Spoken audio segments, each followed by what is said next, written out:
Okay. Time to get started. This'll be something. We'll see how this goes. Maybe I'll just get upset. Maybe the game won't capture it all. Who knows? One of these things will happen. What the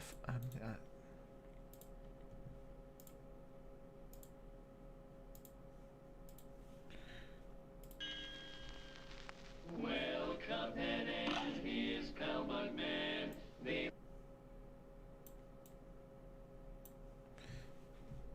like to roll the dice. They do.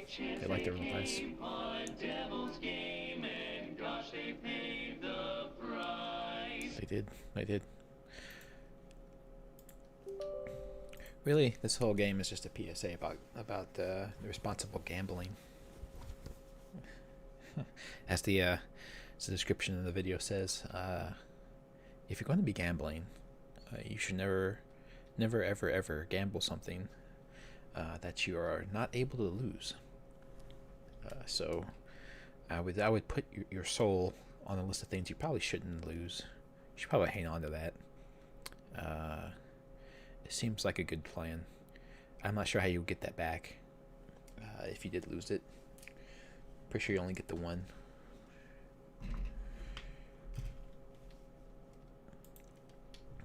So don't bet that.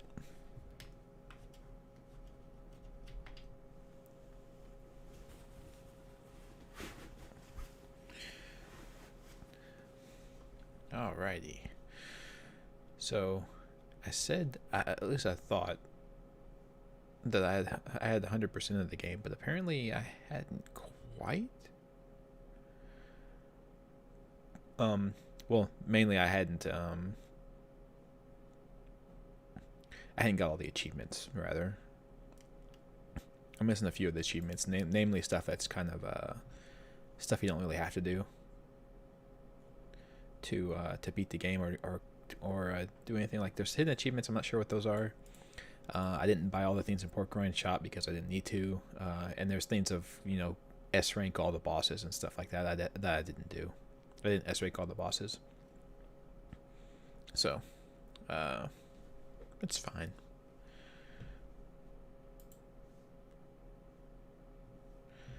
Yeah. The music.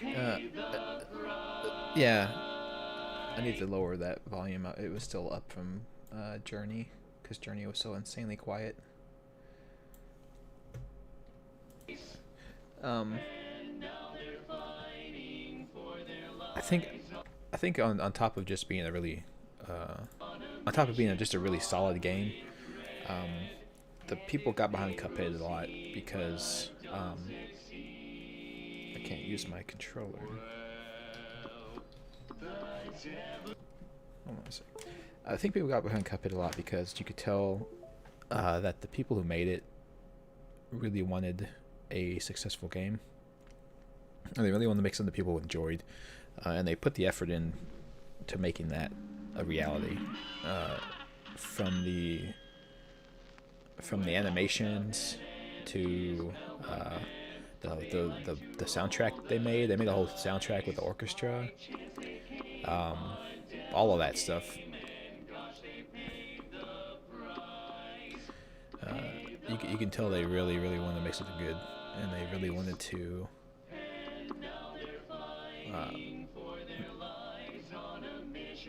Yeah, 97. Oh, I 97% of it. How did I 97% it? Oh God, I thought 100% of it. Holy shit! What did I miss? Oh, well, hell. My mistake, guys. I thought I did 100% this game. Well, shit. Maybe I have no idea what I missed in my original playthrough. Maybe I didn't get a coin or two? No, I got all the coins. Maybe buying all the stuff in the shop counts as towards a percentage. I don't know.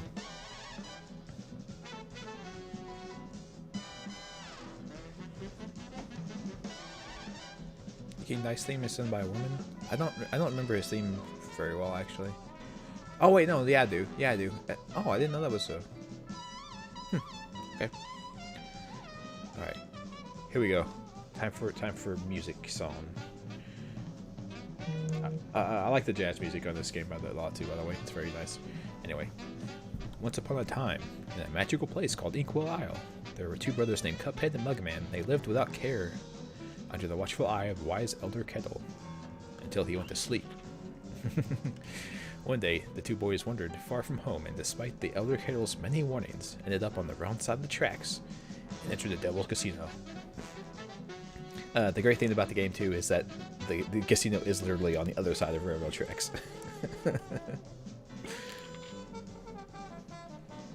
Inside, Cuphead and Mugman soon found themselves on a winning streak at the craps table. "Hot dog!" exclaimed King Dice, the casino's sleazy manager. "These fellas can't lose." "Hey, Jared." "Nice run, boys," laughed the newcomer. The brothers gasped. It was the casino's owner, the devil himself. "Yeah, hope you're doing good too, Jared." "Definitely. Hey. Now, how about we raise the stakes?" he suggested with a toothy grin. "Win one more roll, and all the loot in my casino is yours," the devil boomed. "But if you lose, I'll have your souls. Deal?" Yeah, that doesn't seem like a good deal to me. Of course, Cuphead is all for it, and Mugman is trying to be the responsible one and be like, "No, dude, we probably shouldn't do this." But, well, apparently Cuphead is allowed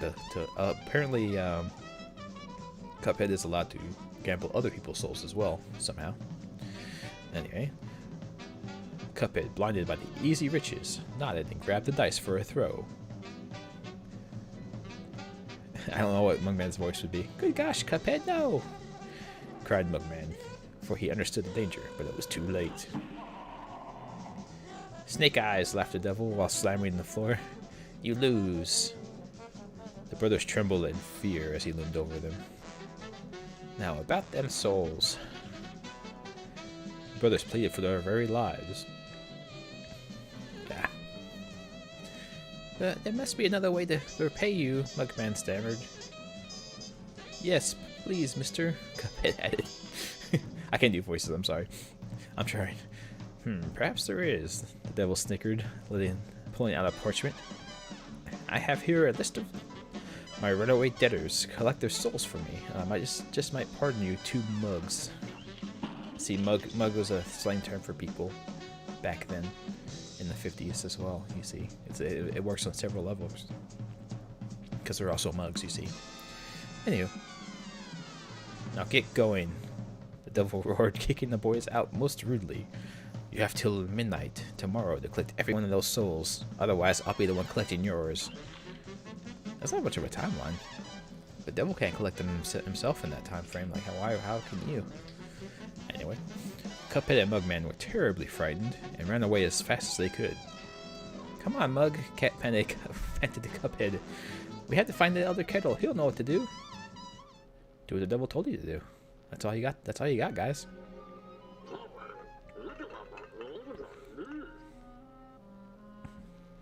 Yes, Starving. Yeah.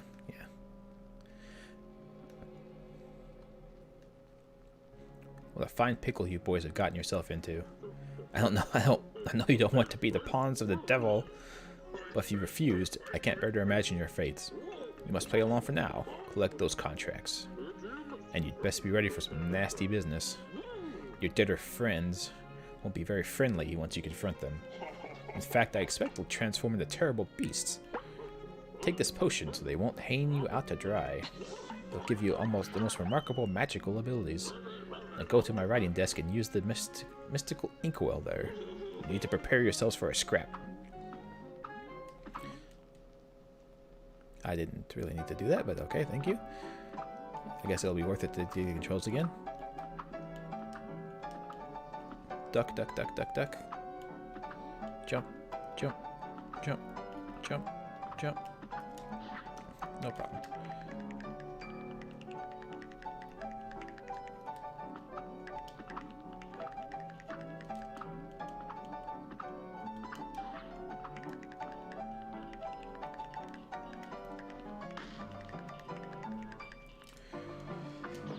Oh, me.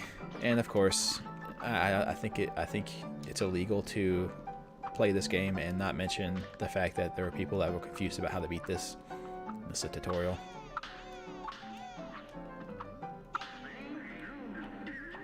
And that's of course for multiplayer.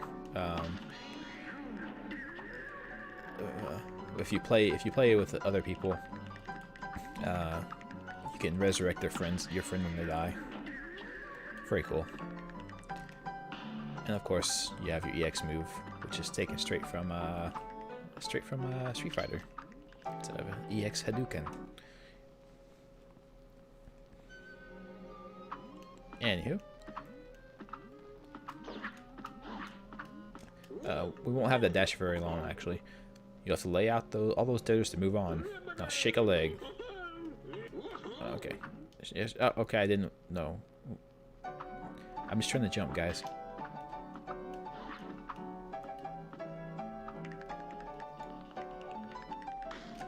I don't actually use the stand still while shooting command in the game very often. I don't know if I probably should learn how to, but I don't usually have a use for it very often because it seems like standing still is a death sentence. So, like not moving constantly seems like a bad idea to me. But there's probably some bosses where it's useful. The pirate boss maybe. Hey fellas, looks like you're in for it now, eh? Well, I used to be the same way, always getting into trouble, running, jumping, shooting. But now I prefer just strolling in and around and going to the pictures. But hey, let me give you a hand. Take this. 3 gold coins. Very nice of you, sir. I appreciate you. You're a good person. Let's go to the shop. And the angry coin down there. Alright, here's our store. You can buy the various upgrades in the game. You can buy from here.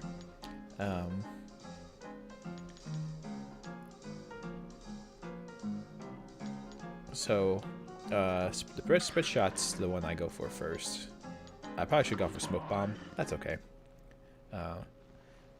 Smoke bomb's another one. Yeah, I know you gotta equip stuff. I got it, dude. Thank you. Smoke bomb's another one I go for because just the base dash is not like the base dash is not invulnerability frames like in Dark Souls or something like that.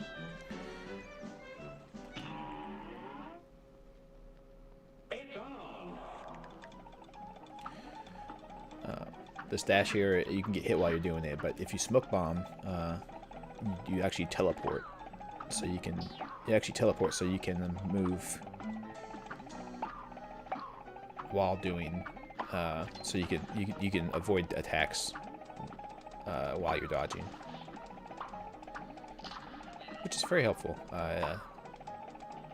There's tons of times where you definitely will need it.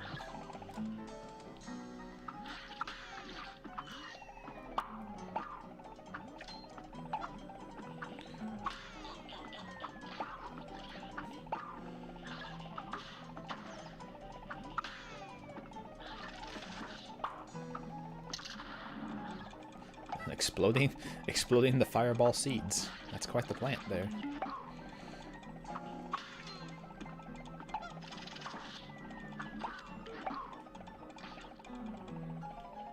And here's where you need to remember you can dash.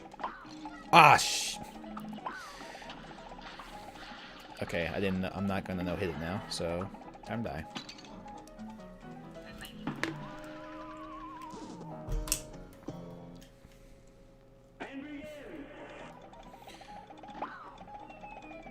Part of the challenge in this game is, I think that may have been what I didn't do for my 100%. I think there may have been like a level or two where I didn't no hit it. That's part of the challenges in this game is 100% no hit at the level.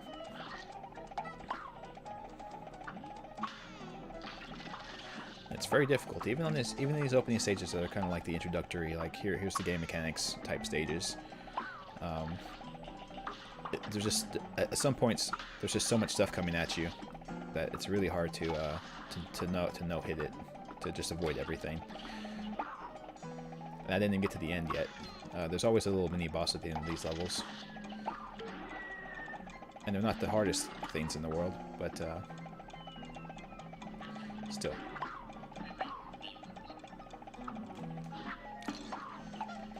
Fuck.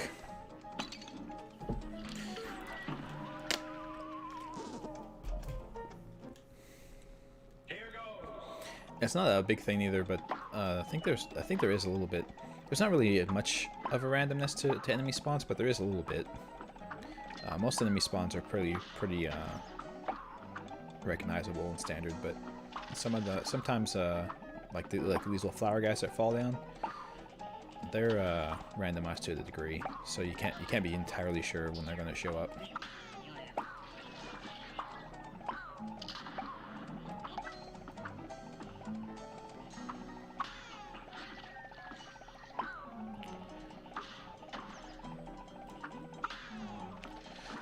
And I'll probably stop trying to no-hit these levels in the later stages, just for sanity's sake. But this one I would like to get a shot off just to show you guys.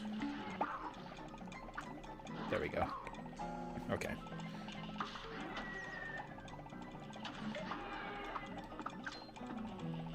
As I said, you can tell the rates of things spawning have gone up considerably.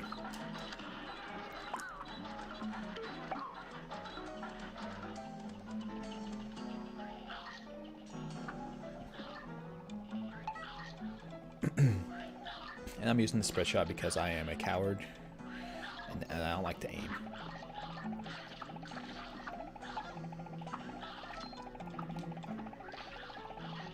Okay, we're almost there. Oh, there's not a mini boss at the end of this one. I thought there was. Interesting. Oh, I didn't have enough charge. Oh, no, I did. There we go. Golly, a perfect score. Gee how. Wow, wahoo. And as you beat levels, new areas of the overworld unlock. Very cool.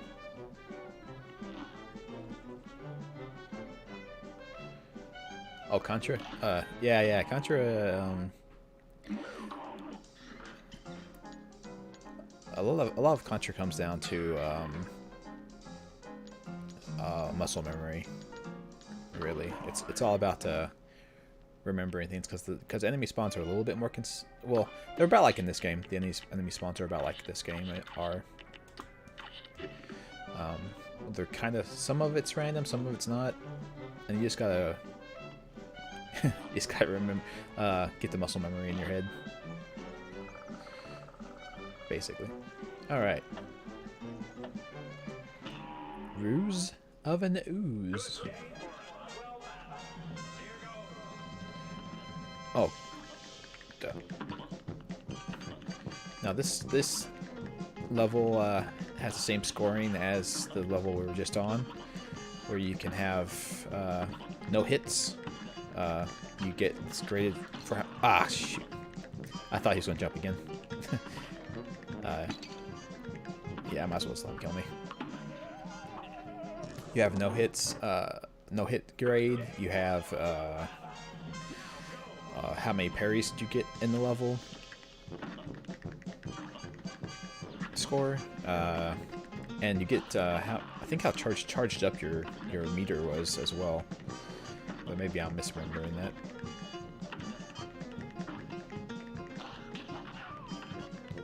This guy is about as simple as all the bosses get. Shit. Oh well, fine. I'll just beat him. Or get through his phases so I can practice him. But yeah, his mechanics are about as easy as they get. Just avoid him while he jumps, and you can duck all of his attacks until he gets to the next phase. And as you can tell, every boss has phases. And I shot my supercharged power-up downwards. I'm super smart. Every boss has phases. You can shoot them while they transition between phases, which is very helpful because they are very, very hard. And this guy's phase is just slide back and forth and slam the ground. Pretty basic. It's about as straightforward as it gets. This is the first boss to get you acclimated to the game, so it's not a ton of difficulty.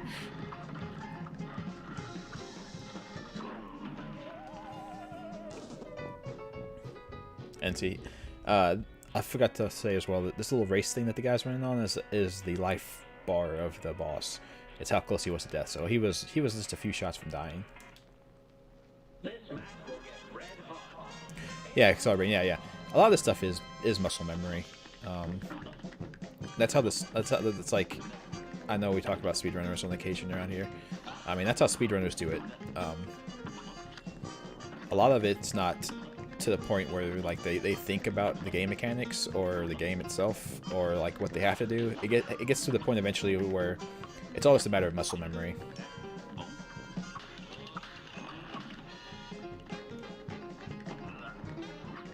Ah, that jumped right into him.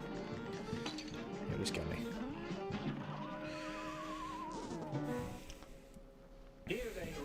That's like if you talk to if you want perfect score on this guy too, you have to hit the 3 pink question marks that come above his head when he switches to phase 2, or else you can't get it, because I don't think he has any other attacks that you can parry.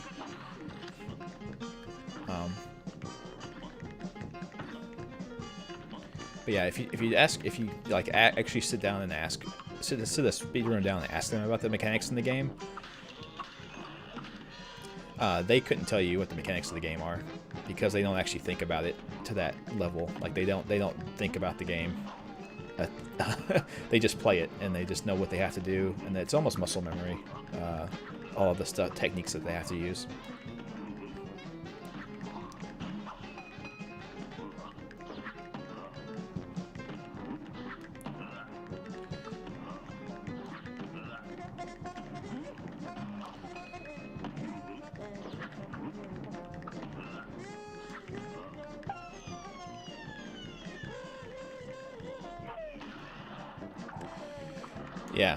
Yeah. They basically have to. They basically know the game in the context of how to speedrun it, but they don't remember anything else about it. Like, I know some guys who are like, they started out by being like, I love this game and stuff, but then they've been speedrunning it for a while and they're like, I could not tell you like the actual plot of this game. I don't know what the plot of this game is. which is funny. Speedrun Dark Souls is the solo level 1. I don't know how they do that.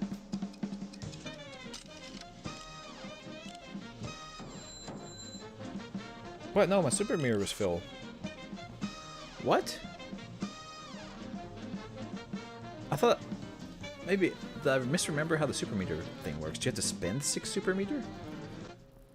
Because my super meter was full.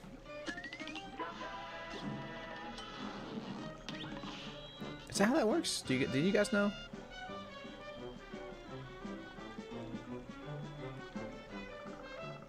Do you have to spend 6 super meter in the fight? Is that how that works? I'm confused.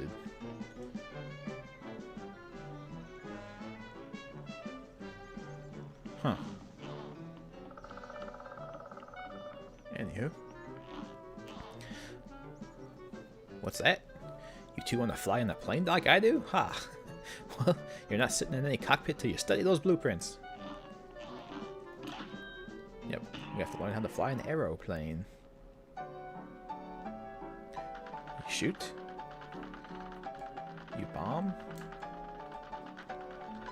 Oh, you have to unlock the super chalice first. Oh, really? Well, that sucks.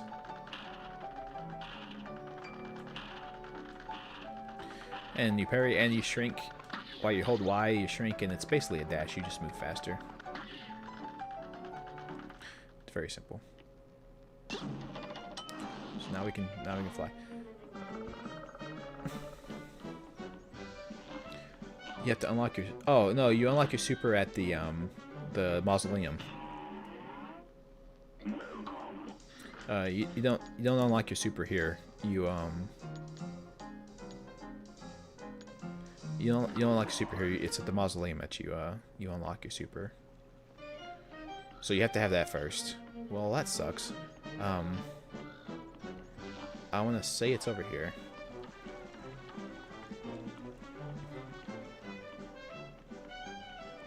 This this game has lots of little kind of disturbing things in it. Like this is, for instance, the fish who's fishing for fish.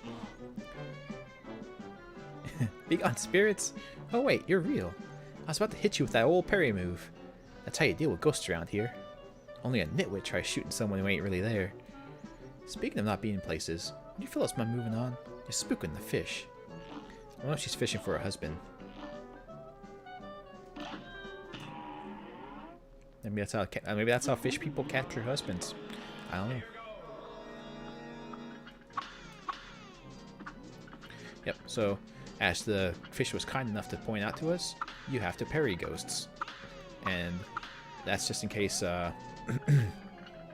them being super pink wouldn't tell you, because everything pink in this game can be parried.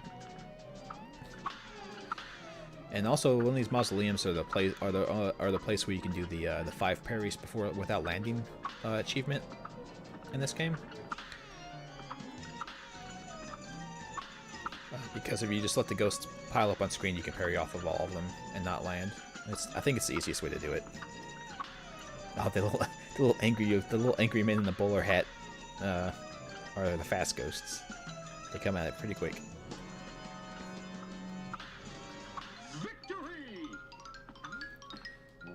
And for saving the urn, the spirit of the urn shows.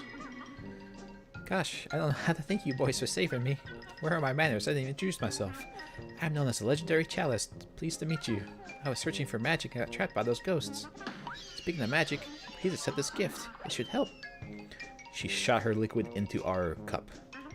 And now we are magical as well. There are other mausoleums around Inkwell Isle. I just wonder. Yeah. You're going to investigate those and get trapped by ghosts there too, you silly lady. You unlocked a new super. To me, you mustn't forget that magical super arts have to be equipped in the menu before use. Yeah, always equip your stuff, guys. Equipping's the name of the game. Okay, so now we can 100% this guy. Yeah. And obviously the flag changes based on what grade you got beating these guys. My little flag is gray at the moment. We'll upgrade that sucker here in a second.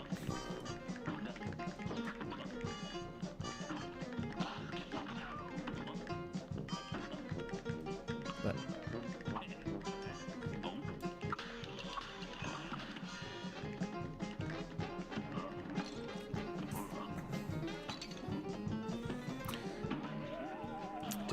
just bump into him randomly. It's a wise move on my part.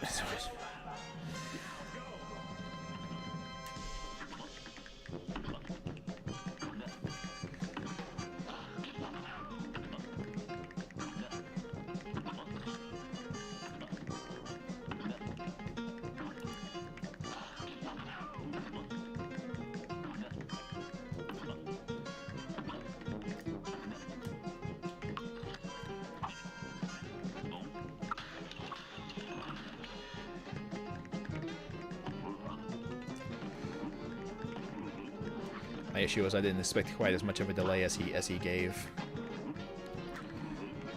before jumping. He delayed himself quite a lot.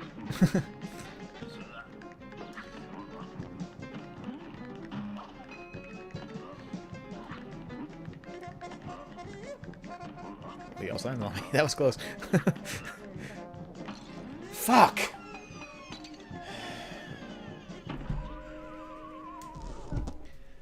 This is where I get myself, is trying to do this no hit on all the bosses.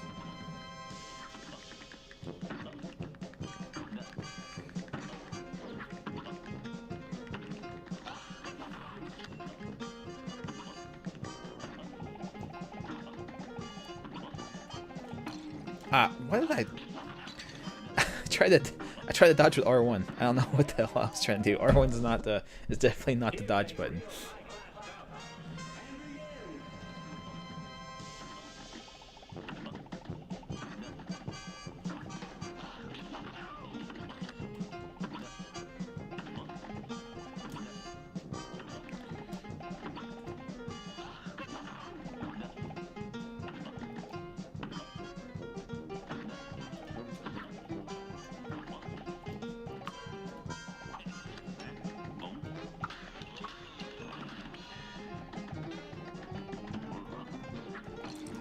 fuck's sake.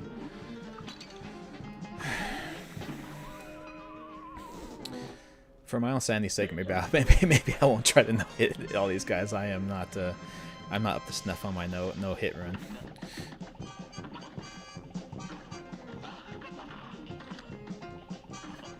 Yeah, this is a game too. If you want to see, fuck's sake.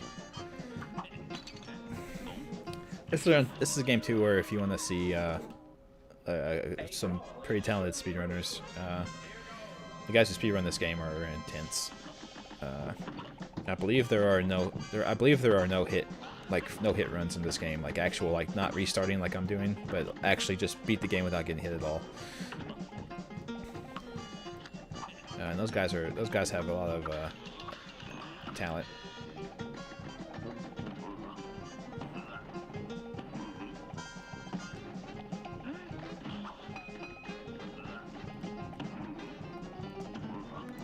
Because this is a game. There are speedruns that the speedrunning that doesn't take like skill really, where you're just glitching the game out. Essentially, there are games like that, but this game is not one of them. This game is all skill. Beating this game as a speedrun at all is a skill-laden affair, but the no-hit run of this game is 100% skill and determination.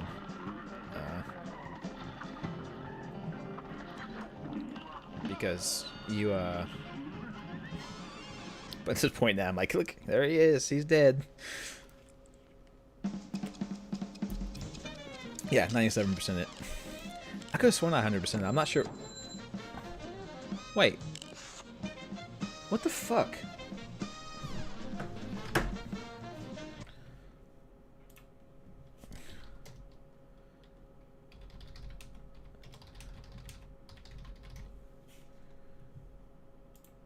Yeah, okay.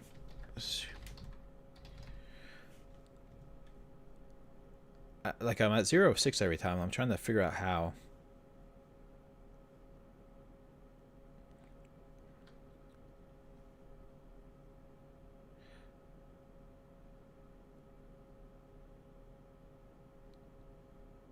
You have to use them.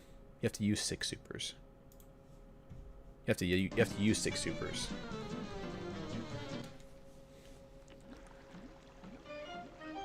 No, I probably won't try to 100% it. I probably won't try. I'm not gonna try to 100% it. That's insane. However, I did want to. I do need to know how to play the damn game.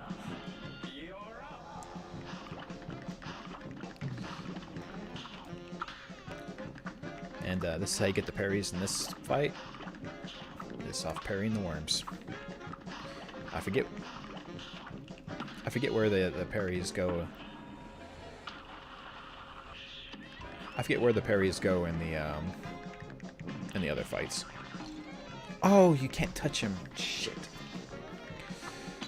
Yeah.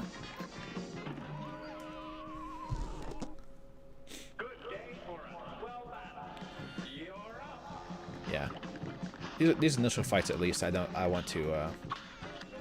The initial fights, at least, I want to try to 100% these, at least, because they're not hard fights.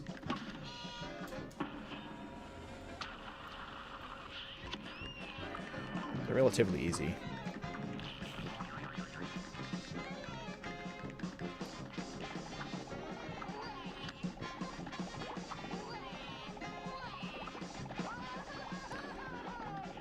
I say relatively, of course, because it's in comparison to the rest of the game.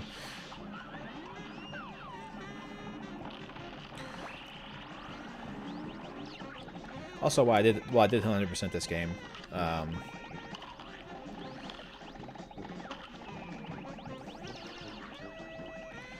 I was not speaking at the time, so it gets a little bit easier.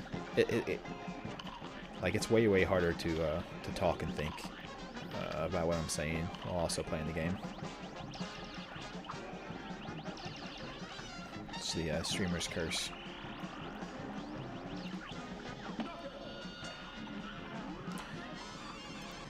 I didn't use a 6 super meter either.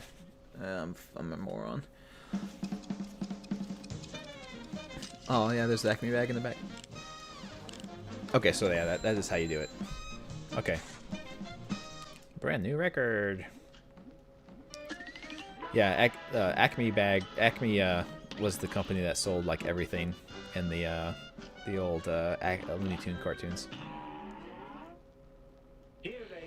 Yeah, that's what it is. That's what it is, Woofer. I'm too good at the game, so I don't need to use the supers. You see?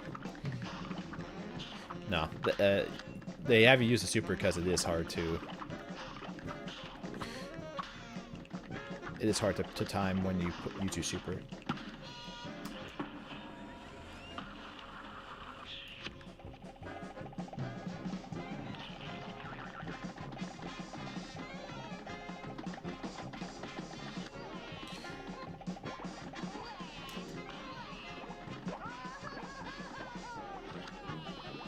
Also, I forgot to mention when you parry attacks,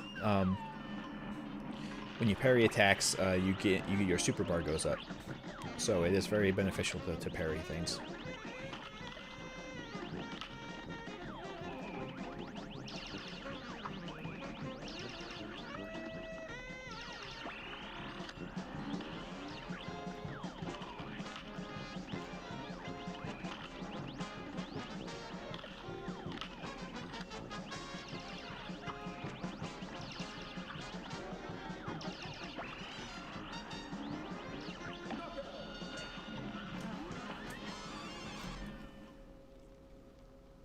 Yeah, Acme Grow bag are there in the... Yeah, the spirals. It's all... What the fuck? Now I only got 2.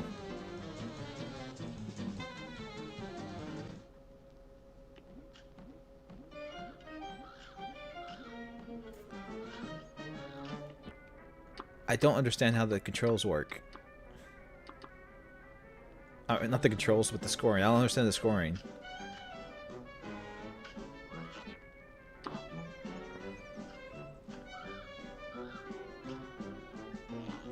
Oh, I supered when the potato was dead. Probably need to know that.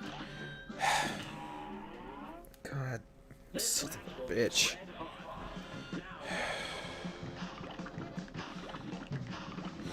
You're supposed to be able to damage him while they're switching phases. Maybe the potato you can't. Maybe the potato you can't do that.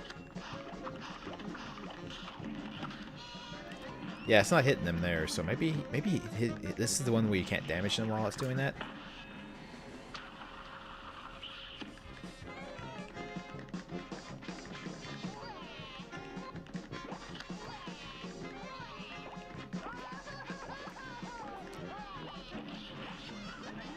Yeah, you're supposed to be able to shoot them in between phases.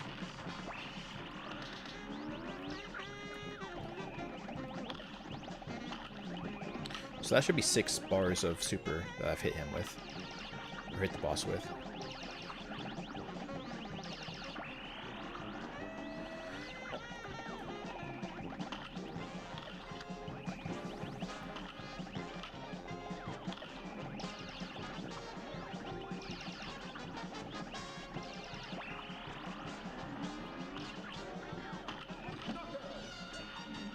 Yeah, so I've used way more than enough.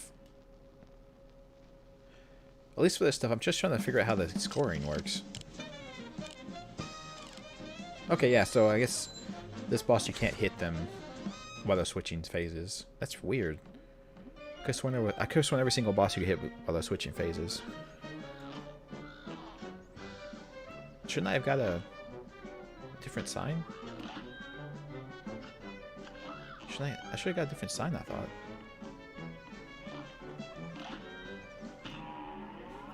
Weird.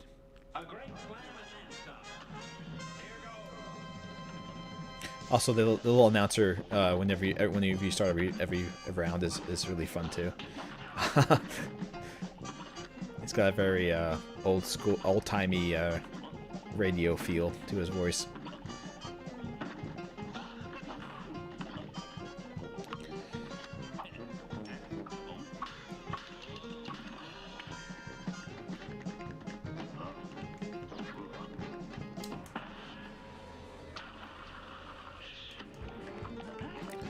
that was close. You can get hit immediately after you leave your super as well.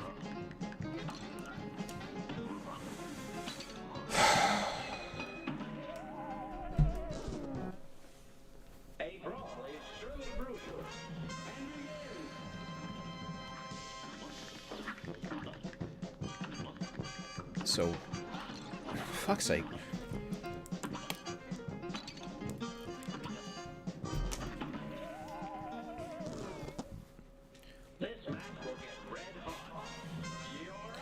Yeah, my finger placement's not the best for this game. The way I do it.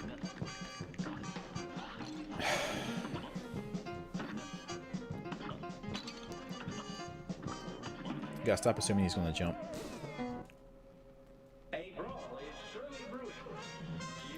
Be actually reactive instead of assuming they're going to do something, because they're not going to.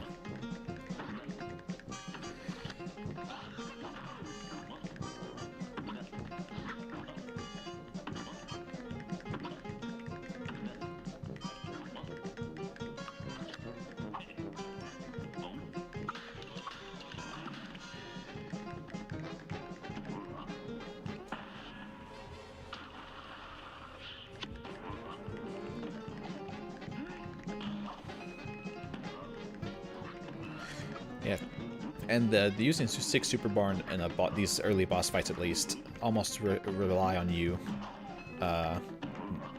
parrying things, because otherwise otherwise you won't get enough Super Bar to do 6 things. God fucking damn. Sean Takamura? Is that the name of that reviewer? That's that reviewer guy who's like just notoriously bad at everything he does, right?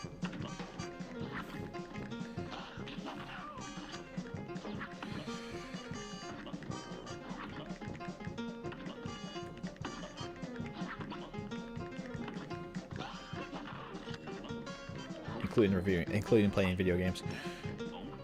And writing reviews and understanding how to properly...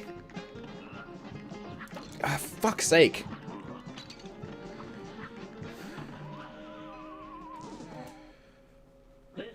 Yeah, no, yeah, definitely Wolfer.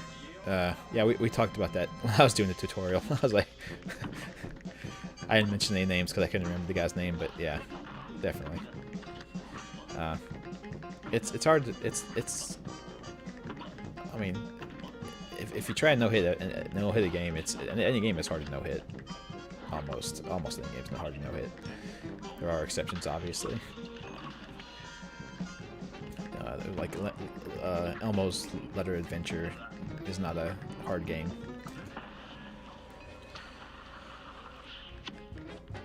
So that one probably you can no-hit, but you know, adult grown-up games for grown-ups. They're all difficult.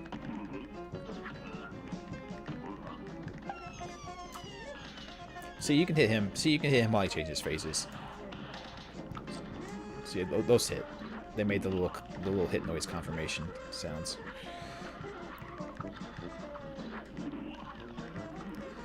So that's why I thought the plants you could hit as well. Apparently, I was wrong. See, I thought the super meter grade counted like how much you had left over, because I thought it would be more challenging to not use your super in a fight, but apparently it counts how many you used in the fight, which goes completely against my my thought process. Hey, I got a faster time and everything. Look at that.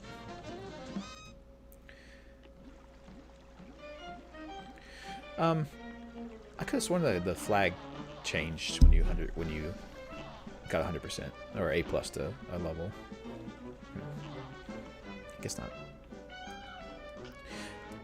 Bad games, 99% of reviewers. I won't. A lot of reviewers. Let's see how to phrase this in a diplomatic way. A lot of reviewers play games that they are not good at or even enjoy because nobody else is around at the company to play the game, which is kind of bullshit, because Like, obviously a guy who's not good at fighting games is not going to rate like a fighting game highly. So you don't want, like, a guy who loves simulator games like Harvest Moon and stuff.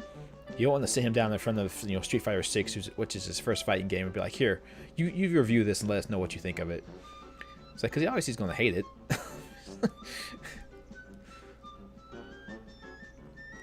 Like, you can't do, but they do stuff like that all the time. And the Takamura guy, I think is one of them, is like, I don't think he likes this kind of game. I don't think he knows how to play this kind of game. But they had said, here, review this, and he was, I mean, yeah, Cruel Spots, Criminal Brother, yes, definitely. Rumph. I'll be on monkey's knuckle if I'm putting my moolah in the bank. For all I know, the devil probably controls that place too. They'll never get a hold of my gold if I spread it all around. And if some Joe happens to find a coin or two, good for him. That's what I say, humph. So he's the anti-establishment conspiracy theorist. The devil owns all the stock in the bank, guys. He controls the money. So instead, I'm gonna throw my gold coins into random areas of the map. I just hope no one finds it. Clip Joint Calamity from Ribby and Croaks. Yeah, I know this fight. This fight's interesting. This fight had, speak of the Street Fighter, this fight has a bunch of Street Fighter references in it.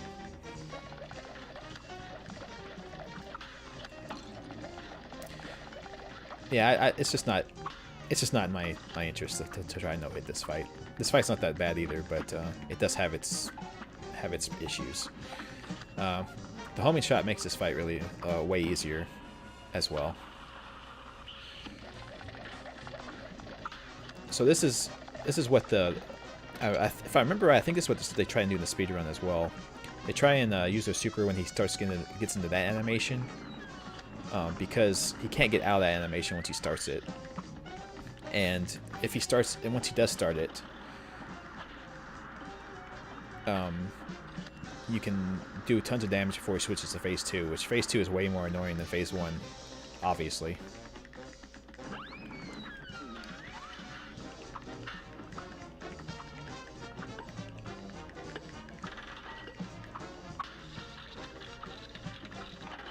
And here we roll what kind of attack we get. We get the snake attack.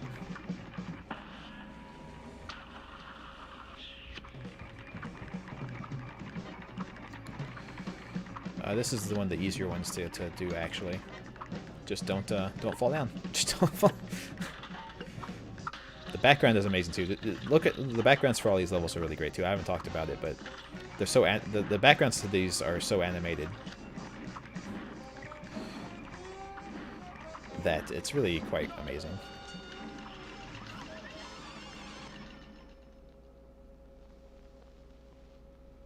He didn't get Football Manager because he was unfamiliar with sports and strategy games. Yeah, and I mean, in that regard, it's not their fault. It's not their fault that they. Well, okay.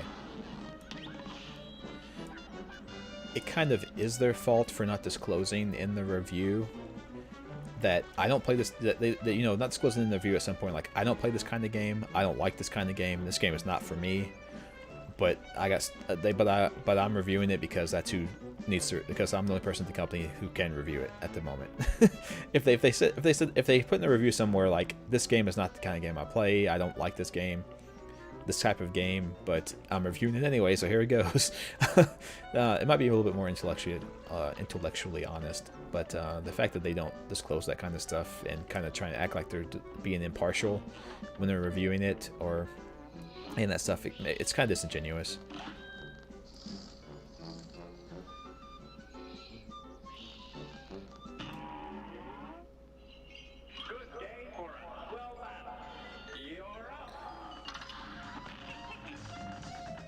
Oh, this lady's a bitch. She's really hard to no-hit, this lady, because she has so many phases.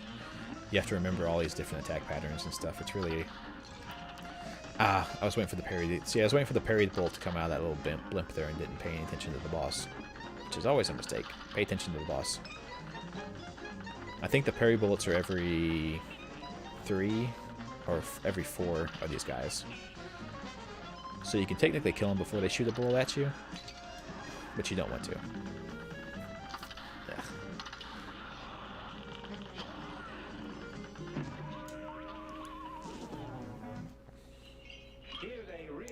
Off-brand Betty Boop. Yes, she's a blimp Betty Boop.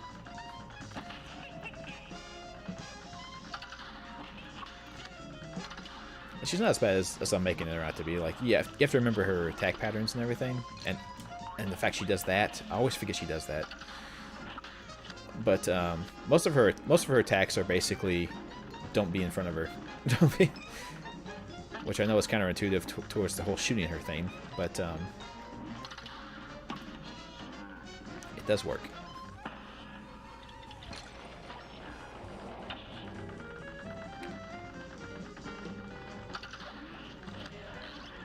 And remember that you can trade it, turn to a little baby blimp, and fly faster.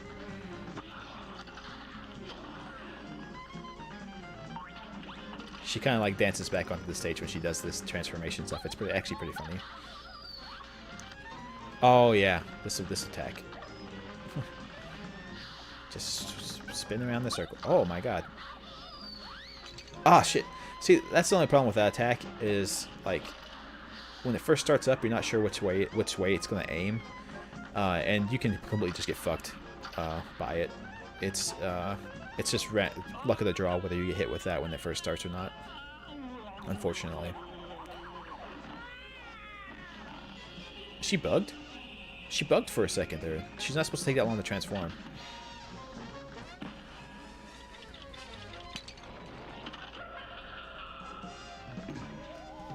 Yeah, she's not supposed to take that long to transform. That was really weird. You lost too soon. I was only half a moon. Only half moon.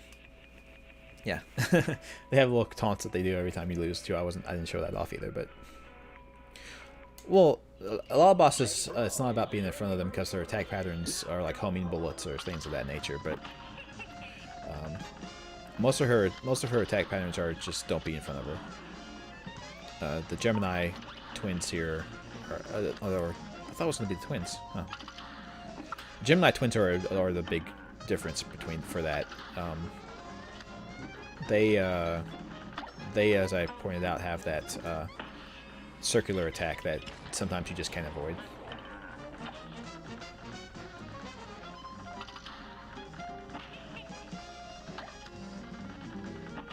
She attacks you with her laugh. Her laugh is so annoying, it causes physical pain. Which one is this? Oh yeah, this one's for me at least by far the most difficult to get around. Just because of the homing bullets. You have to constantly be watching out for it. And I believe I killed my parry shot.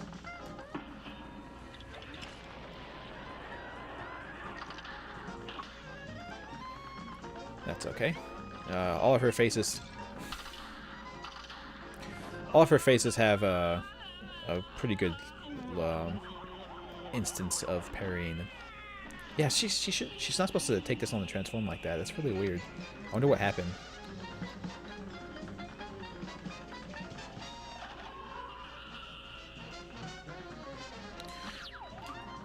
Yeah, that attack is mainly to scare you into not noticing her other attacks.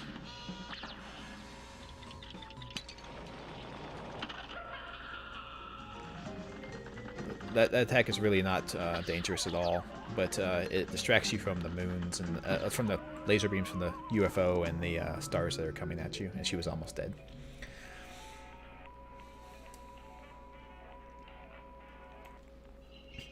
Yeah, well, definitely, yeah. That's what I'm saying is, like, you can't have somebody who doesn't enjoy the kind of game that they're reviewing review the game. Like, that is insanely disingenuous.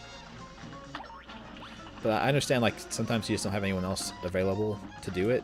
But that's why I'm saying, like, they should disclose in the review, like, I don't play this kind of game. This kind of game makes no sense to me. I don't like this kind of game. That kind of thing.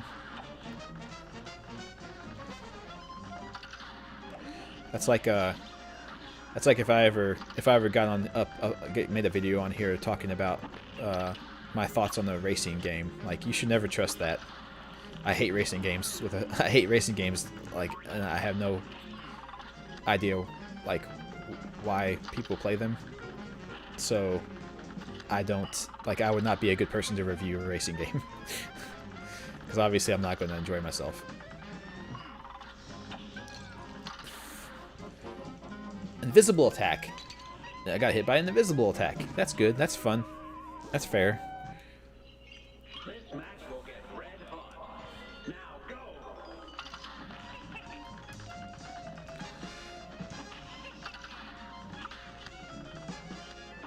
He got one last little fuck you off before he changed forms. Or she changed forms, I guess.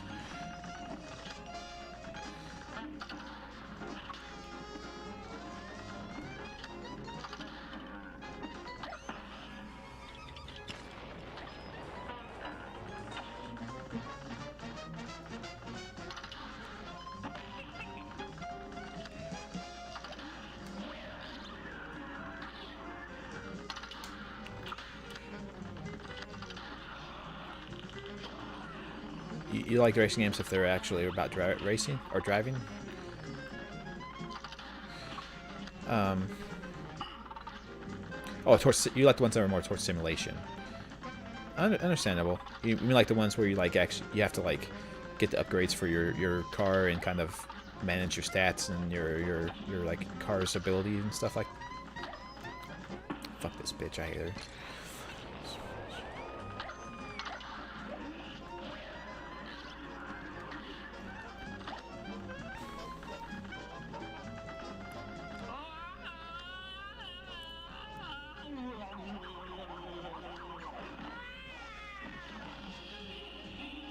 Okay, you can do racing games as long as they're not the ones more towards simulating actual driving.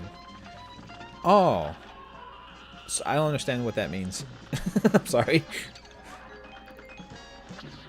I hate the UFOs. There's no warning when they attack you.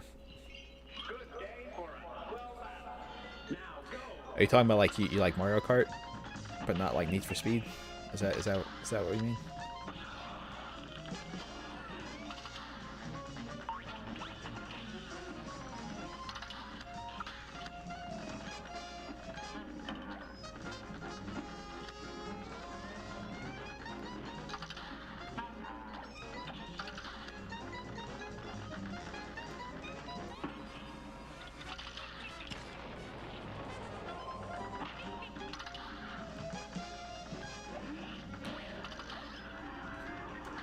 Not Gran Turismo or Forza?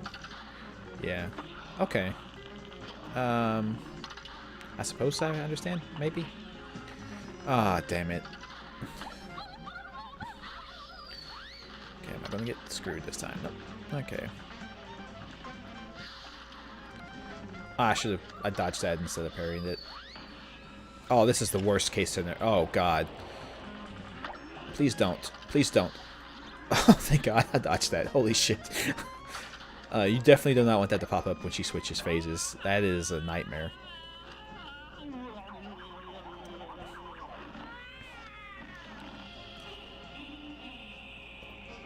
I don't remember her doing that in the last time I played the game. Taking that long to switch phases like that? That's really bizarre.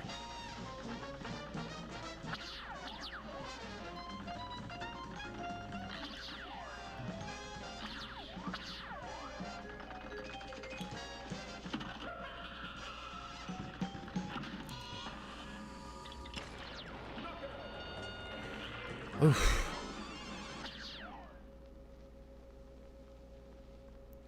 I don't play racing games, so I don't know.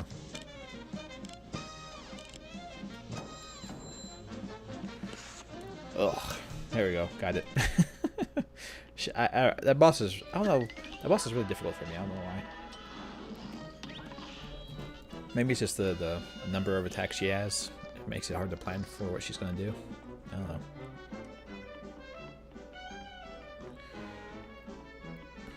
Oh yeah, I forgot you can just do this and not have to beat it at all.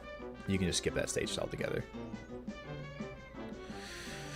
Anyway, there's lots of there's lots of reasons to explore the maps in this one. Namely, like that coin guy told us, he threw his coins out just in random locations.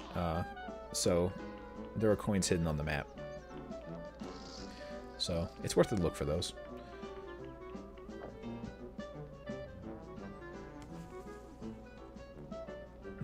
split second was a ton of fun. Yeah, what are you looking at? What are you looking at? My chip, huh? It's not my fault. I've been busy fighting all those casino debtors. Now I gotta save up to get my blade fixed. So help me, I wish someone would dust that keen dice one. Oh, bust that keen dice one. Sorry. Yeah. Yeah, I don't... Like, my extent of racing games are like I mentioned, like, the extent of my racing game stuff is, like, that I've actually played myself. That I actually played myself is, like, Mario Kart. and things of that nature. I don't play racing games. Fuck's sake! Okay, you can't parry them.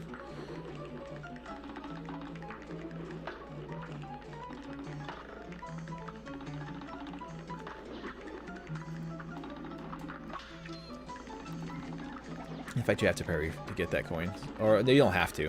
You can actually run up further and dash backwards through the level to get through it.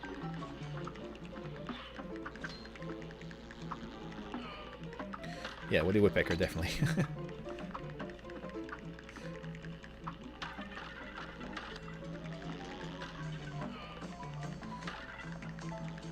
Here's actually an instance where the hold position while you shoot thing, ability actually does help.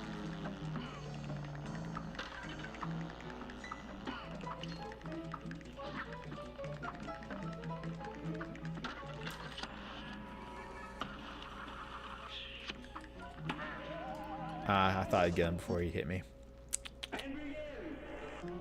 Mario Kart's fine with stories friendships. Yeah, Mario Kart has the unfortunate side effect of feeling unfair at times because of the rubber banding that it does.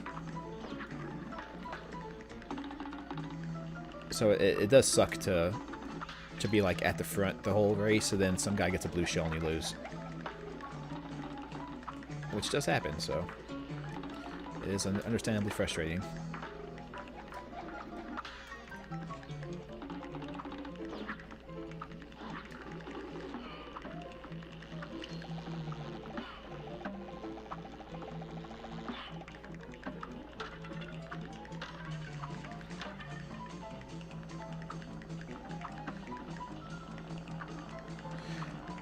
I think these levels don't require you to use super to get 100% on them. Fairly certain they don't. They just require no-hit, parries, and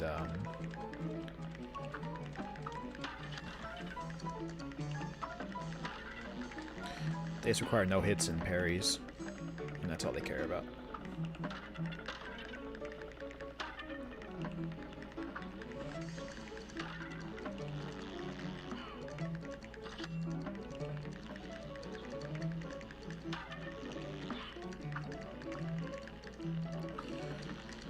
Oh yeah, Mario Party definitely, and Mario Party is the same, for the same reason, right? Because Mario Party is a friendship destroyer for the same reason, right? It's because it's not fair. It's completely random how the outcome of the game. So you could be winning and be the best at the mini games, and it doesn't matter because eventually someone will just steal all your stars and then you lose.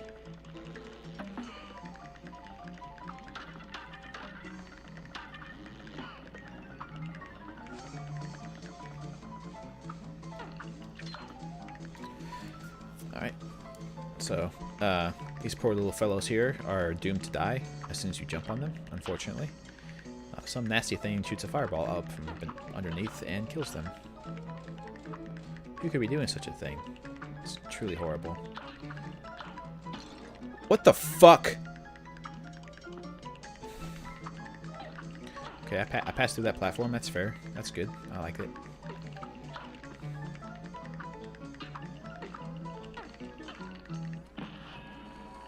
And this is the little bastard that was shooting the fireballs at everyone.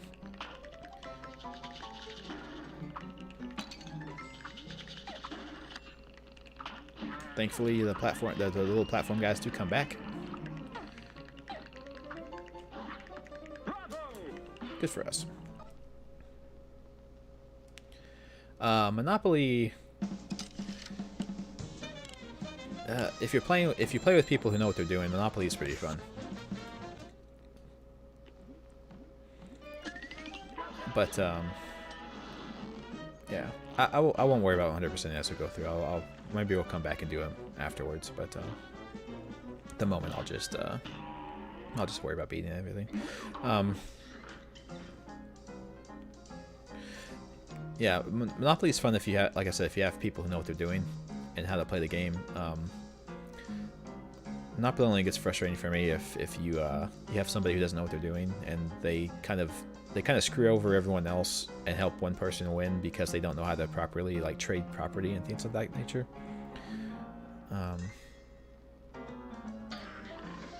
But that's, you know, there's nothing you can do about that. And I'm not buying like the sugar thing and I'm not buying the sugar thing and the what's it, the God, I can't remember what it is. The sugar thing and the other thing that it costs 3 coins because they share a slot with the smoke bomb, and I'm just going to be using the smoke bomb this entire time, so there's no reason to buy them.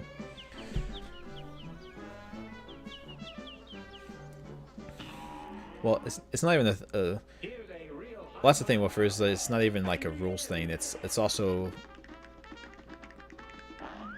It's not even about the rules, really. It's about knowing, like, the metagame. Like, understanding that if somebody is like, hey, man, I want to trade you... Like, understand that when someone's like, hey, man, I want to trade you, like, these 3 properties for Park Place, and they have Boardwalk, that's not a good trade.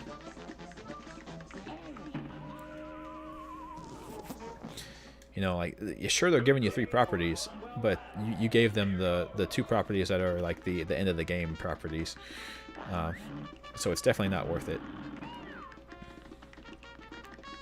And that's all about metagaming. There's nothing in the rules that tell you that's how that works. You just have to know. Ah, shit, I missed it again.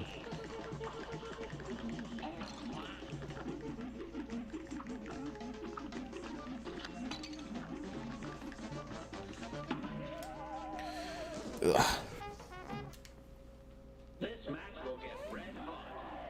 Well, it's not necessarily common sense, especially if it's a younger person, because younger people tend to think of quantities of things are better than quality of things. Like, they don't care how good something is; they care about having lots of it.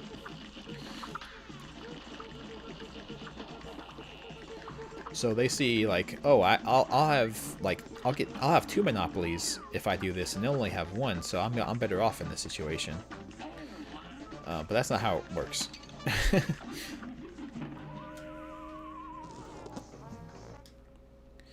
Yeah, he was in the middle of switching phases. This boss is a little bit annoying just because he dodges some of the attacks just by nature of his animation. Like, see, a couple bullets are going through him.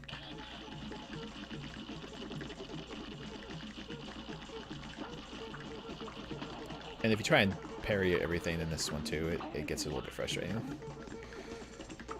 I think the shotgun bullet would actually help more on this particular fight.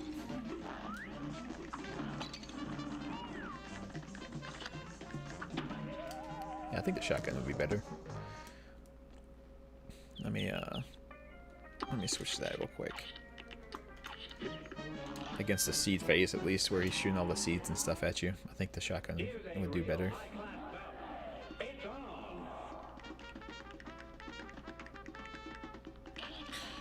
Yeah, you can switch. Monopoly is all about the real estate market, so they try to simulate the real estate market and how the real estate works, and a big part of that is and about having a monopoly as well. So a big part of that is doing trades and stuff, and that's something you can. Fuck's sake! You can't shoot those carrots. A big part of that is understanding, you know, trading things. Like, for instance, if you hit on someone's property and you owe them way more money than you have, they can accept other properties from you in place of the money. and usually if you let someone get Park Place and Boardwalk, that's something you end up having to do.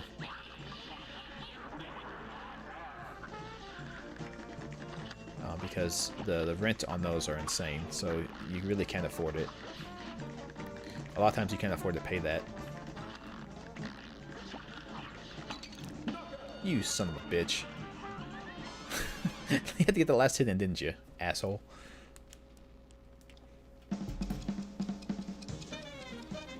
Yeah, definitely over.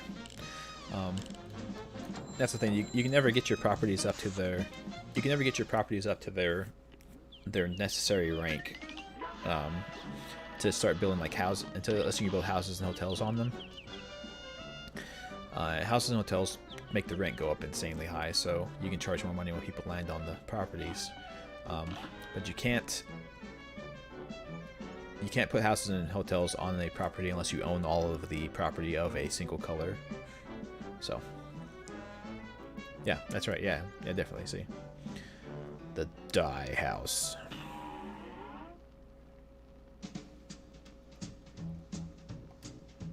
This guy's great. Well, ain't that a pit? Looks like you boys really put the kibosh on them debtors. You can head over to the next aisle. Plenty more marks for you to lean on there. Did you say this song's sung by a woman?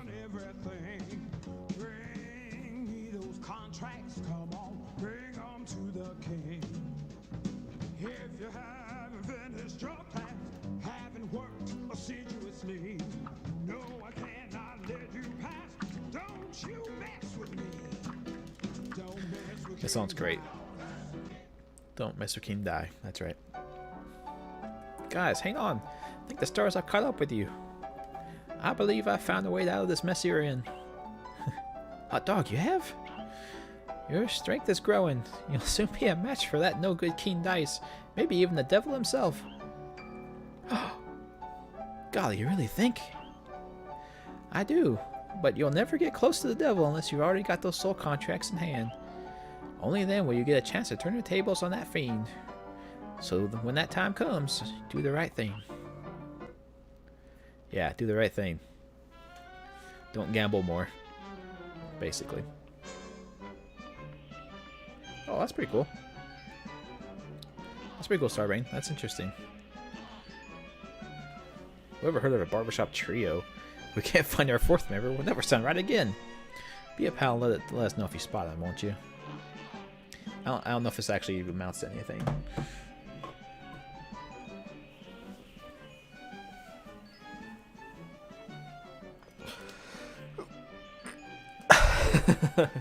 That's I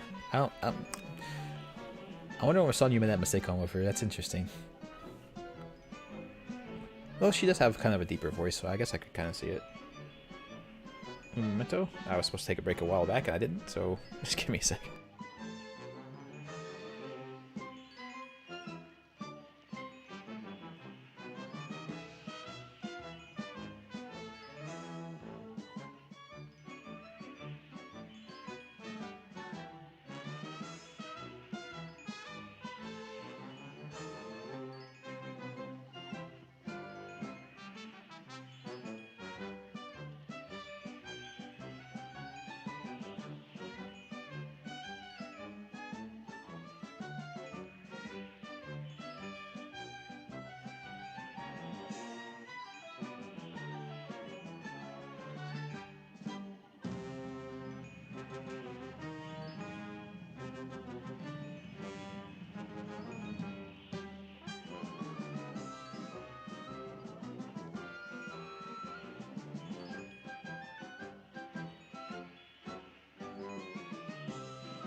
But yeah, speaking of mistaking things and things like that, a guy I watched that does kind of more in like it's one of their music reactor channels or whatever. He's really into bandmate too, and he's been doing like a first listen of all the songs on the album and kind of giving his thoughts and stuff. And he didn't notice that they switched singers on one of the songs at all, and everyone kind of gave him shit for it. It's like, how could you not know? How could you not tell they were different singers, man? They sing in completely different keys. But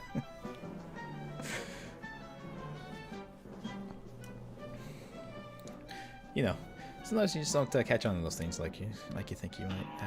Sugarland Shimmy. Oh, this boss is a pain in the fucking ass as well. Her main issue is the fact that she has so many different phases that she can be in. And of course, if you suck ass, it doesn't matter. There's so many phases that she can have that it's hard to plan.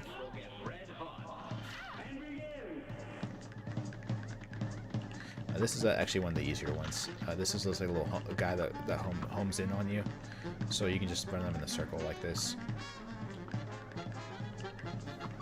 Oh, I got out of the circle. Getting out of the circle is death sentence. Don't do that.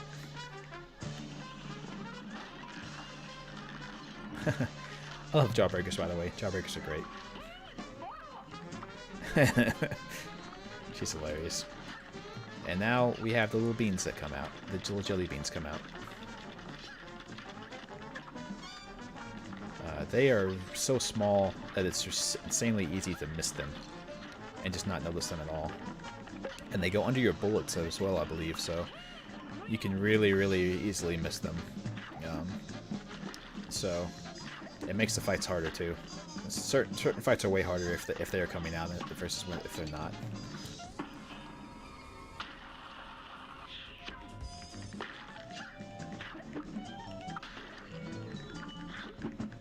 Like the Gobstopper fight, for instance. The Gobstopper fight is way harder if you have to dodge those as well.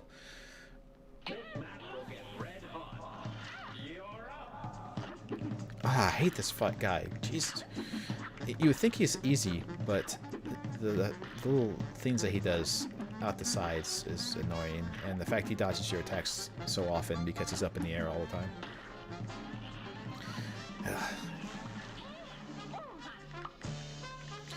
I'd rather have the waffle. There you go. Where's the waffle?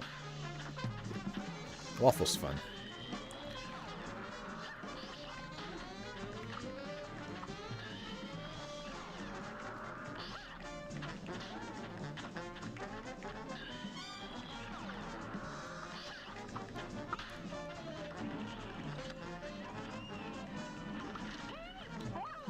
Ah, get out.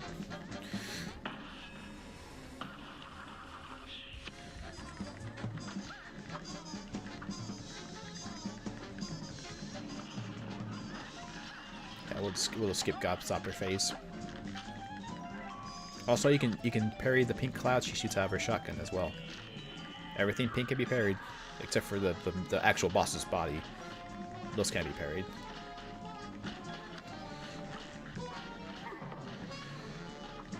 These can be parried. See? Blam.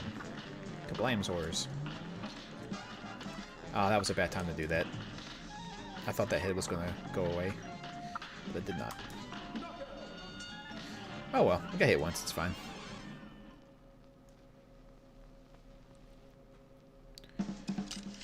That's a pretty good run on her. The one hit. I was the one hit off of having a perfect run. Oh well. Shame. Baroness of Anna Bonbon. She's a bitch. She shoots you with a shotgun from her castle. She is the height of aristocratic decadence. Good timing, fellas. I just added an upgrade to your aeroplanes. Now you can wallop your foes with bombs. Just switch your weapon whenever it strikes your fancy. Try it out. Yep. And it changes your super as well. I think you don't turn into a bomb; you turn into something else. Marie Antoinette in Candyland. That's right. Can't catch me unless you take a shortcut. That's what some punk kids did last week. It's only the way they could have beat me to the rides. Maybe you could show me where the shortcut is around here. Yeah, and that's your first indication that, hey buddy, that there are secrets on the map. Alas, I thought I'd never see another living soul again. I lost my way while searching for coins. No one has money for haircuts these days, thanks to that blasted casino. Well, I better get back to my pals in the quartet. And now the quartet is together again. Hooray! Oh boy, you did it. We're a quartet once more. The candy... I never realized they're barber poles. They're a barbershop quartet, and they're all barber poles. Okay. Gee, you must have run yourself ragged tracking them down. Can't thank you enough. Here, let's celebrate with a song. Ready, boys? Key of B flat. It's nice to rest your eyes and maybe go It's true. outside. That's also true. Grab a book and get some air. So what are you waiting for? Why not take a quick break? Tune the radio. There's chores to do. It's I didn't know touching the controller would make him end the song. Fuck. Oh well. It's a good song. Speaking of reading, fucking sick.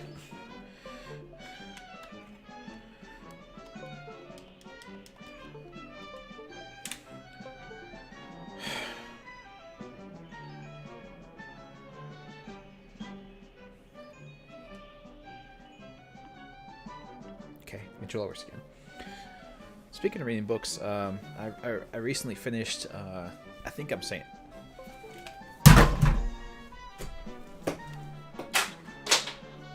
I recently finished reading. I believe it's pronounced Gyo, G-Y-O.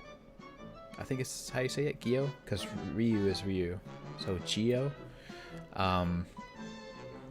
It by Junji Ito, and it's even more messed up than the Spiral story, oddly enough. It's very bizarre story. It is awful. It is body horror to the max. And the ending's not very happy either, so no happy endings. Yeah, I'm gonna go have a GoFundMe to get a controller cable. No, I have one upstairs. I think it's upstairs. I have to go look for it. Give me just a moment to go find another cable. And then I'll be right back.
Well, Cuphead and his pal Mug.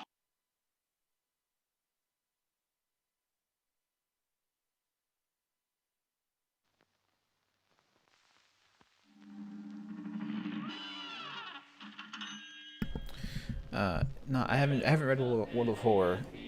I'm working my way through Junji Ito's list of books. It doesn't. By chance they came on Devil's Game, and gosh, they paid the price. It's like having the light come on like it's going to turn on, but then it just doesn't. Fighting for their lives on a mission fraught with.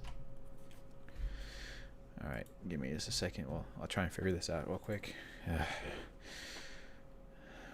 If I can remember where the controller settings are at.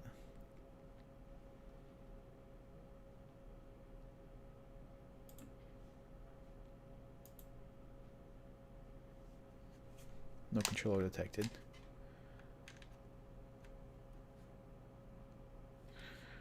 I don't think this cable can do it. I don't think this cable is capable of it. All right, let's see. So yeah, I'm trying to get to World of Horror. I'm working my way through Junji Ito stuff, book by book.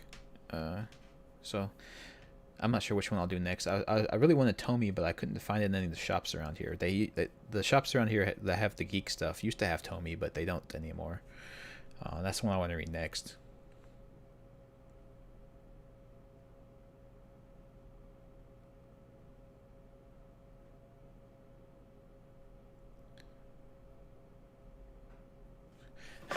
I could see that with Junji Ito. If you get his collections for his books, like the collections that they sell, they actually include these little side comics that he drew at the same time that are kind of tangentially related to the current comic or manga, and there are always stuff about how much he loves his cat, and how goofy his cat is, and like the silly adventures of his cat, and then like little goofy drawings of like him trying to finish his projects on time for his boss and things like that. It's all very very silly stuff. Yeah, 2 GoFundMe's for Dark Souls 3 DLC and cable. Yes. No, I know I had one of these cables around. It wasn't this one that I ended up finding. Uh, it obviously doesn't work. I think this one's just a charging cable. You can't use it as a controller cable, um, which sucks. But I think I know I had one around here somewhere. Sorry, let me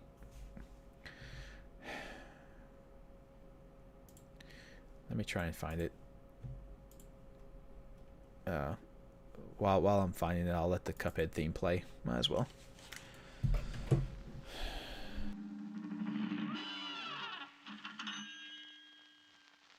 Well, Cuphead and his pal Bugman, they like to roll the dice. By chance they came on Devil's Game, and gosh, they paid the price. Paid the price. And now they're fighting for their lives on a mission fraught with dread. And if they proceed but don't succeed, well, the devil will take their heads.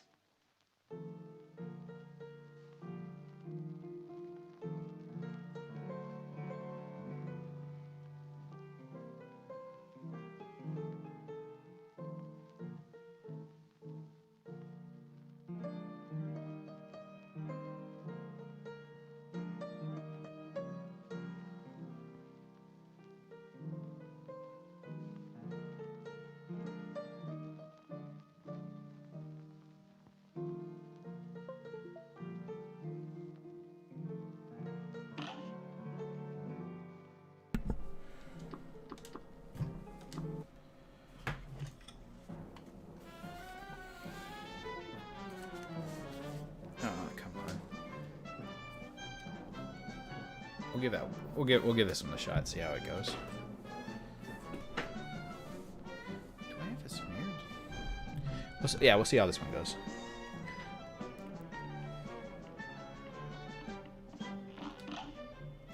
Funfair Fever. I believe I remember this one. Now go! No, what else am I been trying to read recently? I've been trying to read something else too.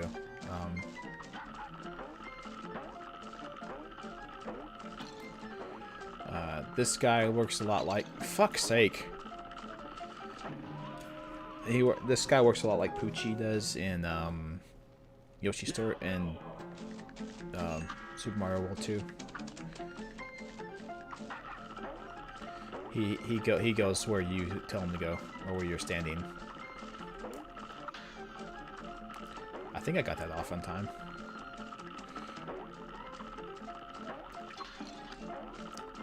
I parried that!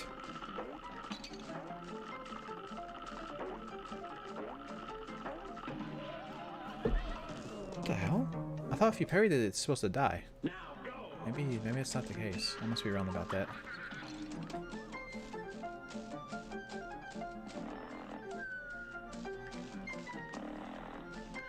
No, it's not the USB port. It's oh, the USB port on the controller? I don't think so. It's a possibility, but I don't think that's what it is. I think it's the cables, because these are the old, like, PS4 controllers. The cable they use is the old the older style of USB cable for that stuff. I can't remember what it's called. It's not USB-C, I don't think. But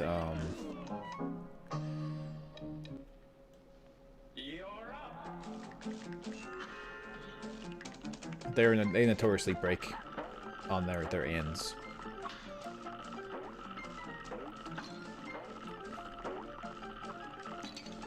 Fuck's sake.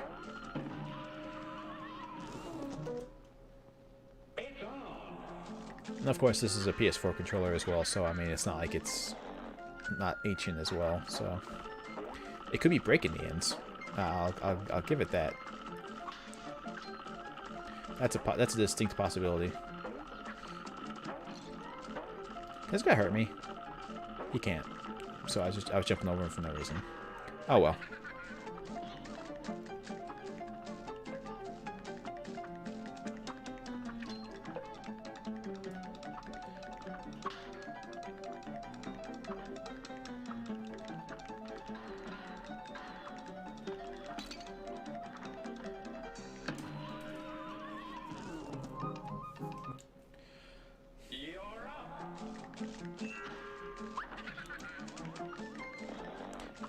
Yeah, the PS4 controller in general was designed really badly. Okay, I need to stop shooting.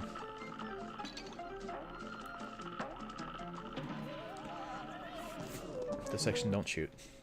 Okay, the PS4 controller is built really badly for these kind of things anyway, just from the way that the port is designed. They have like a weird angling thing where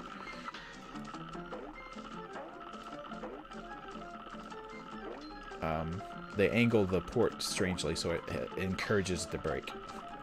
In fact, it's so well designed to break the ends of these cables. I have to assume that it was on purpose.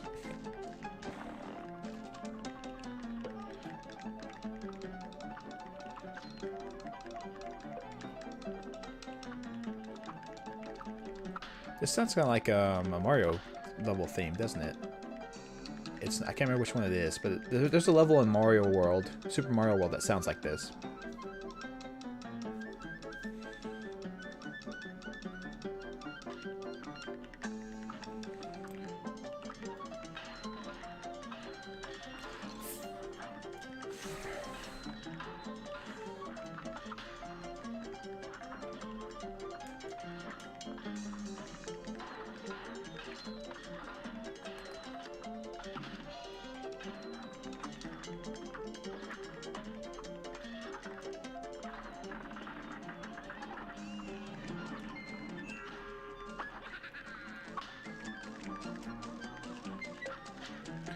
You have a collection. Shiver and Smashed?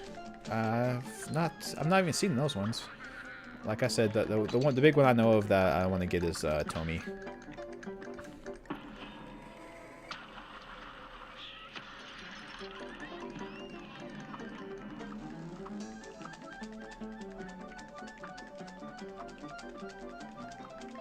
Snack. Yeah, you have to have snacks when you go to the fair, right? That's like a rule. It's not even a question. You don't get to choose. You have to have a snack. Pretzels. Pretzels, funnel cakes. Them kind of things. Popcorn. Hot dogs.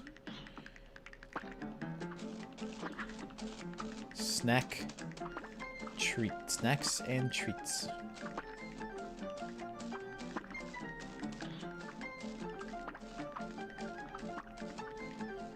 And a weird hot dog that spits the condiments at you. I don't know where those condiments are coming from.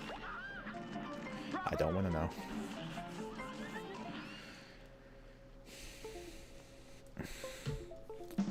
Fuck's sake.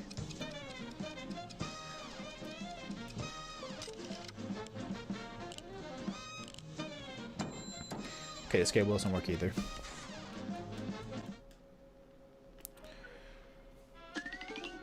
My problem is I hoard cables a lot, so this cable is probably broken all the fuck. So, like, it's not the controller's fault. If you give this controller a new cable, it works 100%.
Damn it.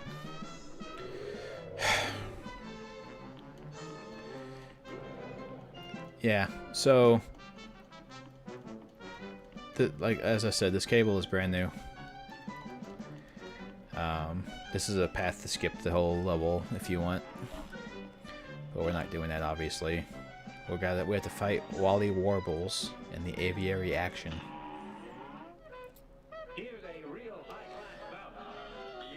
This is quite the fight as well. This is close. This is, if I remember correctly, this is as close to Bullet Hell as this game gets.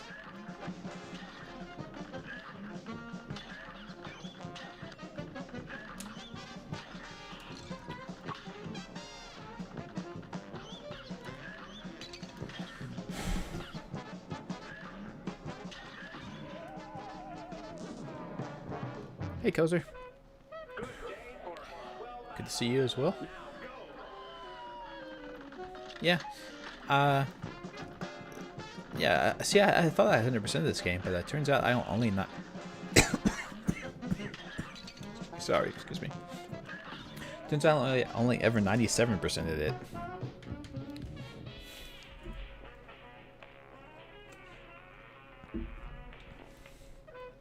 Oh, you're in snow. Oh, God. Yeah, I had heard about that. A little up north, it got pretty heavy. We didn't see anything up here. I think a couple days ago we had a light dusting, but that was the extent of it, and nothing stuck because global warming, basically. It rained yesterday down here, actually. We got rain, so.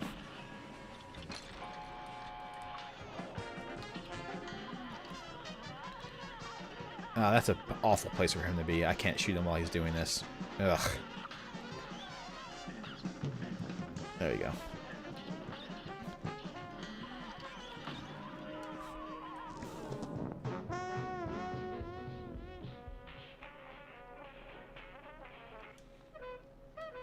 Oh, that's a good point. Yeah, that's a good point. You can't do that.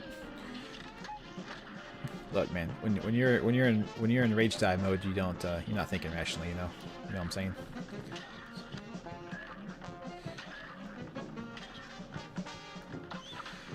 Plus, I was one hit from dying anyway, so it wasn't like it was going to take a long time. And I'm not trying to 100% the game at the moment, or I guess A+ the game at the moment. I'm just trying to beat it. I'm just trying. I was going to try and 100% it, but I had to do multiple tries on like the first boss, so I was like, okay, I'm not going to try 100% this at the moment. We'll come back to it later. For the moment, I just want to get through the game. I didn't shoot that back one.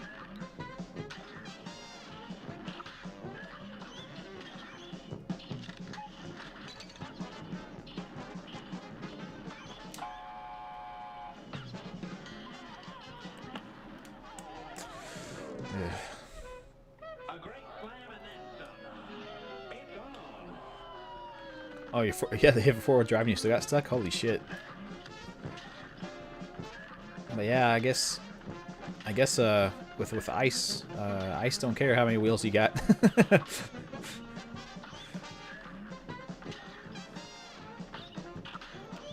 You're being stuck whether you like it or not.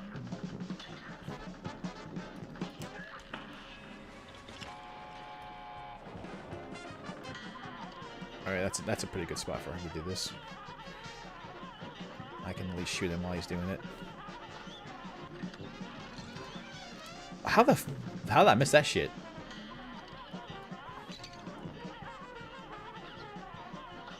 I missed that parry somehow. Holy God. Ugh. My eyes don't work. My eyes are bad. I can't see things.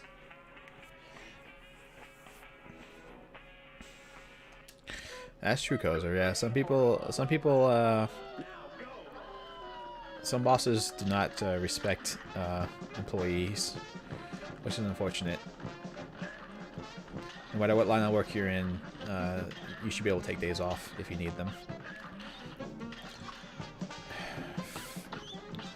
I would imagine, something that counts as a state of emergency should be a reason to take a day off, right? But we'll get there one day. One day the workers will rise up and take back their rights.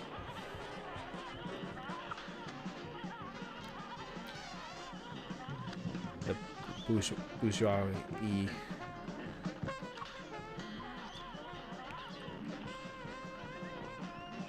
He's not done yet. His baby has arrived.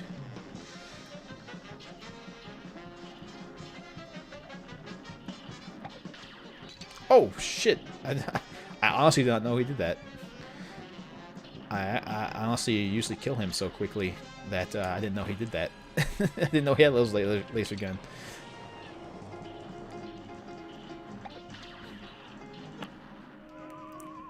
That's weird. I usually get to that phase really quickly, so I guess I just forgot.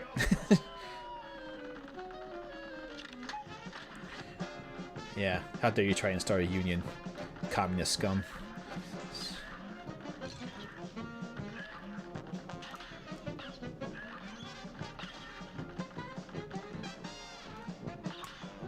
Workers' rights. What's that shit?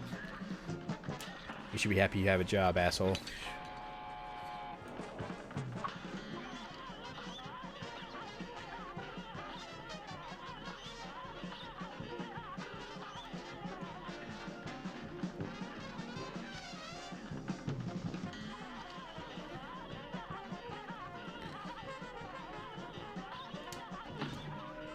I can't parry for fuck.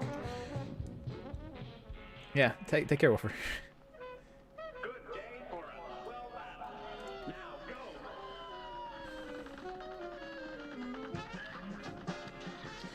No.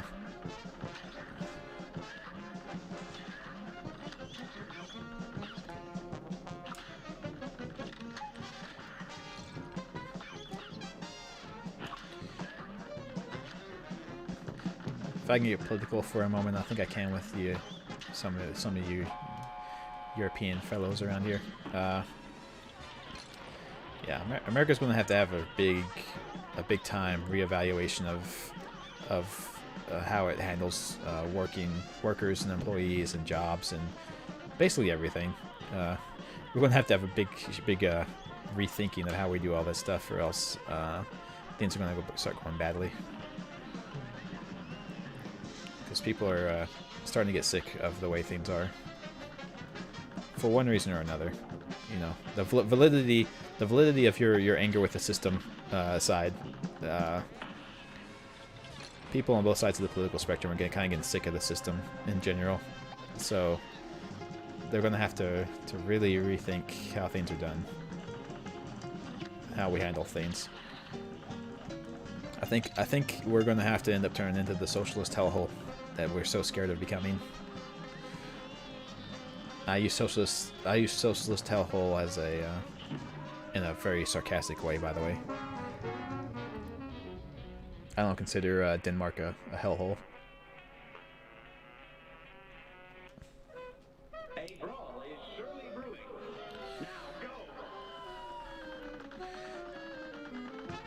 Now go. Yeah, that's the thing. People have been sick of things for a long time, but like, there's only so much people can take, and the way that information spreads now, and people staying informed and being able to coordinate with each other more effectively, it makes it way harder to keep people from doing things. Like this Wall Street thing that's been happening recently. The fact that people can coordinate so easily to basically upturn everything is a big part of making things change. Because things aren't going to change unless people make a big deal out of it. And I'm going to tell you this right too. I'm going to tell you this too. Just off of talking to people and kind of getting a feel of having feelers out on the internet and stuff. The government better really watch their fucking asses if they bail out these hedge fund people. Things are going to go super badly if they bail out these hedge fund people again, like they did in 2008.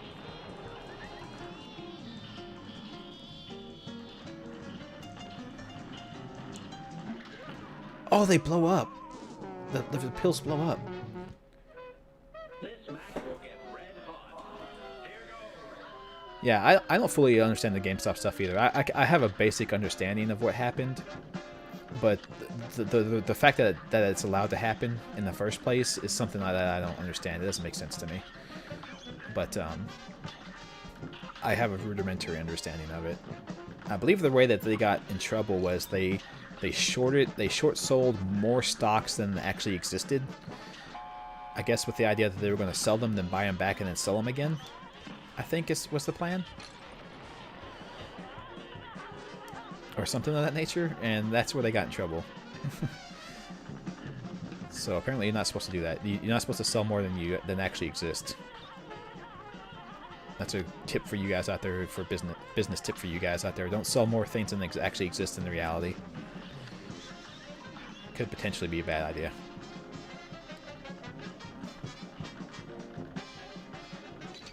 Ah, man. Getting stuck at the edge of the screen like that against that guy is just really a pain in the ass. I gotta remember to switch to the tiny form too, that goes faster when I'm trying to avoid those things.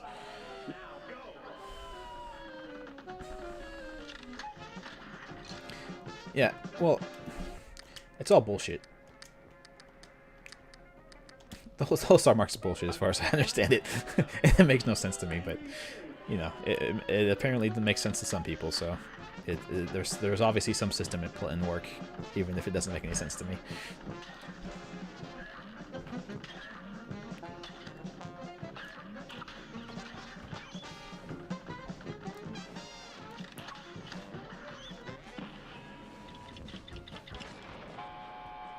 Yeah, I understand that, but I don't understand how you borrow stock. I don't understand how you borrow it, because if you're borrowing it, that implies that you're owning it, but they didn't own it at any point. Nor did the people they borrowed it from, so I don't understand how you borrow something you don't own from somebody who doesn't own it. It doesn't make any sense. It makes no sense. They apparently borrowed something they didn't own from somebody who also didn't own the thing they were borrowing. It's just baffling. I don't get it.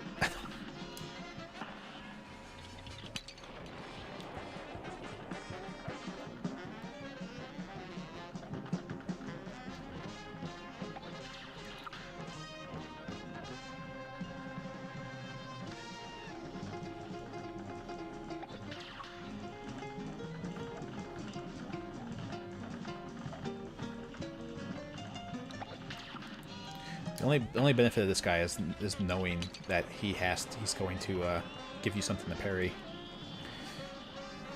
Like the bullets he shoots are guaranteed to parry.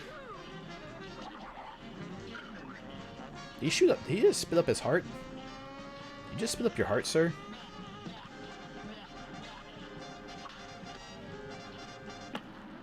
Oh! Obviously you can't stand above them while they are going to shoot a pill. Well, but that's what I'm kind of saying, Kozer. I guess where they got screwed, I suppose, is that they sold the stocks to the Redditors, and the Redditors are not selling back. I think is that how where they got screwed? Is the fact that, like, they sold them to people who weren't going to sell it back, no matter how cheap it got, and that was the problem? Or was it specifically because they pretended like they had 140% of the stock that existed, and that's where the issue was? Is that...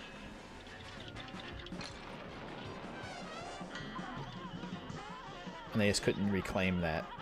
Because it sounds like they didn't even have any of it at all, ever. Which doesn't make sense with borrowing it. I don't like, borrowing implies ownership, and then but they never owned it at any point, so...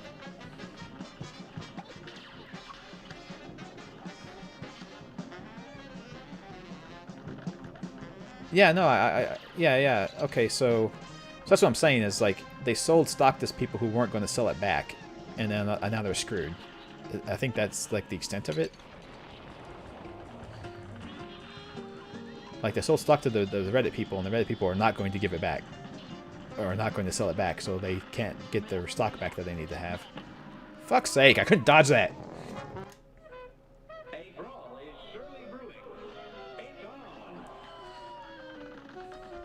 I just did that bot. Don't worry about it.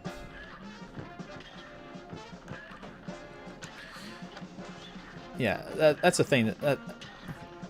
I think, like I said, I think that where they got in trouble was they short sold like 140% of the stock, which is obviously more than exists. So they it sounds like they counted on like not only like buying, like selling the stock off, and then they counted. It seems like they counted on selling the stock off and then buying it back and selling it again, which is just gambling to the highest degree. That sounds like a bad idea. Don't do that.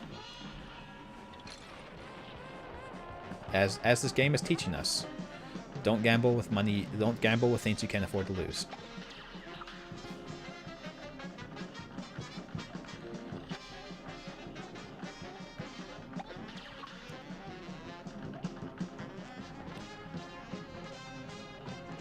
As a Native American man, you don't encourage gambling.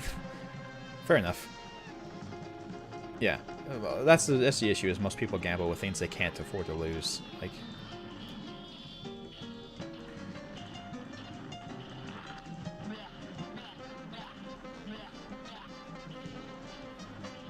that's where it bites you in the ass.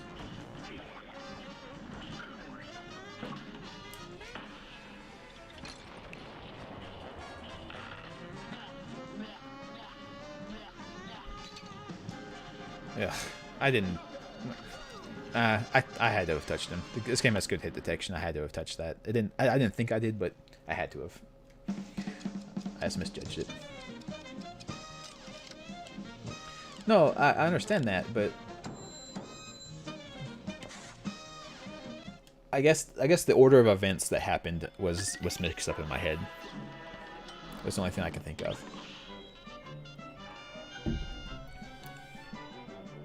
See, I thought that they pretended that they were going to have the stock and then tried to buy it, and there just wasn't any to buy. But they actually had the stock and then sold it, and then when they tried to buy it back, everyone they sold it to said, "No, we're not going to buy it. We're not going to sell it back to you." And they were like, "Oh, well, shit. Okay."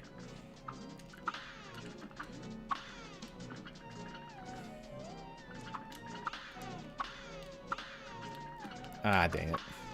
I almost got it. I hit the button. I must have landed it before too early. Okay, so that's what it was. Yeah. So the Reddit guys saw that they were going to try and do this and decided to buy it all and never sell it, and that they basically coordinated it well enough to where they screwed everyone else over. Okay. Or the hedge fund people over. And I gotta tell you, it is creepy to see the way that the mainstream media are whoring out for this hedge fund. I'm typically not a big conspiracy theory, like all the mainstream media is in the pocket of the rich elites kind of person. However, the way they've been acting about this has really made it hard to not to believe that. Because they're trying to tie these Wall Street Bets people to like white supremacists and white nationalists and try and make it sound like they're part of a racist movement somehow. And it's really disturbing to see the mainstream media behave that way. Because the whole idea of news reporting is just reporting facts, right? But they report things the way they see them, I suppose, and the way they see them is really skewed. And you can't help but think that the way they view it is being viewed that way because the rich people are telling them to view it that way or report it that way. It's a really disturbing thought.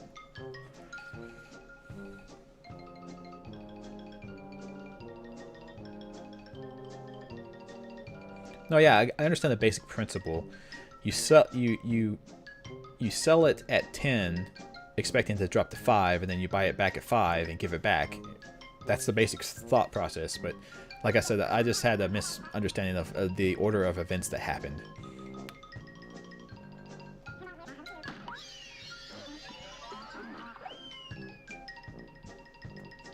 I have an understanding of the order of events now, so it makes a little bit more sense. But it's still stupid.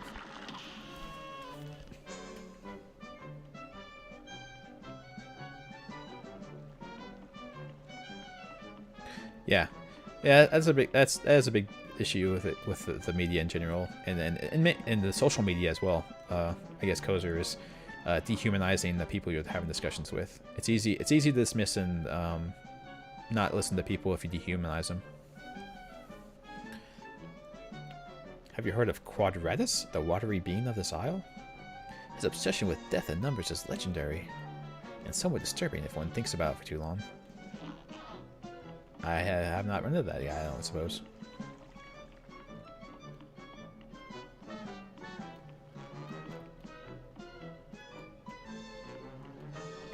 Yeah, no, but that's what I'm saying. Is like it's like the mainstream media wants me to feel bad for billionaires losing their money when they gambled. And it's like I have an insanely hard time empathizing with people who lost more money than I'll ever see in my lifetime and still have more money than I'll ever see in my lifetime. Like, I have a hard time feeling bad for those people. Maybe I'm an asshole.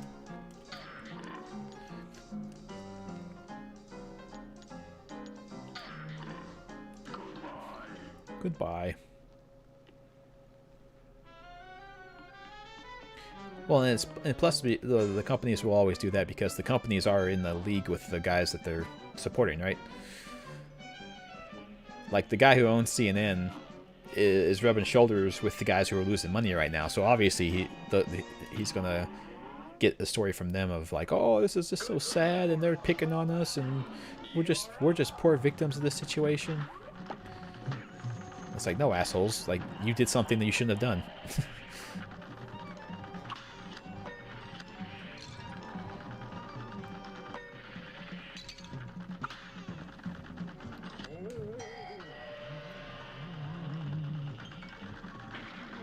Basically, they gambled with money they couldn't afford to lose, which, as I said before, is the theme of the stream.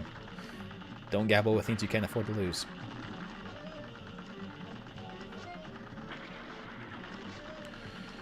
And if you can't afford to lose, how much is it up to now? $60 billion? If you can't afford to lose $60 billion, then don't gamble with $60 billion.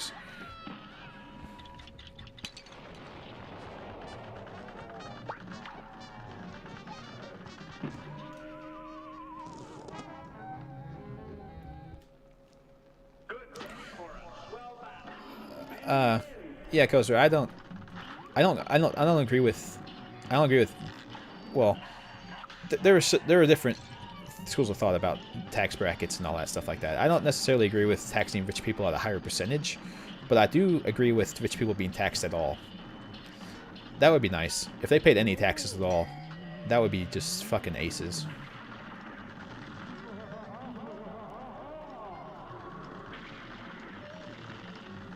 Now I'm talking income tax and various other taxes. If they paid any of that at all, that would just be super fucking awesome. They don't have to pay a higher percentage, but they just pay it at all.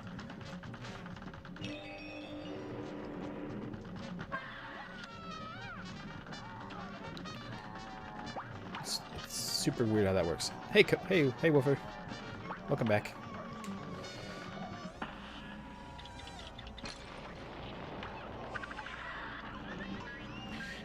Also, if the rich people make their rich money off of screwing over other people and betting on other people failing, they can also get fucked. Oh no, he's read my mind and knows all of my moves. I am doomed.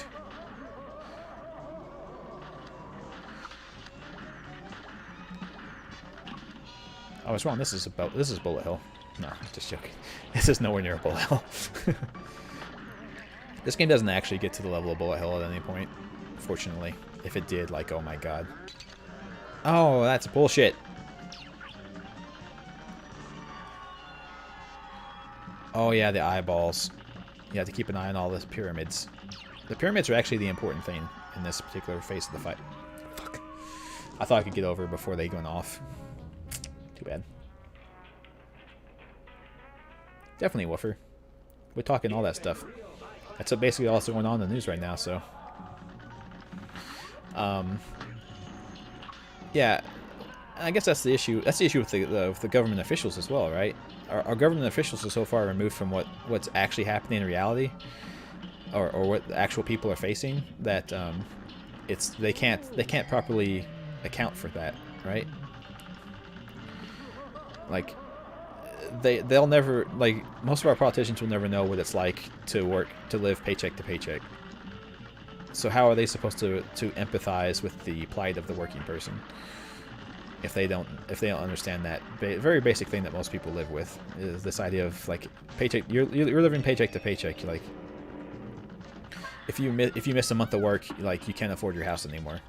That kind of situation. A lot of people are in that situation, and if you have officials representing people that don't understand how that works, then like they're never going to give you a minimum wage rate increase, right? Because all they hear is their rich friends being like, "Oh man, if I have to pay my workers more, then I'll make less money next year," and that's all they hear. So they're definitely not going to empathize with you. The rich people have their ear. The rich people have a direct line of communication to them, so they hear directly from them, and it's easy to empathize with people that you speak to on a daily basis.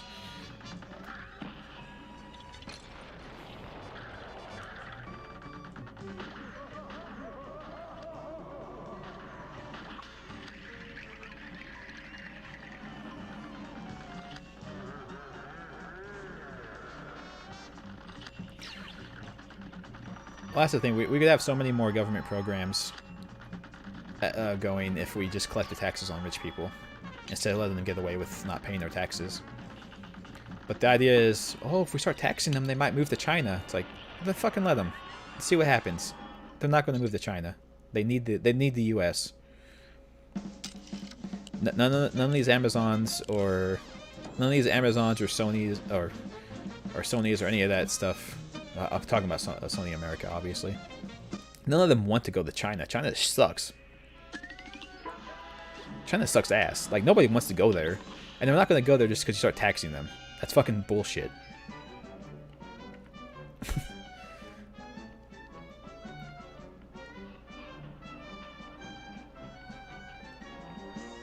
And yeah, I agree with you on that, Kozer.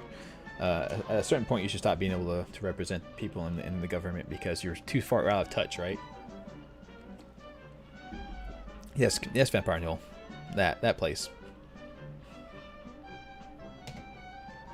Oh, no, I didn't, Kozer. No, I didn't. Well, I think I took damage right when he died, I think. I don't think I took damage after he died. Yeah, China, the place where they'll let you be Christian, but if you're a little bit too loud about it, they'll make you vanish. Yeah, I don't think the mega Christian people are going to want to move there. You have failed and perished 51 times. Crazy. 51 deaths. And that's the thing I'm saying is, like, you think the government, with all of its with all their love of like putting all these programs forth and stuff, would want more taxes coming in, but apparently they don't, because they line their own pockets personally better if they don't tax rich people. Because what they do is they serve in Congress for a while, and then they get out of Congress and they serve as on the board of executives for some Fortune 500 company who also was giving them tons of money while they were campaigning. Oddly enough, it's weird how that works. It's almost like the one hand's, you know, one person's washing the other, or however it's said. No, yeah. What's it called? That explore that reveal all that stuff. Starbane is the Panama Papers. That's it, right? The Panama Papers. Yeah, the Panama Papers talked all about how the rich use tax havens and all that stuff to avoid paying taxes, and like everyone just like, okay, well, whatever. What are we gonna do, man? Make it illegal to do that? And the answer is yes, make that fucking illegal. It's easy to track their income because they have to report it every year, right?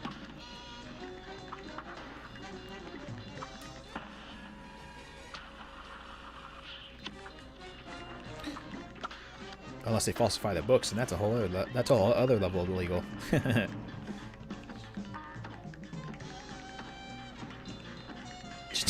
More like Geneva's suggestion, am I right? That's accurate, yes. Those were just a line. Those were just a number of suggestions. We can't actually enforce them because I can't remember this guy's attack patterns at all. I completely forgot what his attack patterns are. And that's on me. How? I have to jump to dodge the things, but I can't jump because he's shooting his fucking horseshoes out. Fuck you.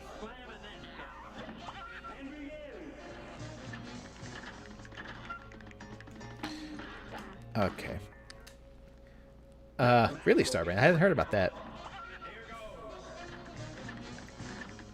Yeah, cronyism is a hallmark of communist regimes, but we're not communists, and communists are bad. We would never do anything a communist regime would do.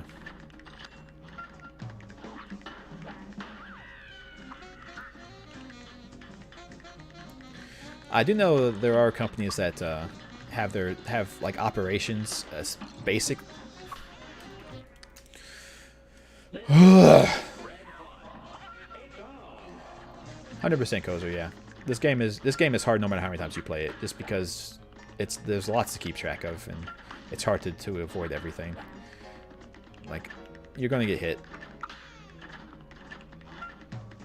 every night, like that. Like you just fuck up sometimes. Like I was a pixel off of dodging him properly, and it just happens sometimes. That's the thing though. The game is not unfair by any stretch of the imagination. It's fair. It's 100% fair. You could argue that Dark Souls is perhaps not fair in certain situations, but this game is fair. They did a pretty good job programming this game, so I can't complain about that. I can't complain. I could complain about that, but I'm not going to, because I mean, I just walked into a bullet he was going to shoot. I didn't know he was going to shoot it, but that's not the game's fault. I should have thought like, oh wait, he shoots horseshoes out of his mouth. Sometimes those go down when they come out. So Dark Souls isn't fair. Sometimes there's bullshit. Like Blighttown. Blighttown's bullshit.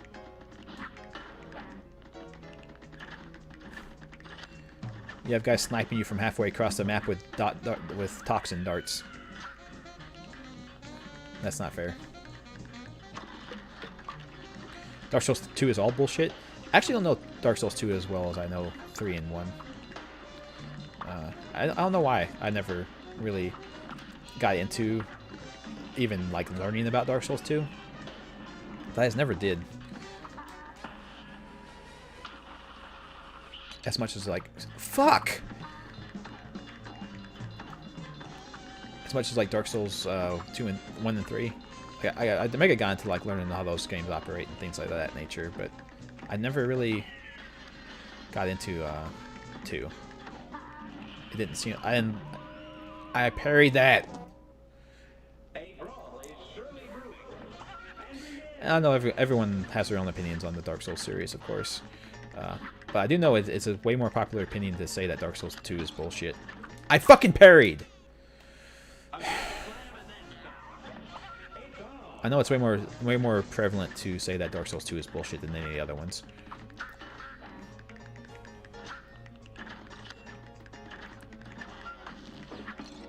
People have way more of a hate boner for Dark Souls 2.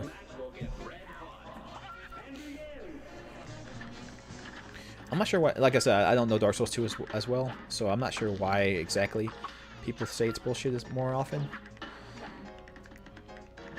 than the other ones. I think Dark Souls 2 is the one that has like the Radiant Life Gems and things like that for your healing items, right? I think that's Dark Souls 2, isn't it?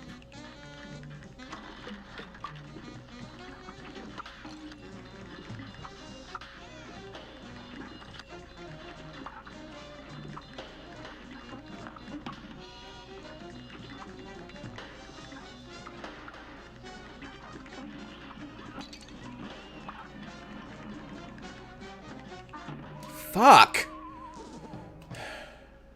Let's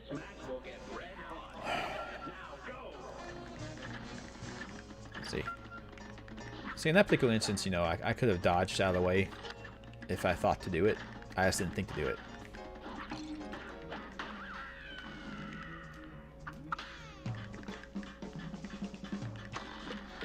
Yeah. Oh wait, Dark Souls... Is Dark Souls 2 the one with the Bed of Chaos in it? Fuck!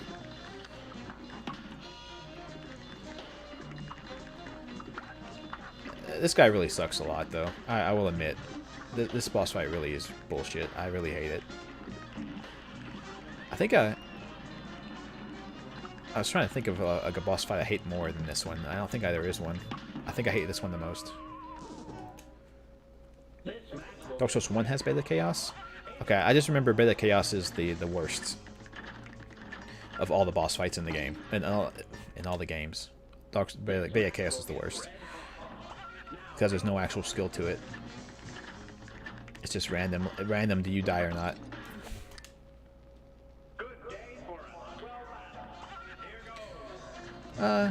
Okay.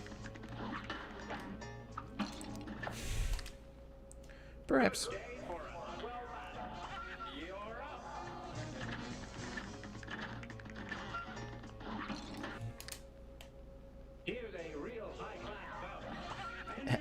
Dark Souls 2 has so many I wanna be the guy-esque traps.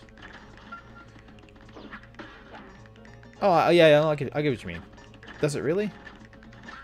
That's funny if that's the case. People love them. I want to be the people love them. I want to be the guy though. So.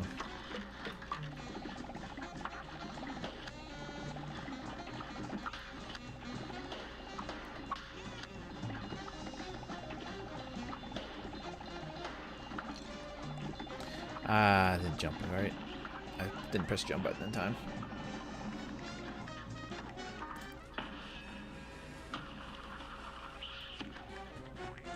Yeah, I just want to bypass this phase as quickly as fucking possible. That's why I use my super on him. Because this phase of the fight is just the worst.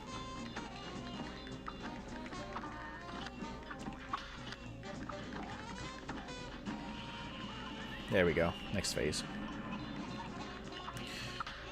Yeah. Yeah. That is true. Every Dark Souls game does have boss fights or ambush parts in it. What was that about? Is he supposed to do that? I don't know if he's supposed to do that.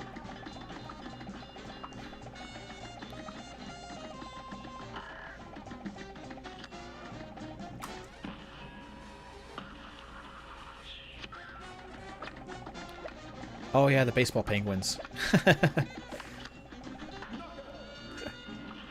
Yeah.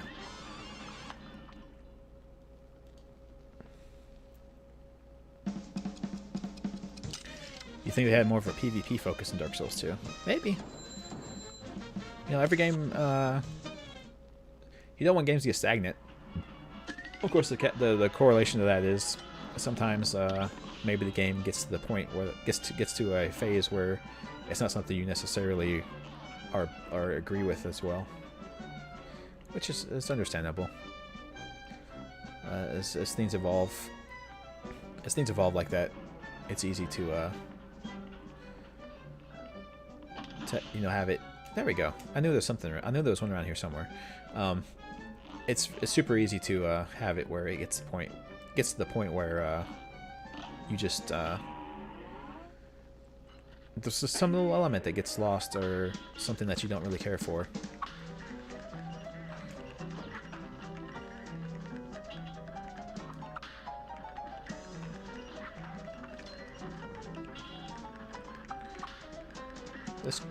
This little place with the gravity a lot.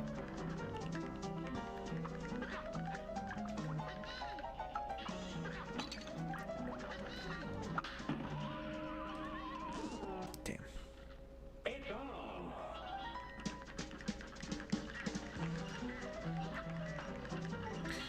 Yeah, I believe that thing usually has like little baby ducks that follow after it, but I'm killing the little baby ducks, so. Oops.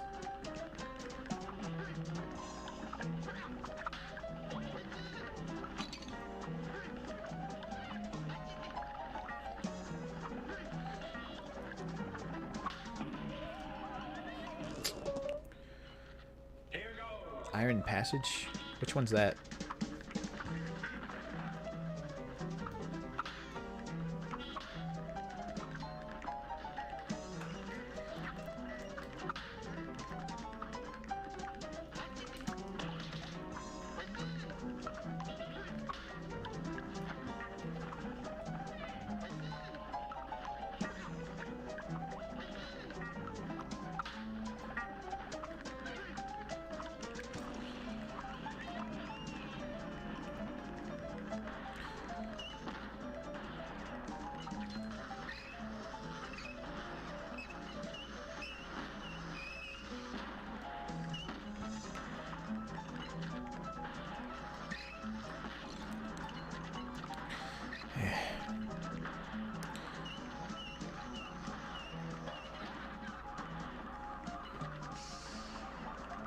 Oh, I thought it was far enough away. Well, that wasn't though.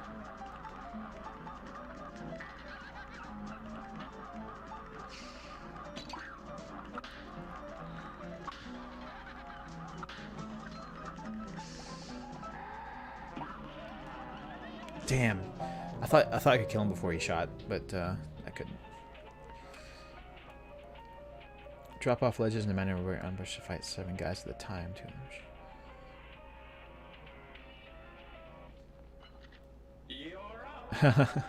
Oh, I see. I don't remember that at all. Like I said, I didn't pay too much attention to Dark Souls 2, but I don't remember the Iron Keep at all. I'm sure if I saw it, I would be like, oh yeah, obviously that place. But I can't think of it off the top of my head.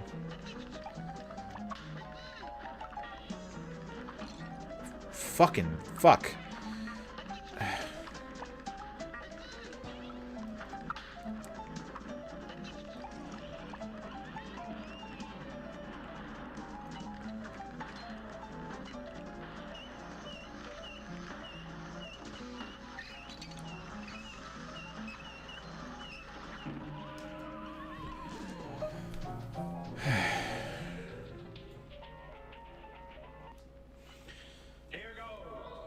Four gauntlets and then you fight the boss. Okay. That sounds fair.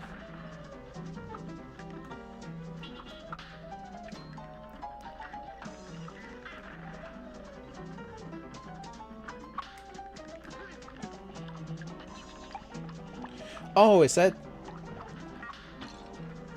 fuck, I hate getting hit by that.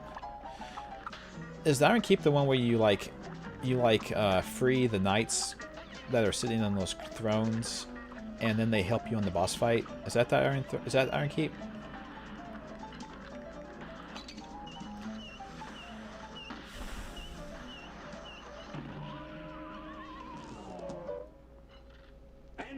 And then the boss fights are like where you have to dive down in that pit and go and fight him.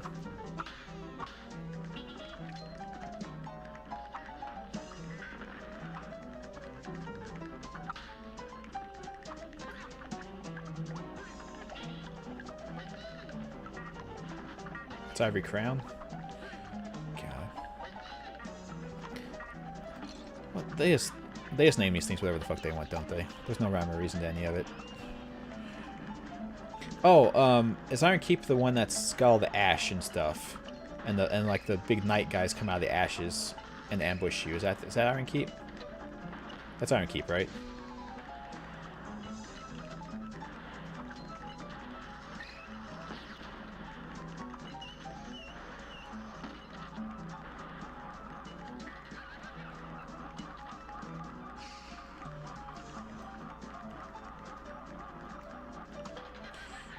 Yeah, and that's the area where you have to like go through the.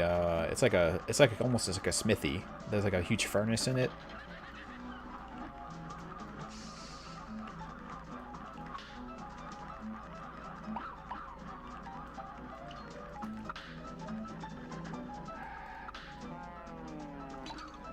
Oh, fuck you.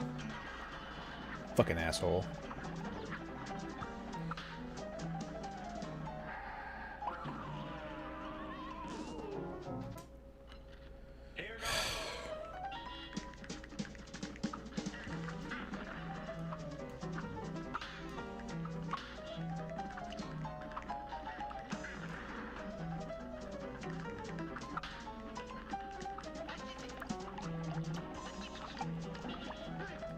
What the? You were supposed to be at the top. What happened? Why didn't it spawn the cars at the top? That's really weird. Did I skip a phase or something? No.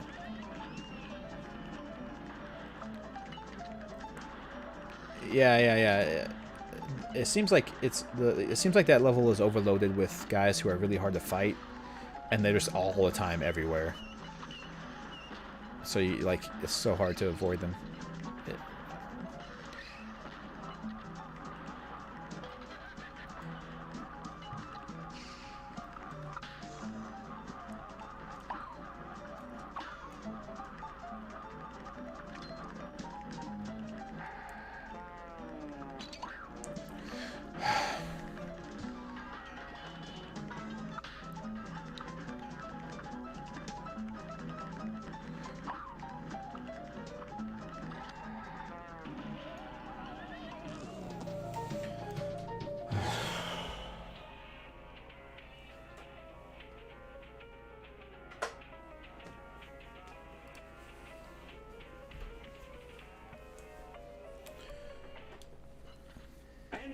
Yeah, that is the one little consideration the game gives you, I suppose, is the fact that like if you just clear out an area enough, eventually you just won't have to fight the guys there anymore.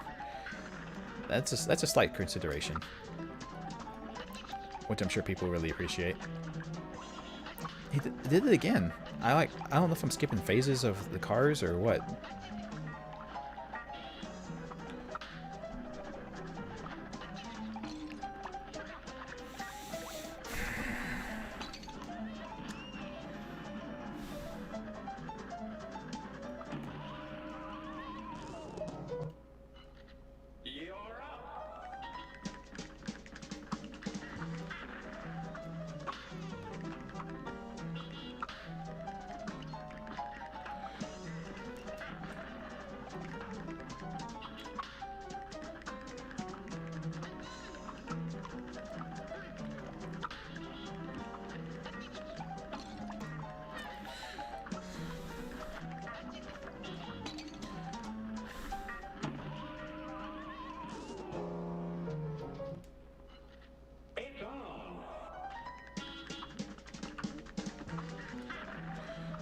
I don't know. Iron Keep just seems like it would be built to piss me off. I would get sick of it eventually.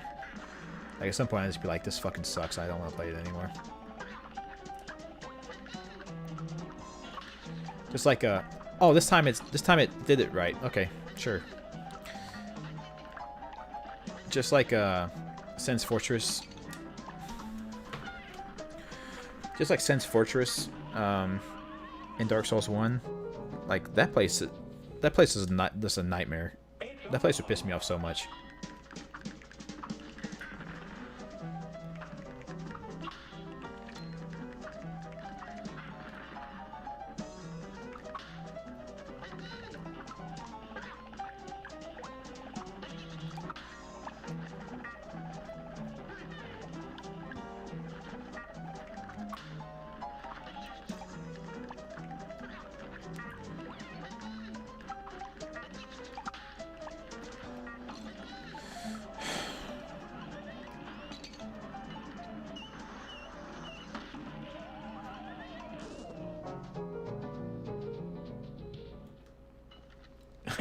punch a hole in your wall? Oh god. Punch a hole in his own wall, then that's whatever. But that's crazy. Yeah, I do know what Fume Night is. I can understand Fume Night being frustrating, especially if you tried the challenge run of him, where you don't actually clear out all the God, what's that chick's name? The souls that you have to collect in that, where you get like multiples of them. I can't remember the girl's name, but there's like some chick that you collect all of her soul. Fuck! The camera shifted and I couldn't see the fucking thing. Well, yeah, sure, I know, but I figured that's what he was doing. But still, you don't want your friend to punch a hole in your wall. That costs money to fix.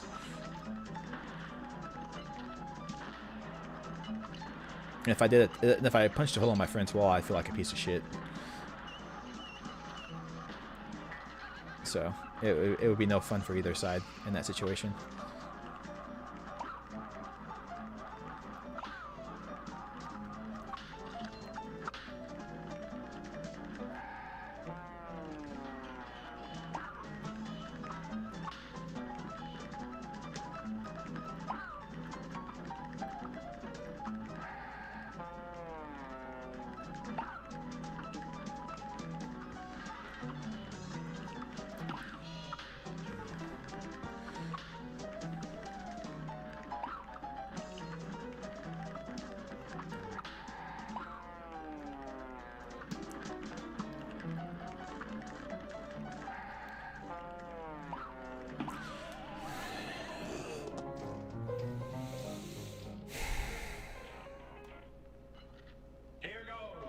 You'll fix it eventually. Yeah, I say that to myself too, all the time. Yeah, sure, I'll fix it one day.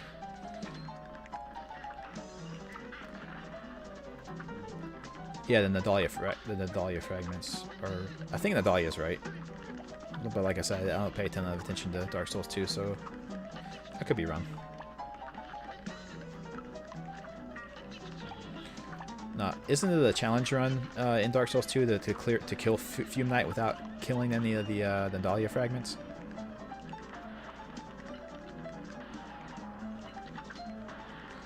He's not gonna fix your hole? Well, he's not a very good friend then.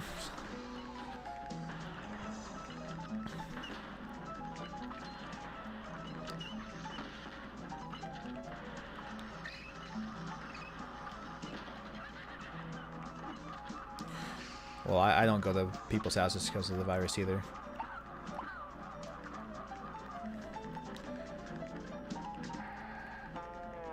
I've had my parents and my wife's parents over, but I haven't had anyone else over.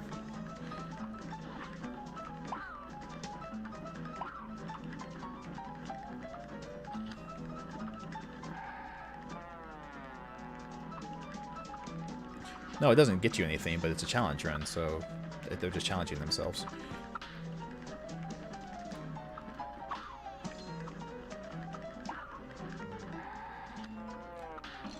God.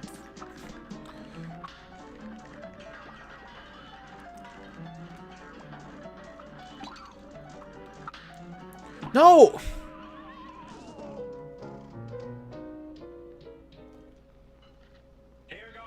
Yeah, well, that's what I'm saying. Is Fume Knight's arena is surrounded by those Nadalia fragments, and they empower him.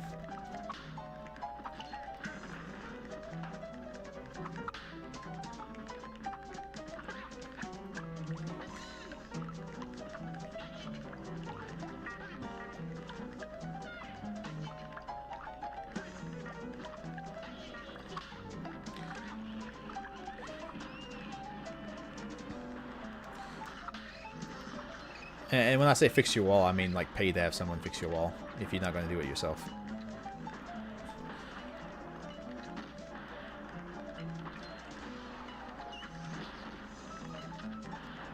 Like I'm not a very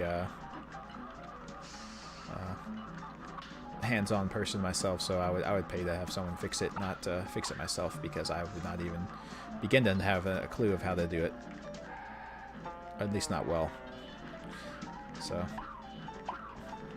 I could always give the old college try, but you don't know if you want that. Yeah, they're basically the same person, right? They're blood related, so they're basically the same person, right?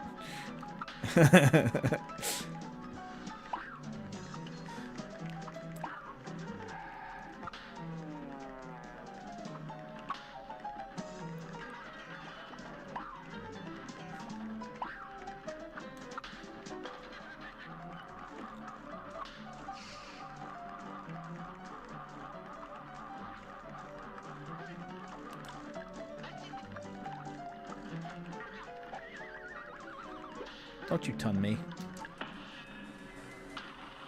I'm not going to 100% this, so fuck it. I'll just go about my day.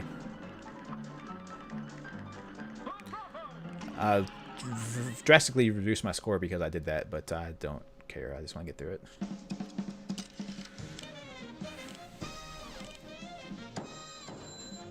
Oh no, I didn't reduce my score. Oh, that's right. The little side scroller stages don't give a shit about what your power level's at. The Nameless Cane. In Dark Souls 3?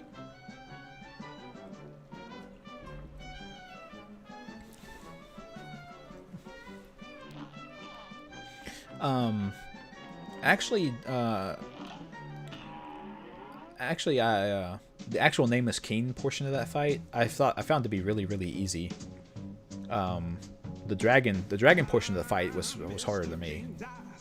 The actual Nameless Cane fight was super easy. I beat him. I think I beat him on my second try.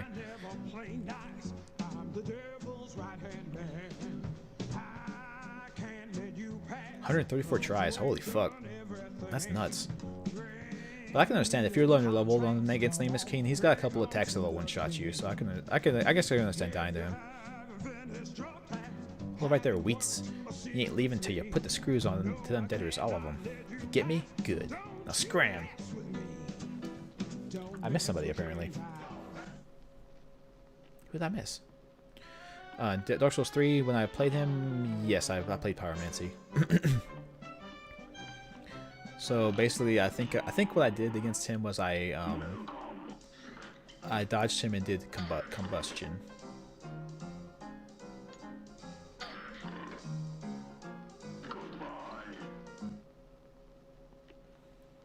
I wouldn't say that's a great thing, but I wouldn't say it's a great thing, Kozer, but yeah, it is a thing.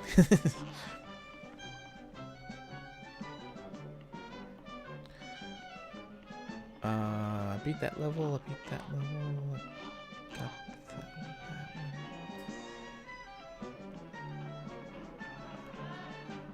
This is just the well that tells you how many times you died.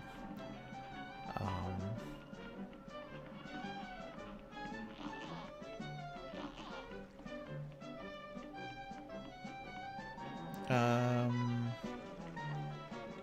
not sure. Oh, there we go. The yeah, you're right. The dragon. I haven't killed the dragon yet. Okay. Yeah, King of Storm was annoying because his hitbox doesn't align with you very well. I think if I remember right, I had to use a sword. I had to use a sword against him a lot. Roundabout is very good for this guy. Actually, I need that to be my main thing, not the secondary thing. So I just start with it. A brawl is surely brewing. You're up.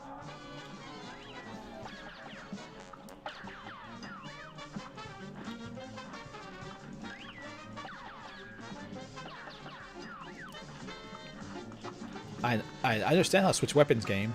I've done it several times already.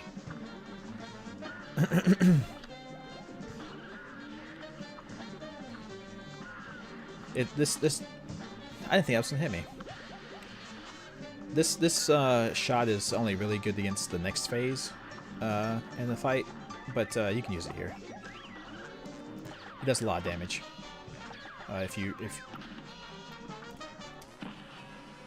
Oh, that was a bad time to use that. He was going off screen. See, this is the phase where you really need this weapon because you're constantly going to the right. You're constantly going to the right, and it just makes it easier. If you don't have to aim back all the time to shoot him.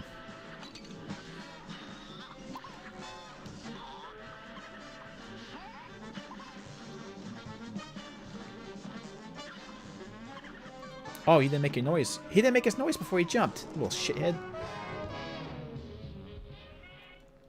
It's not holding down when you try to jump. Yeah, definitely. I could see that being an issue for. I could see that being a big problem because I know some people just accidentally hit down on occasion. It happens. Like you just accidentally touch down, and you're like, well, shit, I died now.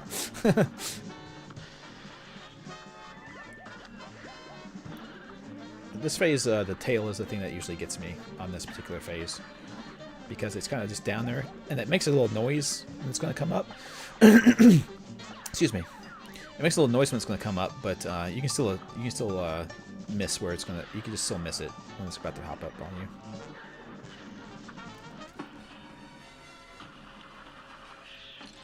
Ah, shoot.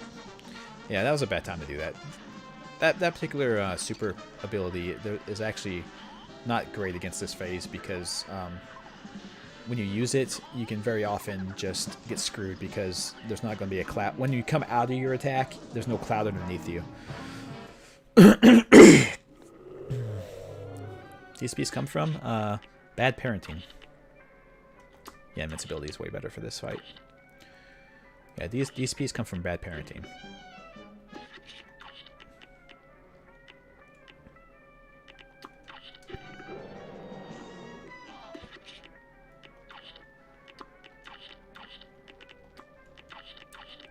There we go. Okay, so phase 1 we can use the regular one. Phase 2 we can use the rebound.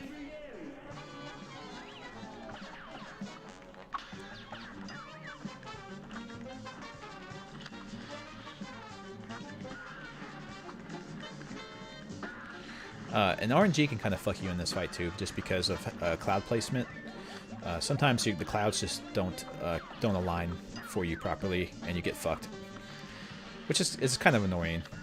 It's not the worst thing ever, but it is kind of annoying to have basically cloud RNG screw you. I thought that was going to miss me. Well, shit.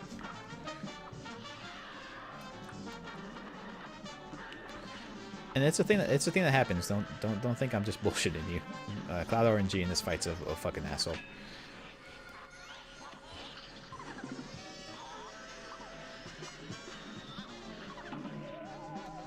my invincibility ended right when they jumped. Well, when I jumped into that. The Street Fighter forums? Yes, he did. He did come from the Street Fighter forums. That's 100% true. Well, he said some very interesting things, but I don't have them memorized. I just remember he had some hot takes back in the day on the Street Fighter forums.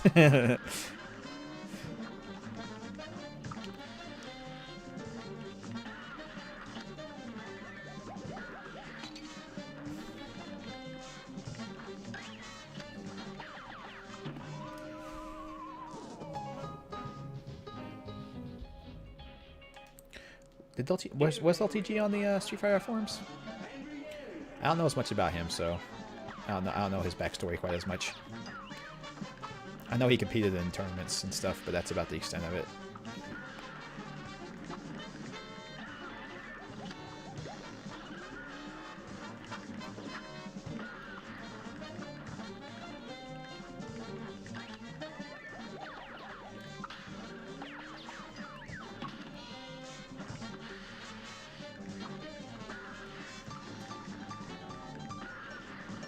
Oh, shoot. I totally don't expect that.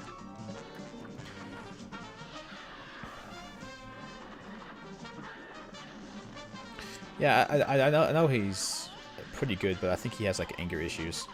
And I'm not sure how much of his anger issues is him playing the character and how much is actually him being a nut job. Because it seems like... I think people have talked to him one-on-one before, and he seems like he's an alright person.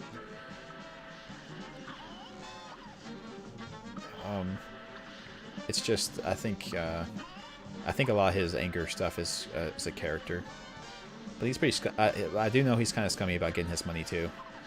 Like, he won't turn on his webcam until someone gives him $30. And sometimes he won't start the gameplay until people give him enough money. Which, I mean, that's how you want to operate your business. I guess that's on you, but it's still kind of an asshole thing to do.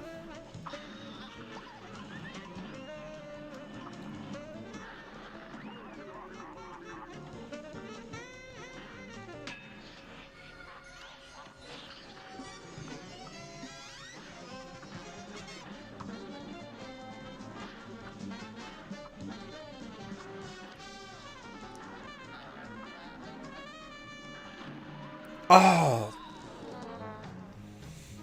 I totally did not expect that. Got me. I'm not sure if it's his webcam or his microphone. I know it's one or the other. But yeah, he expects... And like I said, like if that's how you want to run your streams and the people know that's how you run your streams, then I guess whatever. But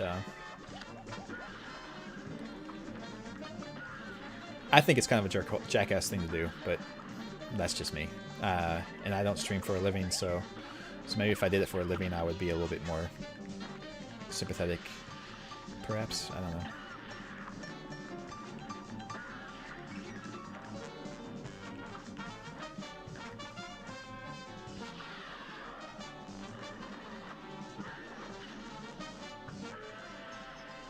Learned it from the thoughts? Yeah, no, definitely. I mean, if people let the thoughts get away with it, why not him?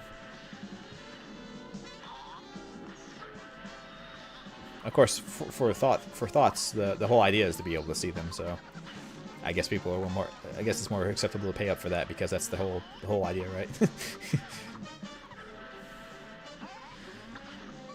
maybe LTG just thinks he's that fine of a physical specimen that people should pay to see him. And he is a pretty built guy. I have to admit, he has to exercise a ton to maintain that body shape, I would imagine.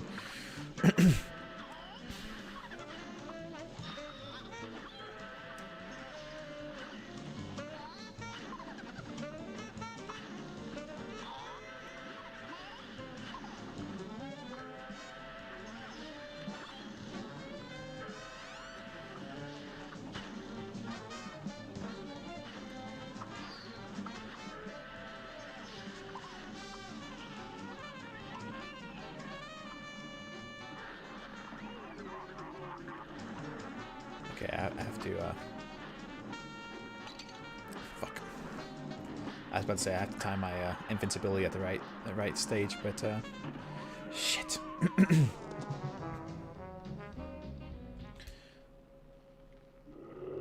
I've changed my mind.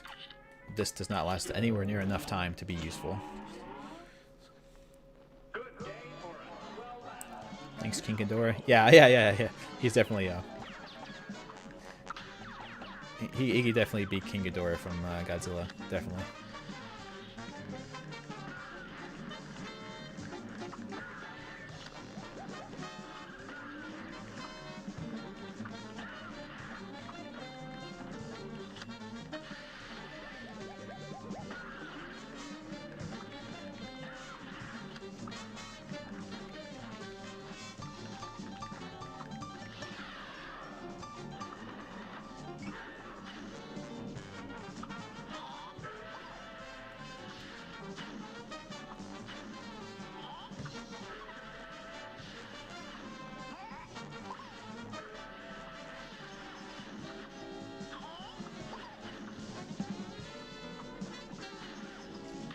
This phase goes on for way too... Fuck!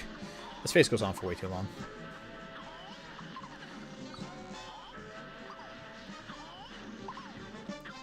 And my bullets should be doing max damage because they have to navigate the entire screen before they hit him. But yeah, he just has... This phase just goes on way too long. There's nothing interesting to it.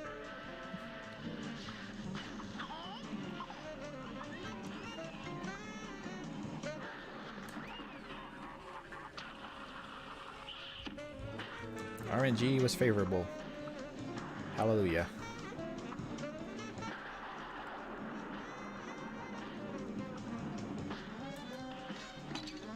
What the fuck? Oh, it's because I have the roundabout. Oh. Shit.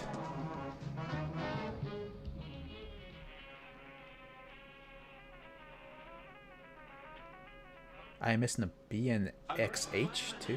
What the hell is that? What? Those clouds are too damn high, that's right.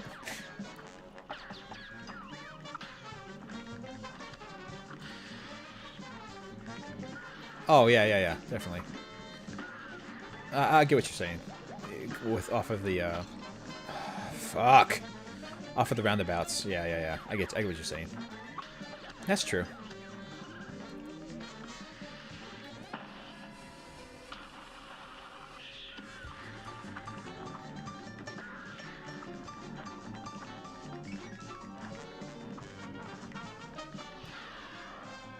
Yeah, I know the fireball split if you only split if you shoot them, but you can't really aim with this weapon. It just kind of happens.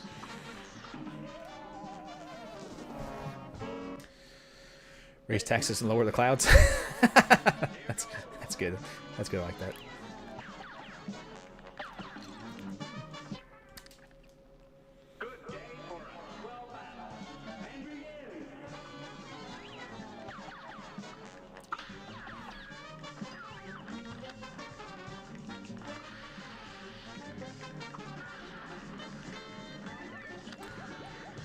If we raise taxes, we can build that weather machine we've all been dreaming of.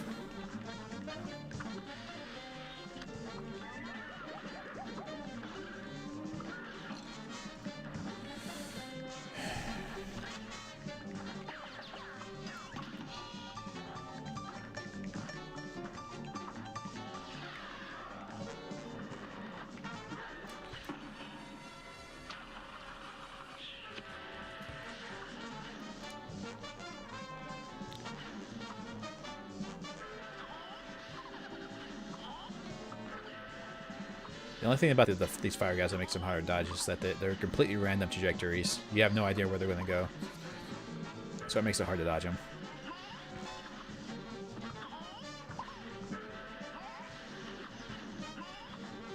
Just kind of have to guess. Where are they going to land this time? I don't know. Fuck!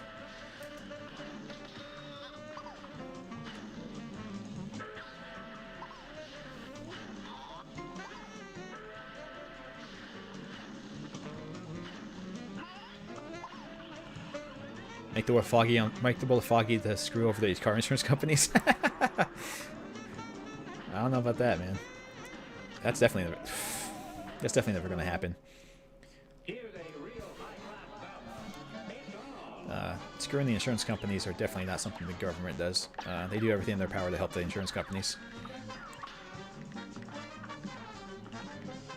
And if you don't believe me, you should look into why we have seatbelt laws.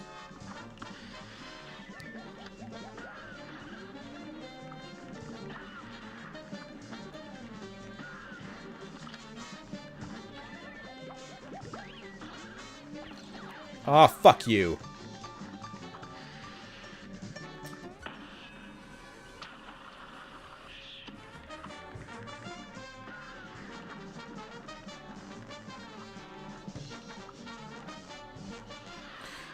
It's like, it's like, do you think having seatbelt laws is because of public safety? Haha, that's funny. That's funny stuff. You're a funny guy. All right, Wilford, take care. Thank you for coming by.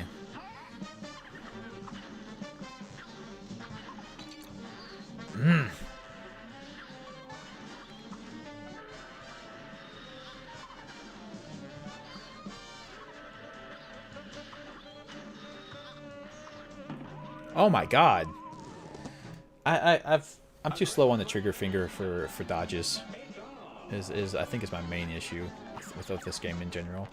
Is I'm just too slow to dodge in less thicket situations. Like if I'm not expecting to get hit, I won't hit it. And I think I need to be more proactive. Fuck! I think I need to be more proactive about dodging if there's even a slight chance that I might get hit.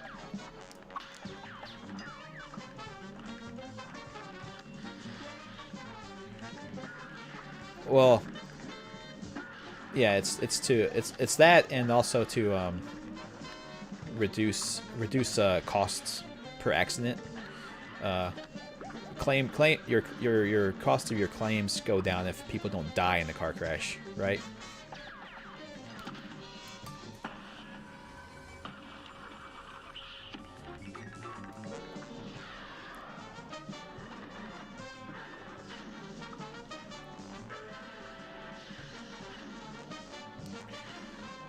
But yeah, now they can say like, oh well, it's the law. You should have been wearing your seatbelt, but you weren't, so we're not going to pay out as much. You know what I'm saying?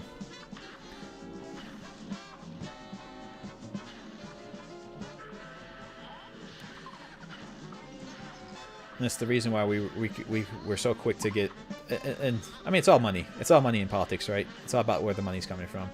It's the reason why we were so quick to jump on like seatbelt laws and stuff like that, but we still have combustion engines instead of electric cars, right?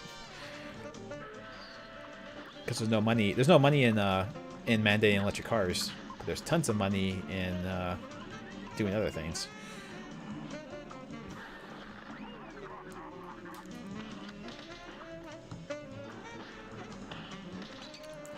Okay, I knocked myself off the platform. Very good. Smart move, man.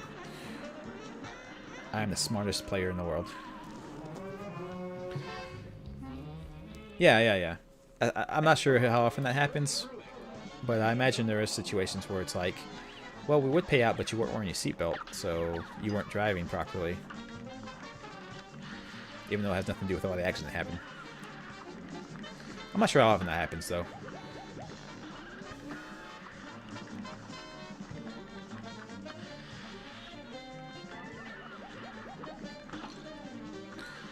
I've not had personal experiences with it myself. My accidents have been purely damage to the car. I've never had anything medically bad happen.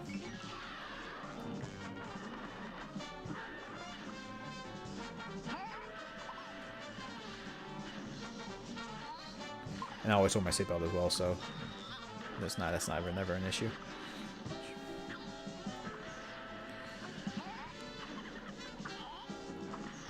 Oh.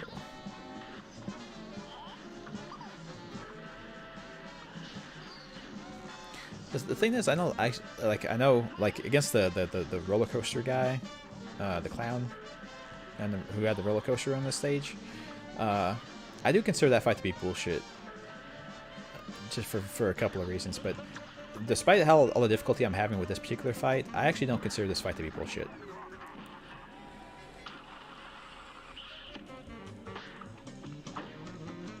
This fight is fairly fair outside of the clouds randomizing, but there's nothing to be done about that. Shit! I never noticed he's doing that attack.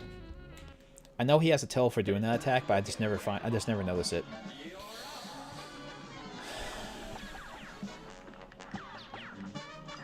He makes a noise when he's about to do it, I think, specifically.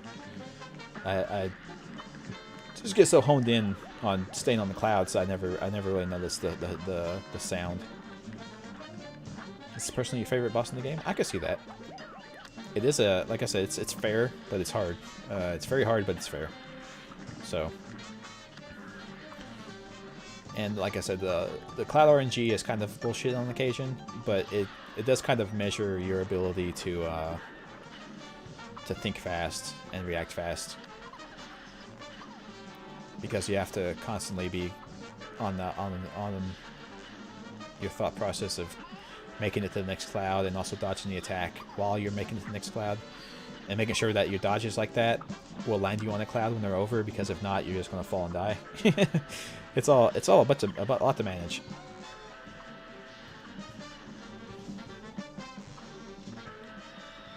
Calamaria is the one you hate the most. Is that the lady who's the side scroller?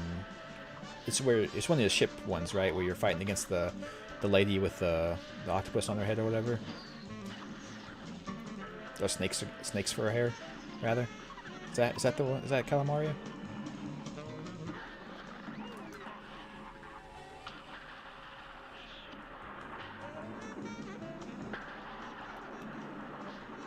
Yeah, I need to watch him a little bit more. Yeah, here we go. See, I knew it was going to happen, but I had nowhere else to go. I didn't have a cloud high enough to dodge it.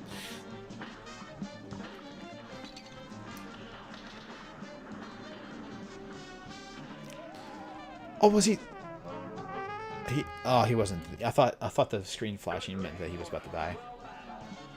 Yeah, Calamaria is can be difficult. I understand that. I think her last phase in particular is kind of bullshit, right? Because it's like it's like almost a maze type thing where you run through like a tunnel while she's chasing you or something, or while you're chasing her rather.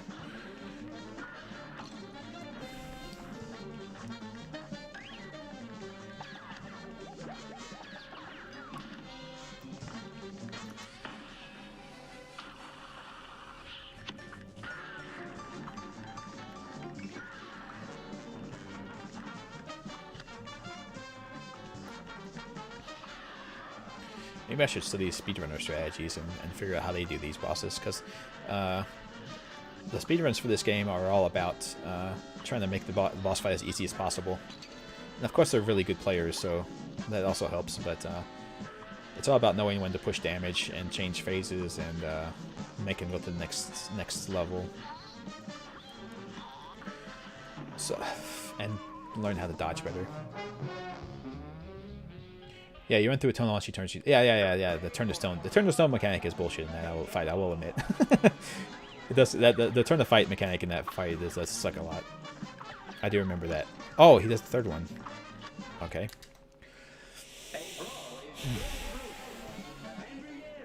And begin.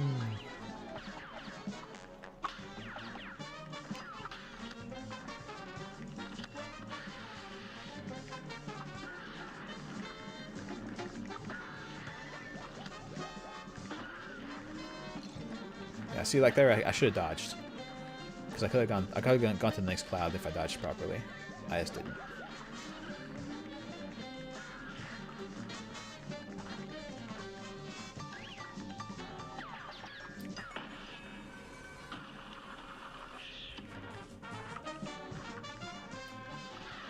Too bad HGTQ sucks now. Yeah, I haven't checked it out the last year or two myself, so I'm not sure how it's been going. But ever since they went corporate, man, they started to suck.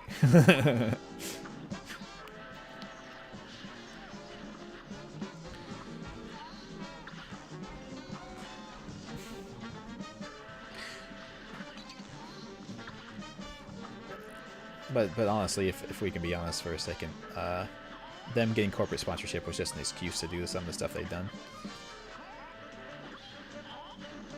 I highly doubt any of their sponsors are being like, hey, you have to have 75% of your people be trans, or else you're just bigoted. I don't think any corporations come to them and said that. I think they use that as an excuse.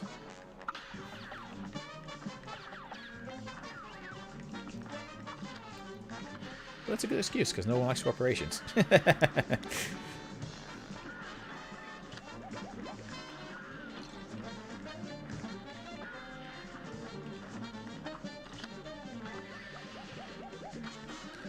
I think them banning the guy from being in there. I think them banning the guy for being there because he wore a MAGA hat, or not even he wore a MAGA hat. Someone on his desk on his couch wore a MAGA hat. I think that's bullshit. Companies can say they want or don't want people for any reason to be there representing them, but you know, saying like, oh, you support Trump, so you're never allowed to speed run again is kind of bullshit. Like your politics should not play any part in whether you can run the game or not.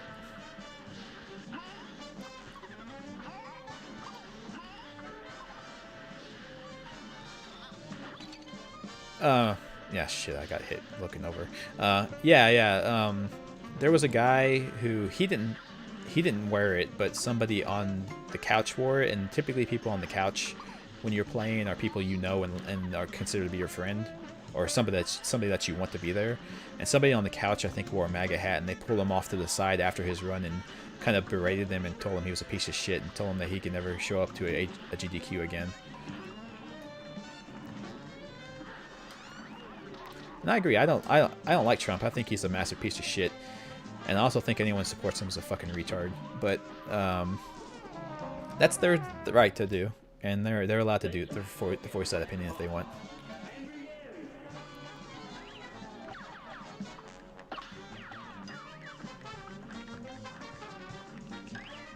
Oh, I misspoke too. Retard or sociopath, one of the two. You can choose which one on a person by person basis.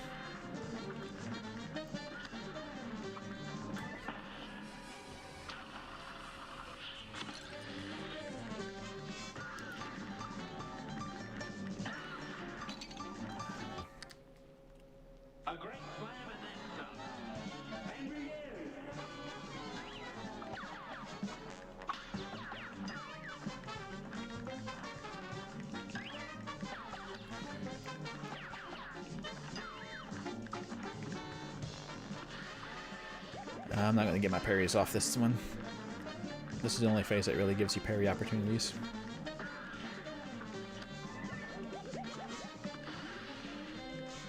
Which is also an RNG bullshit too, because he might just not laser beam you enough times to get enough parries in this phase. Oh, I don't. It's not because of who they vote. It's not because of who they voted for. It's because of the principles they have to have in their brain in order to think that he's a good candidate.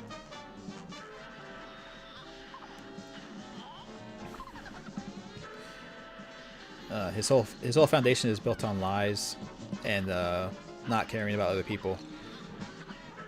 So basically, if you voted for him, you have to either agree with those things or not care. So pick and choose.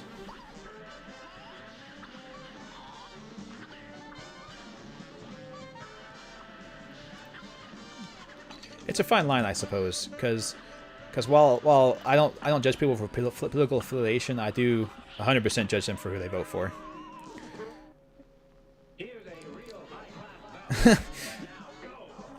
I'm not anti-Republican by any stretch of the imagination.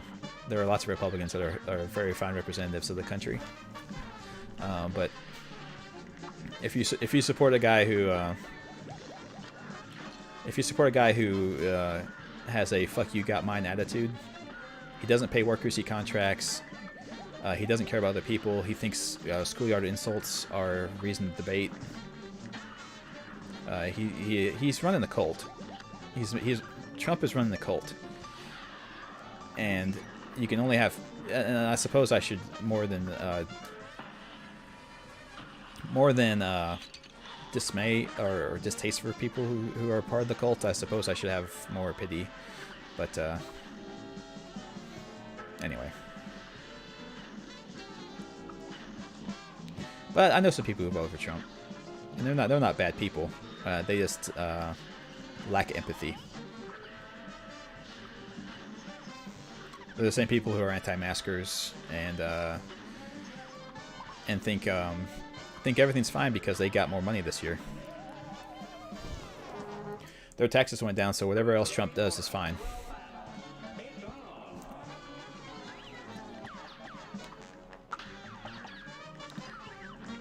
And that's not a way to live your life.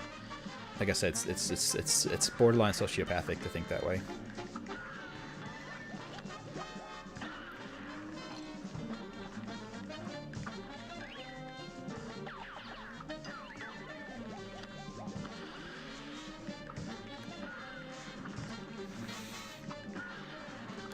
Because if I can be a little upfront with my situation, my actual like living situation, while I am having some medical issues recently, my actual situation financially and socially is actually really good. I'm working, my wife's working. We're both making not tons of money, but we're making good money. So we're all fairly well off. My insurance is pretty good, so my health problems are being covered, and I can afford to pay the premiums and whatnots. But I don't think that because I'm doing well that everything's fine and dandy. I understand that it's not. Things are not going well for tons of people, for many people. Things are not going well. And having the mindset of, oh well, fuck them if they're doing badly. I'm doing good, so everything's fine. And we should maintain the status quo because I'm doing well in the status quo. That's a really shitty way to think.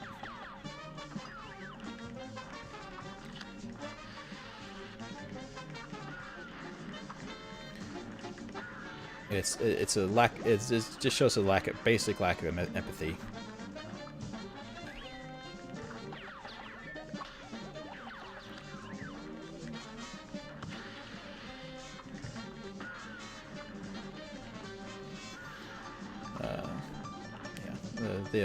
That's just my thought anyway. You shouldn't only care about the people you see every day.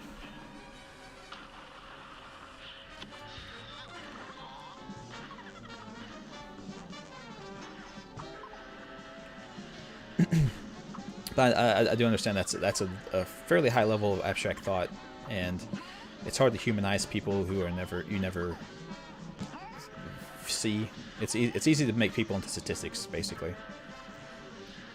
And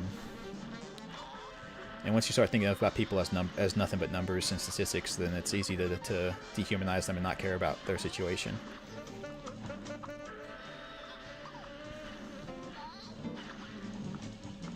But as I said, that's just my thoughts on that's just my thoughts on things. People don't have to agree with that.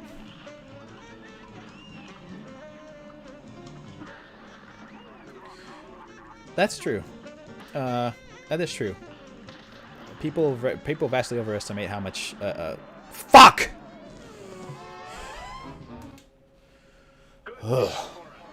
People do vastly overestimate how the degree to which the president can affect things. Now, socially, I think we've all seen socially how he can affect things. If you pay even slight attention to the way people have started acting in the last couple of years. Like, you can see what a cult of personality can do to people. As I said, being in a cult is bad. But yeah, when it comes down to the end of the day, like Congress and the House and the Senate have a ton of control over what things actually happen. And then you also have the idea, like, if you get really if you get really into the conspiracy theories, like, both political parties are in the pocket of, by and large, are in the pocket of the corporations. So they're mainly working in the interest of the corporations at the end of the day, right? They've lost touch with what the people actually want. Shit.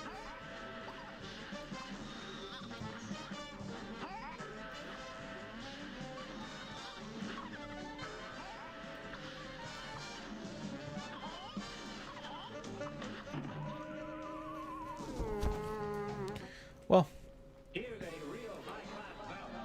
Here goes. yeah, that's, I mean, that's what, I guess that's what the, fuck! Here's a real high-class belt. It's on. I guess that's what the checks and balances are for, right? You don't want a king, so you don't want some, like any single person to have that much control over your life. But then you can, I mean, you can look at how much control Mitch McConnell has over the government, or had over the government when he was majority leader, right? Like, that was one person exerting an extreme amount of power, and that's because there is no thought, there is no thought, there is no, does this make sense to me? It's all about party lines. You have to support the party no matter what, and that's some tyranny, dictatorship type of situation. That's I know people have been throwing around the Orwellian incorrectly recently, but that's some Orwellian shit to be like, if it's for the good of the party, then who cares if it's actually the right thing to do? And they have to think that way, because if they don't, then they don't get voted in next time, right? They want to get voted in next time, so it's some bullshit. It all sucks, but it's the public's fault. If you want to blame anyone, it's the public. You can't blame the government. You can't blame the government directly, because I mean, the people who represent you and the government are the public, right? And the public vote them in, so it's never going to change until the public change their mindset and how they think. And the bipartisanship needs to fucking go away, if anything. If we do nothing else, like I want all these social programs. I want the debt forgiveness. I want public health care. I want all that shit. All that socialist shit, give it to me. Please give me the socialist shit. But until people get past the bipartisanship, we're never going to progress. A great slam and then some. Now go.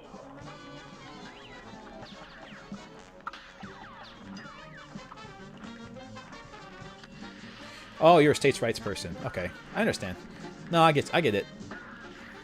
I don't 100% agree with that, because some states are pieces of shit, and they don't, like, if you, some states continue to have some fairly backwards and pre-1970s lawmaking and legislation thoughts, so I'm not 100% on that either, but I do agree, I do think perhaps where like people should have a little bit more say in how their lives are lived, I guess.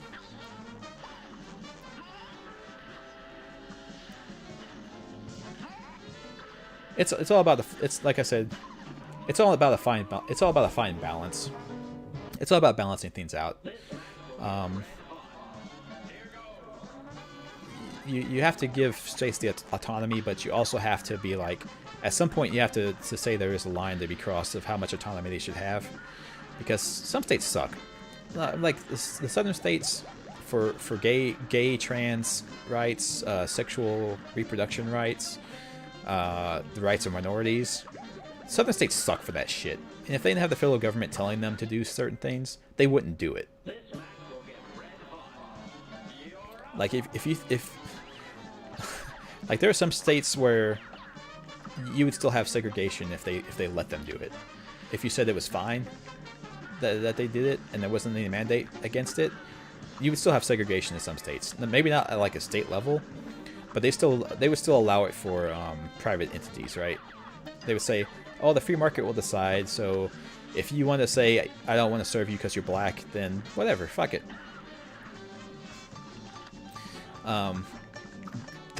They would 100%, that would 100% still be in the books if they didn't make it, because I know that's the case, because there's still stuff in the books for some situations where you can still be racist against people. I mean, just the other day, they got in trouble for it, so that is something. Just the other day, though, there's a graveyard who said a guy couldn't be buried there because he was black,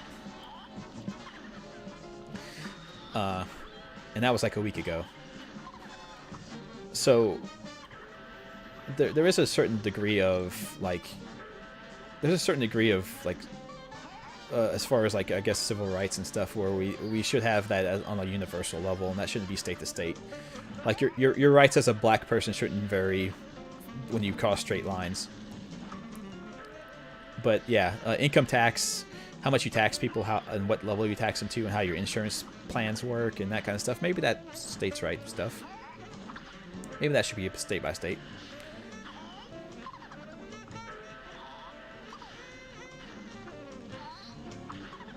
Well, no, I mean not the entire state, but if you want to say that there aren't states that would allow you to discriminate against people for the color of their skin, still, I think that's not true. And you're right. It's maybe it's wrong to say all southern states are that way, but there are southern states that are that way. And Illinois would definitely. Well, yeah, but that's what I'm saying is every I think people should maybe take a look at why is it exactly that major U.S. cities where the people have more money and are better educated usually aren't very conservative. Maybe there's a reason for that. Maybe in my experience living in Kentucky, the well-off people are just way better at hiding their racism.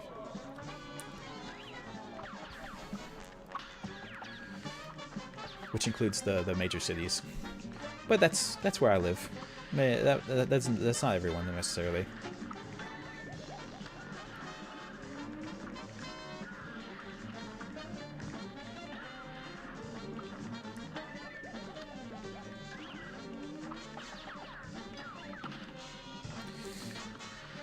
What was I going to say? There was something else I was going to say.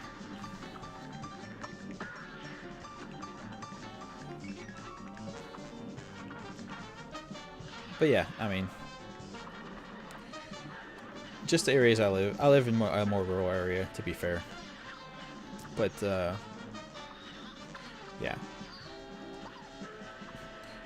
people are very backwards, very traditional, I guess I can say, in this area, and they are the majority of voters in the state.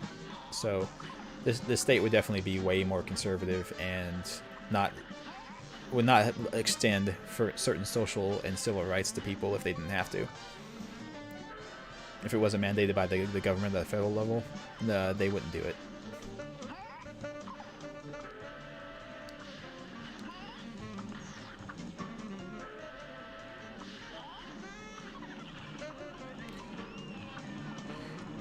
And it has to do with poor education, by the way.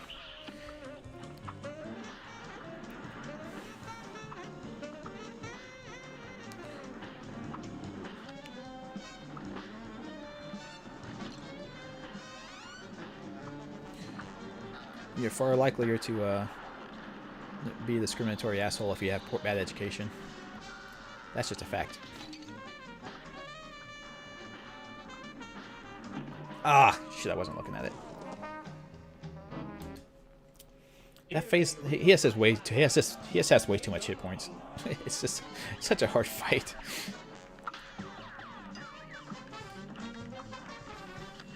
And like I said, I'm speaking in general, but that's just if you talk to the average person, if you talk to the average person, they would be fine with it, which is kind of disturbing. No, I said people are bigoted and racist because they have poor education. That's what I was saying. I wasn't bragging about education in the U.S. Education in the U.S. is shit. And that's what I was saying, is people are racist and bigoted here because they have bad education. My state's, I think, 48th in education, something around there. So it's easy to be bigoted and backwards and conservative when you're poorly educated. That's just how the statistics lie. I'm not saying bad things about conservatives necessarily, but that's how the statistics lie. The more poorly educated and financially poor you are, the more likely you are to be conservative, which is kind of sad. Because conservatives don't care about poor people, governmentally anyway. Although you can make the argument, I guess, that maybe Democrats don't care as much about poor people as they should either. But if you want to know who blocked the stimulus checks, that would be the Republicans. Which maybe using Republican and conservative interchangeably is not correct either. I shouldn't do that either. That's a point on my side I should get away from. Republican and conservative are not the same thing.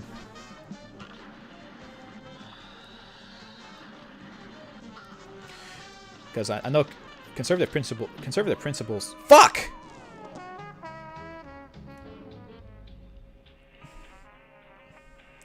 Pelosi, I'm not sure if she blocked the stimulus, but I know Pelosi and a bunch of other people put forward the idea that we should give everyone $2,000 stimulus checks, and we never got to vote. They never voted on it because the Budgetary Committee blocked it and never let it go to vote.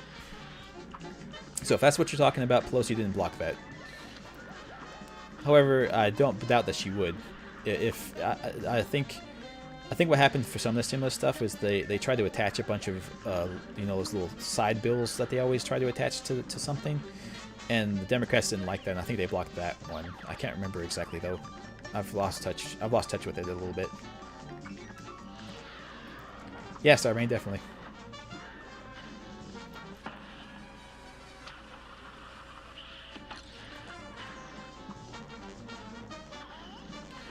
And I believe that was a George Carlin quote, right, Sarbane?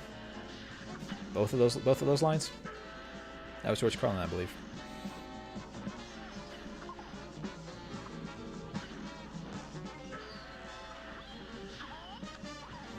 I don't know. I wish the country was a little bit more progressive. That's all I'm saying.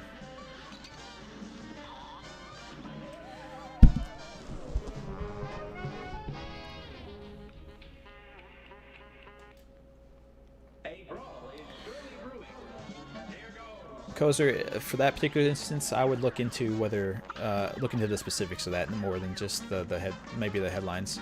Maybe that's something I need to look into. But the stimulus ones I know of, the Democrats proposed could not be voted on until just recently, which is post-election. So look into that a little bit more. Check that out. If it's the one where they wanted to give us all $2,000, the reason why they couldn't vote until post-election is because the financial committee would not allow them to vote on it.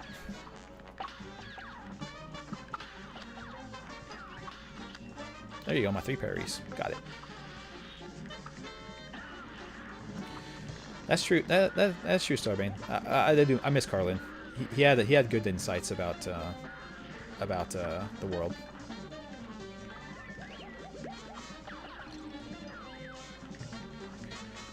Well, that's what I'm saying is the post-election one. The post-election one was initially proposed back in March of last year, and they were never allowed to vote on it because the financial committee said that they couldn't. They would not allow them to vote on it.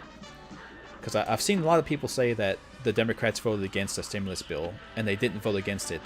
They were never allowed to vote. And it wasn't the Democrats that did that.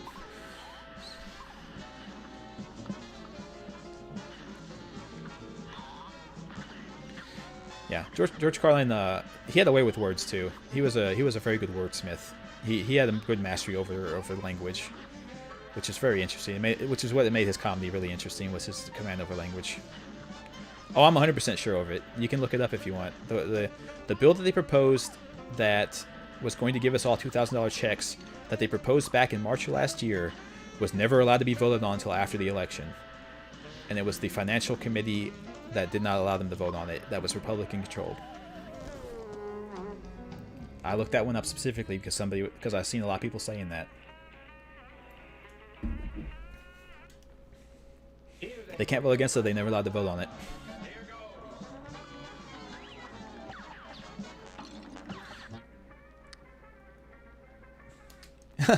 Well, that's the thing, Starbane.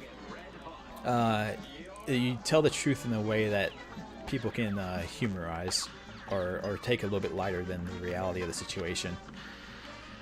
Because I do agree with you. He said some truth. He said some true things about America, and it was mainly his commentary was about society and stuff. But he was against. He has some certain ideas about how we run our politics too, which is really interesting. Oh, and also, Kozer, one thing too I would say is There may have been a separate stimulus bill that I'm not aware of. Like I said, I don't spend all of my all day every day looking at politics and tracking every single bill that passes the House floor. So there could have been ones that they voted against. I'm not sure about that one. I'm not sure why they voted against those ones. But I do agree. Distrust in your government officials is a good idea in general, regardless of which party they are. You should always, like I was saying before, partisanship is bullshit. You should not support somebody just because they're in the party that you affiliate with. Your support of a political figure should be on a case by case basis, and a issue by issue basis. For instance, there's a lot of stuff I agree with Biden on. There's a lot of stuff I don't agree with him on. So I take that on a case by case basis. And just because you vote for somebody doesn't mean you support 100% of everything they do. I will say that for the thing you said earlier about not hating people just because they voted for Trump. There are things that he did that, I mean, was good for people, obviously. Otherwise, people wouldn't like him. Well, people, never mind. But in general, I don't side with Republicans very often. Boondocks got canceled, I thought. Didn't they get canceled? Or did they just not want to do it anymore? I thought they did get semi-canceled in a way. Not like cancel, but I thought that they had the people come to them and say that they couldn't tell certain jokes anymore. Maybe I misheard that.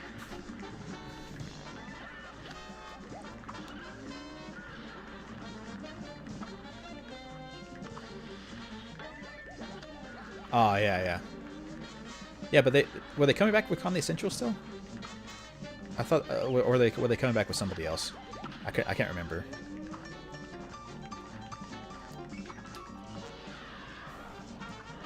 I understand it. It's rough politically, and I mean, I understand that it's rough politically. It's rough for everybody. Everybody's having a hard time right now. So I can't hate on people too much, but I know I made some generalized statement about people who voted for Trump this last year, or last election rather.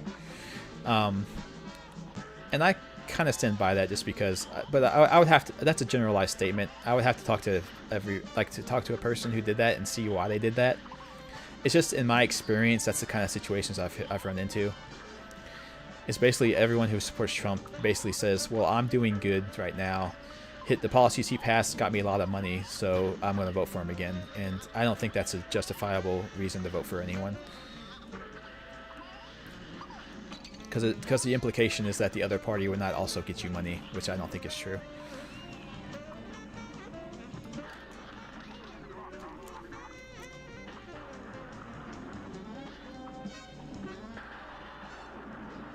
TTA reboot? What's a TTA reboot?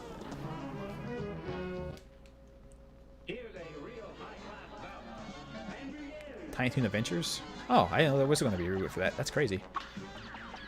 It's not one of those, another one of those commercials, another one of those things like the excuse me, the Thundercats remake, is it? It's not like going to be like that, right? I prefer my cartoons by people who can actually draw.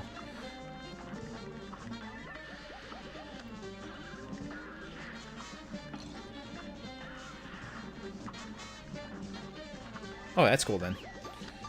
I hated that Thundercats remake. I didn't even watch any of it. I saw stills and saw some clips, I think, of it, but that Thundercats remake was shit. That was pure dog shit. I don't know how people who can't draw get signed on to draw cartoons. I don't know what the hell this fascination is with shitty drawing. It's like a signal to the SJWs. Hey, this cartoon's drawn shittily. This is cartoons for us. And of course I'm poking fun. I don't really think that way about people, typically. Although there are people who are like that.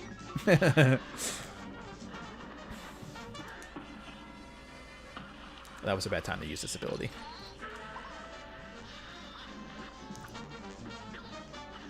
The Animaniacs reboot? I didn't watch the reboot of that. I didn't heard a lot about it though. I'll take your word for it that it's garbage. I didn't have high hopes for it. Animaniacs was kind of special in how it told us comedy and everything. I don't think they could recapture that. Mainly because they're not allowed to anymore, right? You probably couldn't tell the kind of jokes they told in some of the original Animaniacs that these days anymore. Then when the Teen Titans Go route, oh god, that Teen Titans Go was such shit. I'll never understand that thought process either, where you make these you reboot these old retro things that like the boomers have good memories about, and then you make it for like the new like 10-year-olds. Like, why would you reboot a show that people in their 50s enjoy and then make it for 10-year-olds?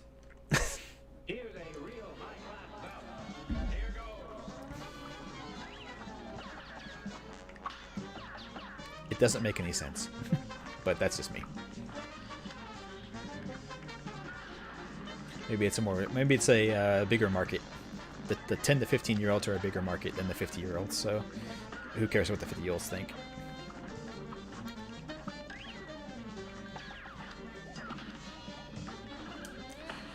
See, the thing they never think about for that stuff is maybe the 50-year-olds aren't a big market because the cartoons aren't made for them. Never thought about that? Nope.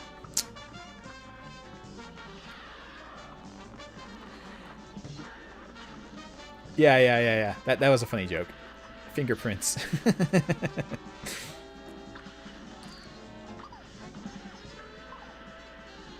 Yeah, cheap cash grabs. Yeah, that's what I'm saying is 50-year-olds aren't a big part of the market, but they never stop and think that maybe 50-year-olds aren't a big part of the market because they don't cater to 50-year-olds. That's big brain thinking. That's next level big brain thinking on my part. Maybe if you make cartoons that 50-year-olds would enjoy, 50-year-olds would watch cartoons. I know I'm thinking way outside the box on this one, but just maybe. Oh shit, I couldn't even see that. They claim the fingerprints joke was on accident.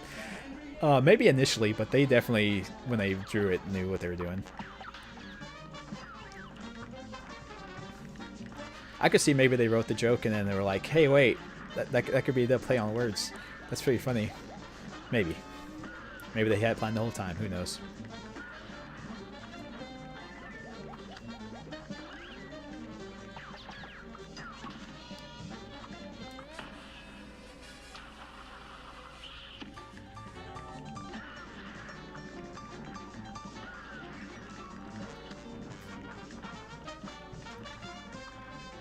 I think that was a good time to use my super. I think that lowered the amount of time I'm going to be stuck on this phase. I think. I could be wrong.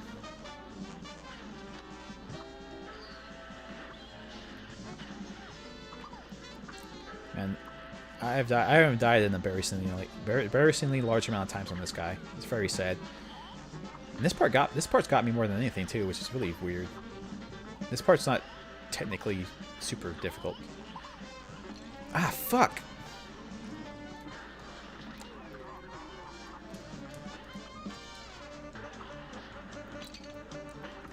I say that and then immediately die. Oh god. Flamethrower.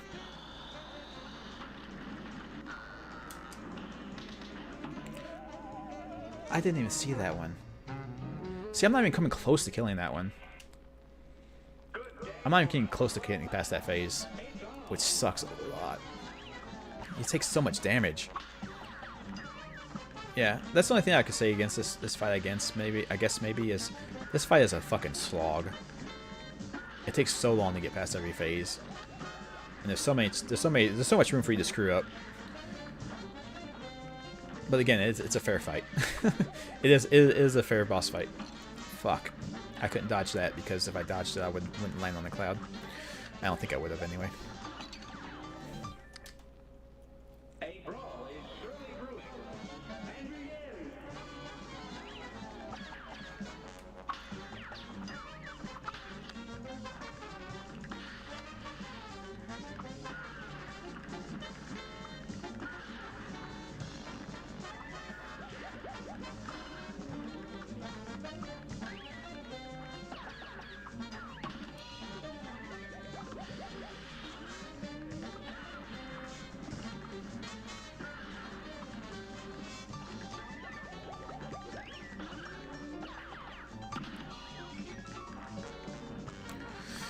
Yeah, I'm sitting here at full power.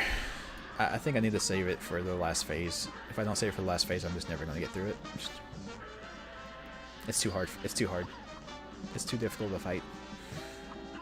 It's too much for me. I can't take it anymore.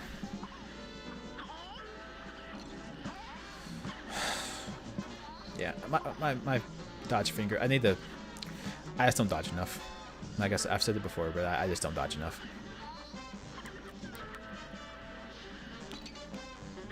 See, I should have dodged there.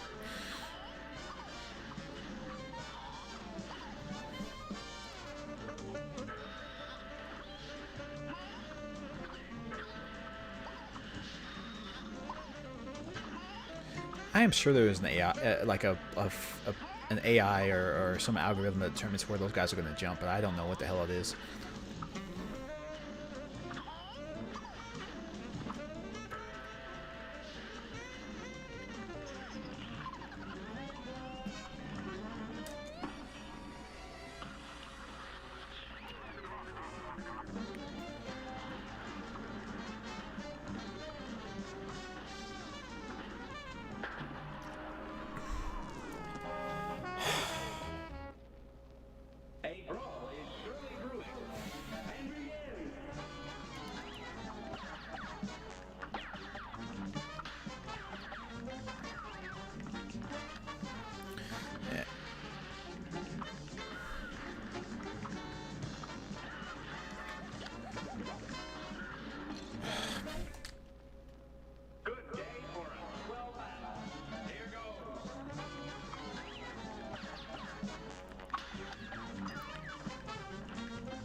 Yeah, slam light button.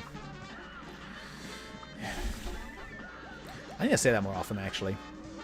That actually works, you know. That's the thing about, you know, telling people, hit the like button, hit it. It actually works.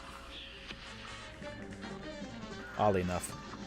And in fact, it works better if you make it sound like it's not an option. You know, did you know that? If we could buy more, if we can get more into like the proclivity for someone to fall into a line with a cult, more people are likely to hit the like button if you tell them to do it than if you ask them to do it. If you say hit the like button, do it. It's way more effective than saying, you know, if you like the video, hit the like button. No, be assertive about it. Tell them, say fucking hit that like button, you asshole. And it's way more effective than actually asking nicely. It's kind of weird.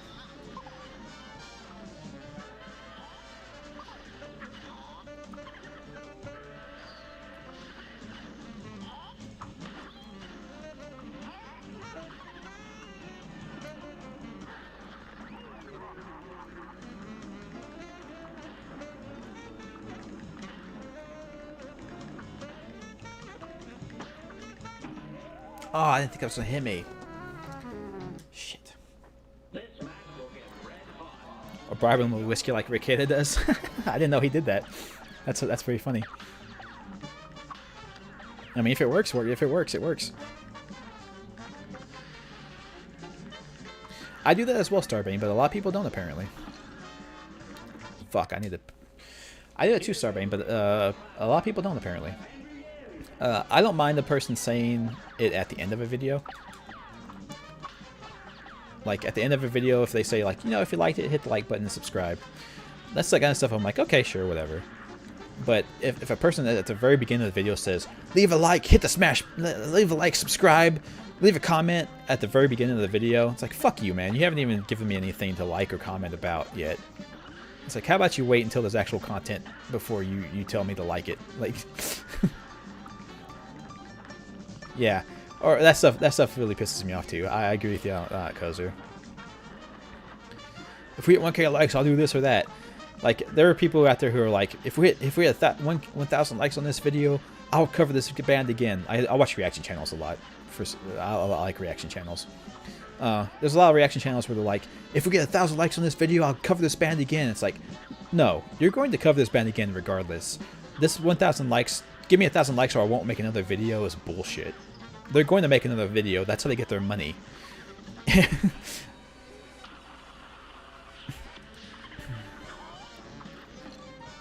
like nobody is like, nobody is not going to make money because you didn't give them enough likes in the video. They're going to look at the views and the comments and say whether it's good or not. A lot, and and the ones that get the most egregious too are the ones where they've already done it. They already have the next video recorded, but they make it sound like they won't release the video unless they get 1,000 likes, or they won't, or even worse, they make it sound like they haven't recorded it yet, but they're only going to record it if they get 1,000 likes on the video. But then, like, the next video, they're wearing the exact same clothes, and it's the exact same time of day. It's like, I don't know if you're being honest with me right now.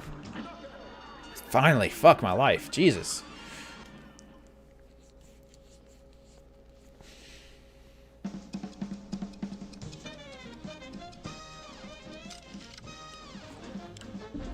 No, definitely. There is a difference between that. I wasn't saying that. If it sounds like that's what I was saying, I thank you, Gozer. That sounds like what I was saying. I agree. I don't. That's not what I was saying. Like him saying, like a person saying, like if we hit a certain amount of money or if we get a certain number of likes, I'll do something that I wouldn't ordinarily do. That's different than saying, like, if you don't give me 1,000 upvotes on this video, I won't make another video. There are people who do that, and that's insanely disingenuous. Yeah, like button for beating Grim. That's right, Coaster.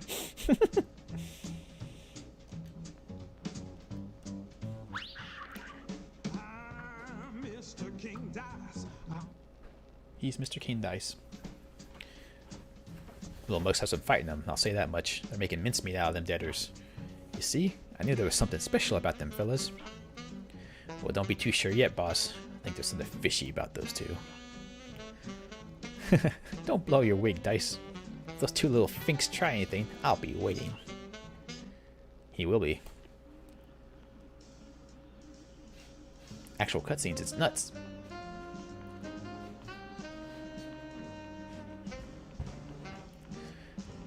Let's see what this Buddy Boot looking girl has to say. You're gonna need some tips if you want to key haul those deadbeats. Start by mixing up your weaponry. Yeah, see. Can't expect all your arms to work all the same on every foe.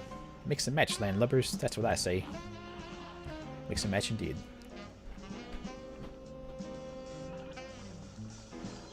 Really? I didn't know that, Kozer. How did that happen? I don't think I've ever seen it without the cutscenes. Or the moving cutscenes, rather.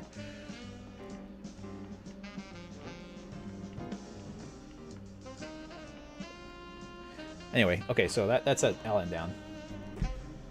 Yeah, I'm playing on PC. Maybe it's...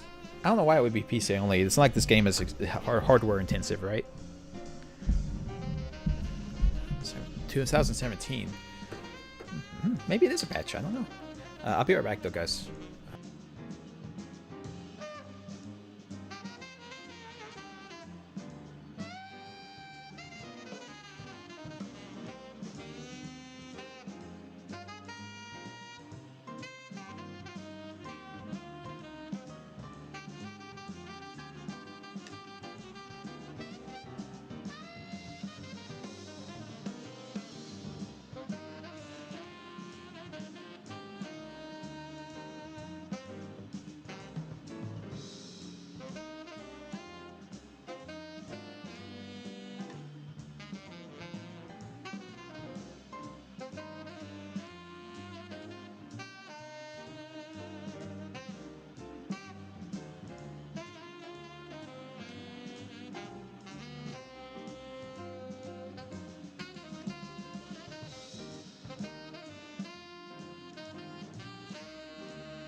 Actually, sorry guys, I did not realize it's 4 o'clock.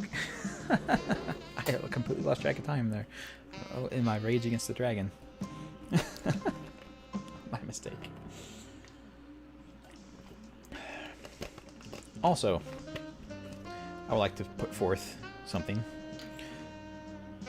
Because I said some stuff earlier. I know I... Oh, sorry. Yeah, that's weird. I know I... Why is it... Anyway. I know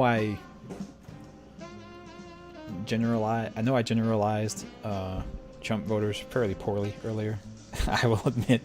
I should say based on my experiences, the ones I've interacted with, that's been the situation.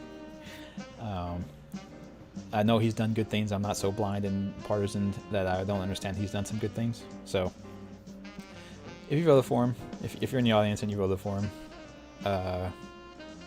that's fine. It's whatever. And if you had reasons that I did not express for voting for him, then good for you.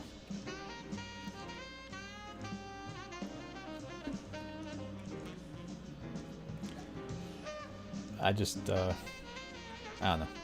I find him personally to be a really morally reprehensible and objectionable person. So it's hard. It's really, really hard to understand people voting for him. That's all.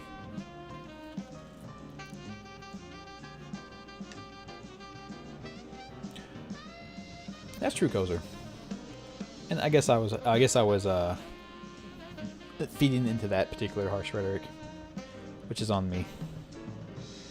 But like I said, it's hard not to like I said. That's the people that I've had conversations with about him that did support him. That's been their reasons to support him. The reasons I stated, which, like I said, I find morally reprehensible. So it's hard not to hold animosity for that mentality. But yeah, as I said, at the very least, the partisanship needs to stop.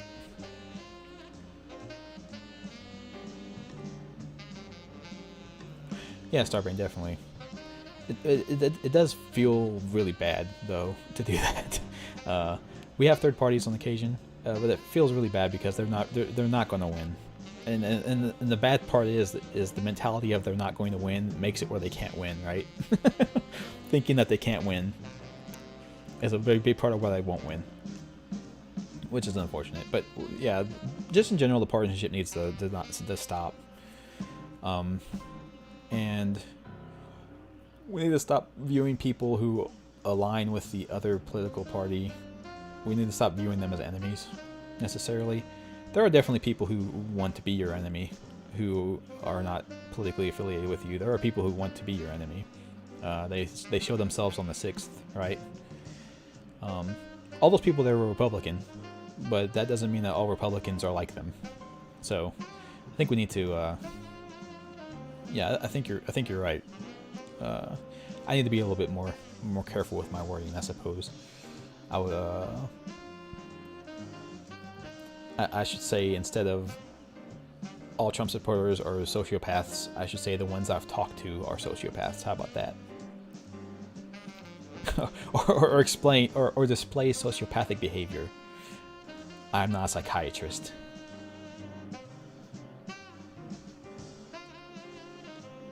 Oh, that's cool. No, I understand that, Coder. But that's what I'm saying is, I think everyone would benefit from viewing what's happening in general, not just how their situation has improved. Oh, definitely, Gozer. I can understand that. But that's what I'm saying. Like, I think anyone would have done that. I don't think that was based on him being president. I don't think if a Democrat was president, you wouldn't have got that. That's kind of what I'm trying to say is,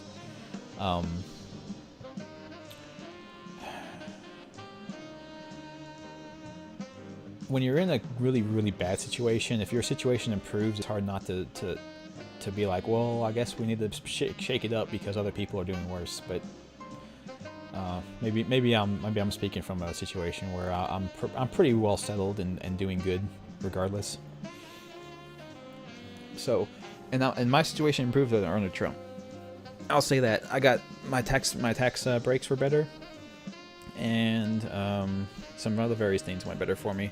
But I still think he's morally reprehensible and bad for the country. So I didn't vote for him. I'm not gonna vote in my own self-interest if it means everyone else is hurting,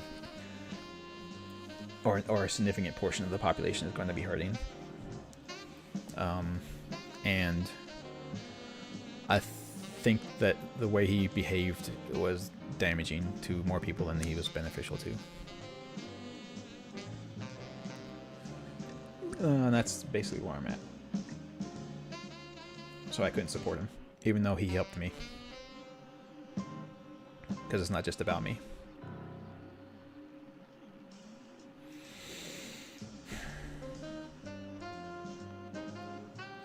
Yeah, that's all I'm saying, guys. We're all in this together. We need a little bit more empathy for each other and a little bit more willingness to help each other. Well, that's fine, Kozer. I mean, you can disagree if you want, but I'm fairly largely empathetic to other people, and I want everyone to do well. I want everybody to do well, and it's not enough that I am doing okay. I think everyone should be doing okay, and if somebody's not going to help everyone be doing okay, then that's fine. Like for instance, our government's response to vaccine distribution is really bad. It's gotten lots of people killed. The fact that we had tons of vaccine and just didn't distribute it at all, it's all been sitting around until it wasted and expired, is unforgivable. And basically I watched Trump behave like a petulant child and tried to burn everything to the ground before he left office, basically in a fit of rage. So I can't support voting for him, or supporting him as a person, or as a politician. I think he was very vindictive and very me first. And I know you don't have to be a nice or a good person to be a politician, and that's not necessarily something that you need to be a good politician. But he was also not a good politician, as far as I'm concerned. Just like I don't think. But I mean, that's, like I said, that's our fault.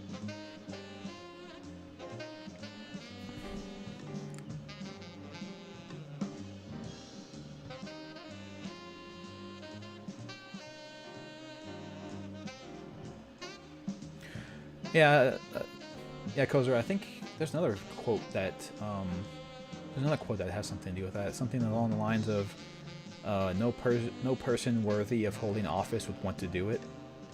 Something of that nature. And I think there are people who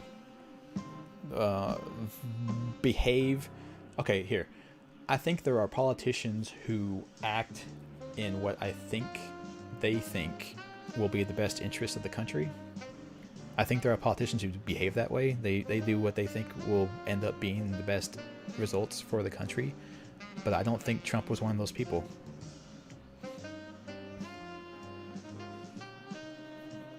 I think he was very much I don't care what's good for everyone else. I care what's good for me. And my very, very narrow base, who are I won't back it down from that. A lot of the people in his base are part of a cult. It's called the cult of personality for a reason. It is a cult. And that's for the mentality that they have and the way that they behave. I'm only speaking about the people who are like the QAnon conspiracy type people, those type of people, or the people who believe everything that he says without thought or question. You should never do that for anyone, even me. Don't believe everything I say just because I say it. I could be wrong and just not know it.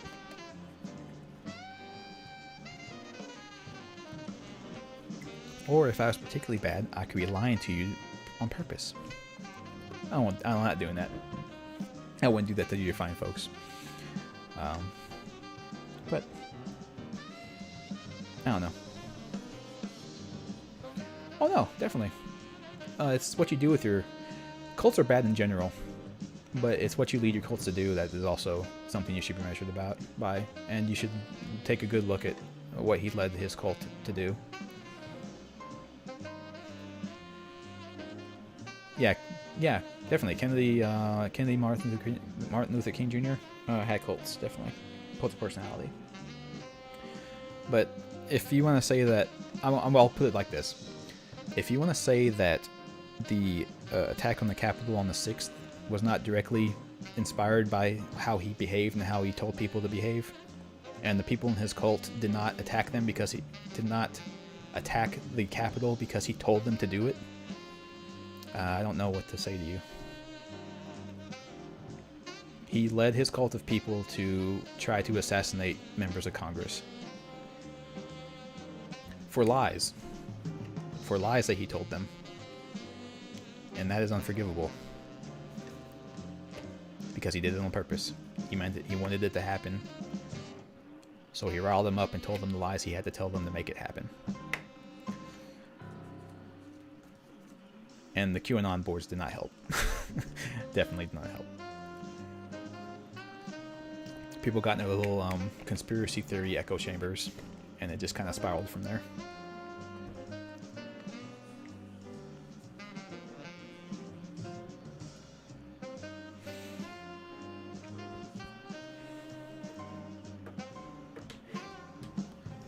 Yes, I will say, cults in general are bad, regardless of the person who heads it. Because cult-like mentality, cultish, being part of a cult negates your ability to form rational thoughts and have free will, which is always bad. People should have free will to make their own decisions and should also be able to think.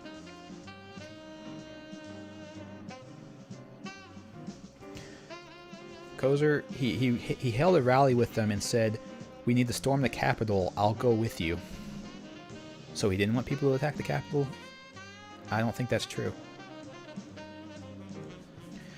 And yes, much like with the thing with the Ukraine, he did not specifically say, "Go to the Capitol and kill them all." But if you listen to what he's saying and how he's saying it, and the rhetoric he's using, it's fairly obvious he was hoping that would happen, that they would stop it one way or the other. I don't think he cared how they stopped it, just that they stopped it one way or the other. I think that's all he really cared about, and the how and the when and the what for, I don't think he cared so much about.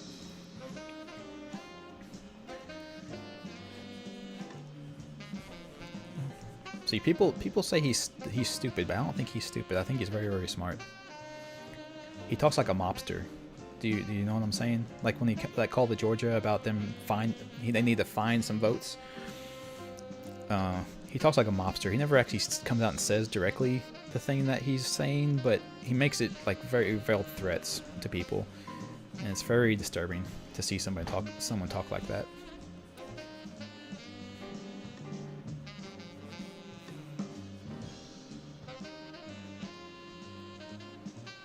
Well, yeah, he did at that point. When the political pressure came down, he definitely told them to go. He definitely, but remember what was it? How did he say it? Said, "You guys should go home, but I love you. You guys are doing great work. I love you. You guys are doing super awesome work, but you should stop doing it."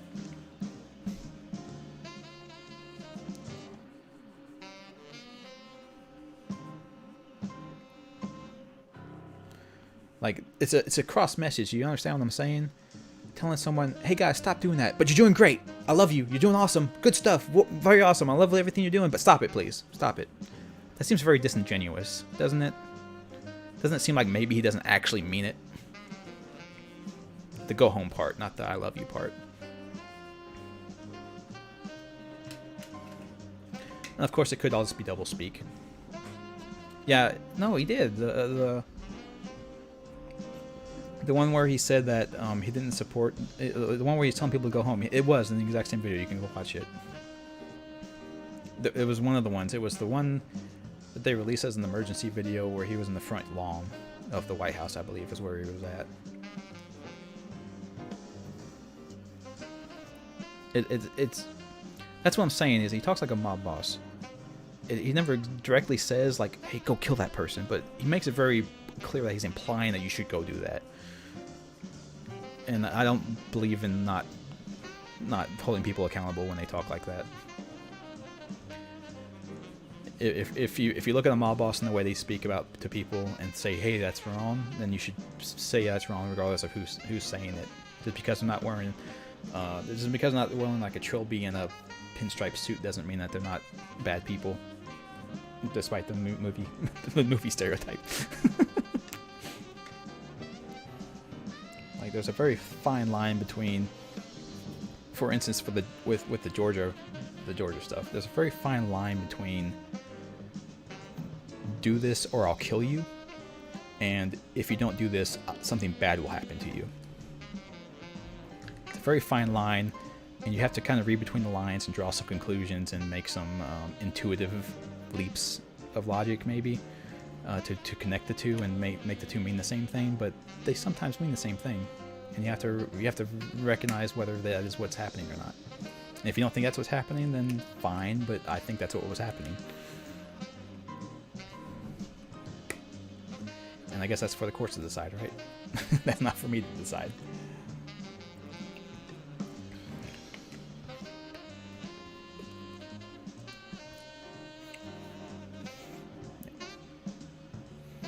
Like I said, regardless of politics aside,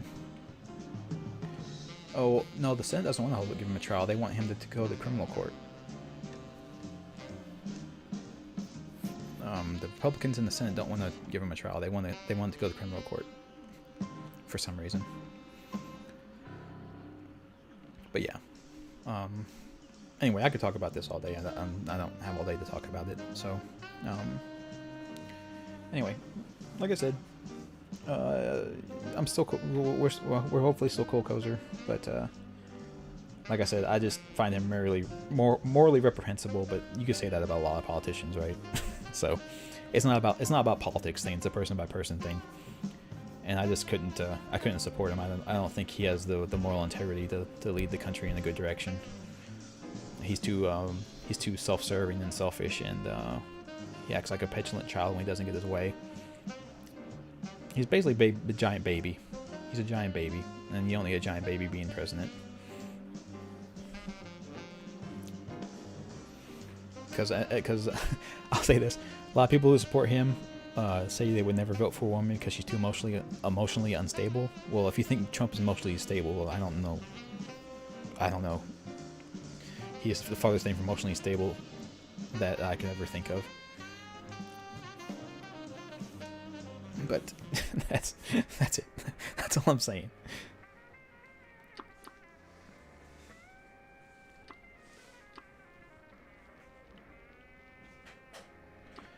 I understand that. I'm gonna say way, Kozer. I mean, that's.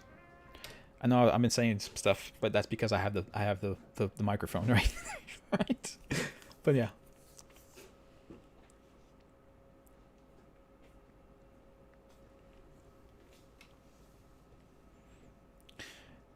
Nah, but I appreciate you coming by. Appreciate you coming by and talking and hanging around. I do. I understand. I still talk to the people who I don't agree with. I still do that. It's fine.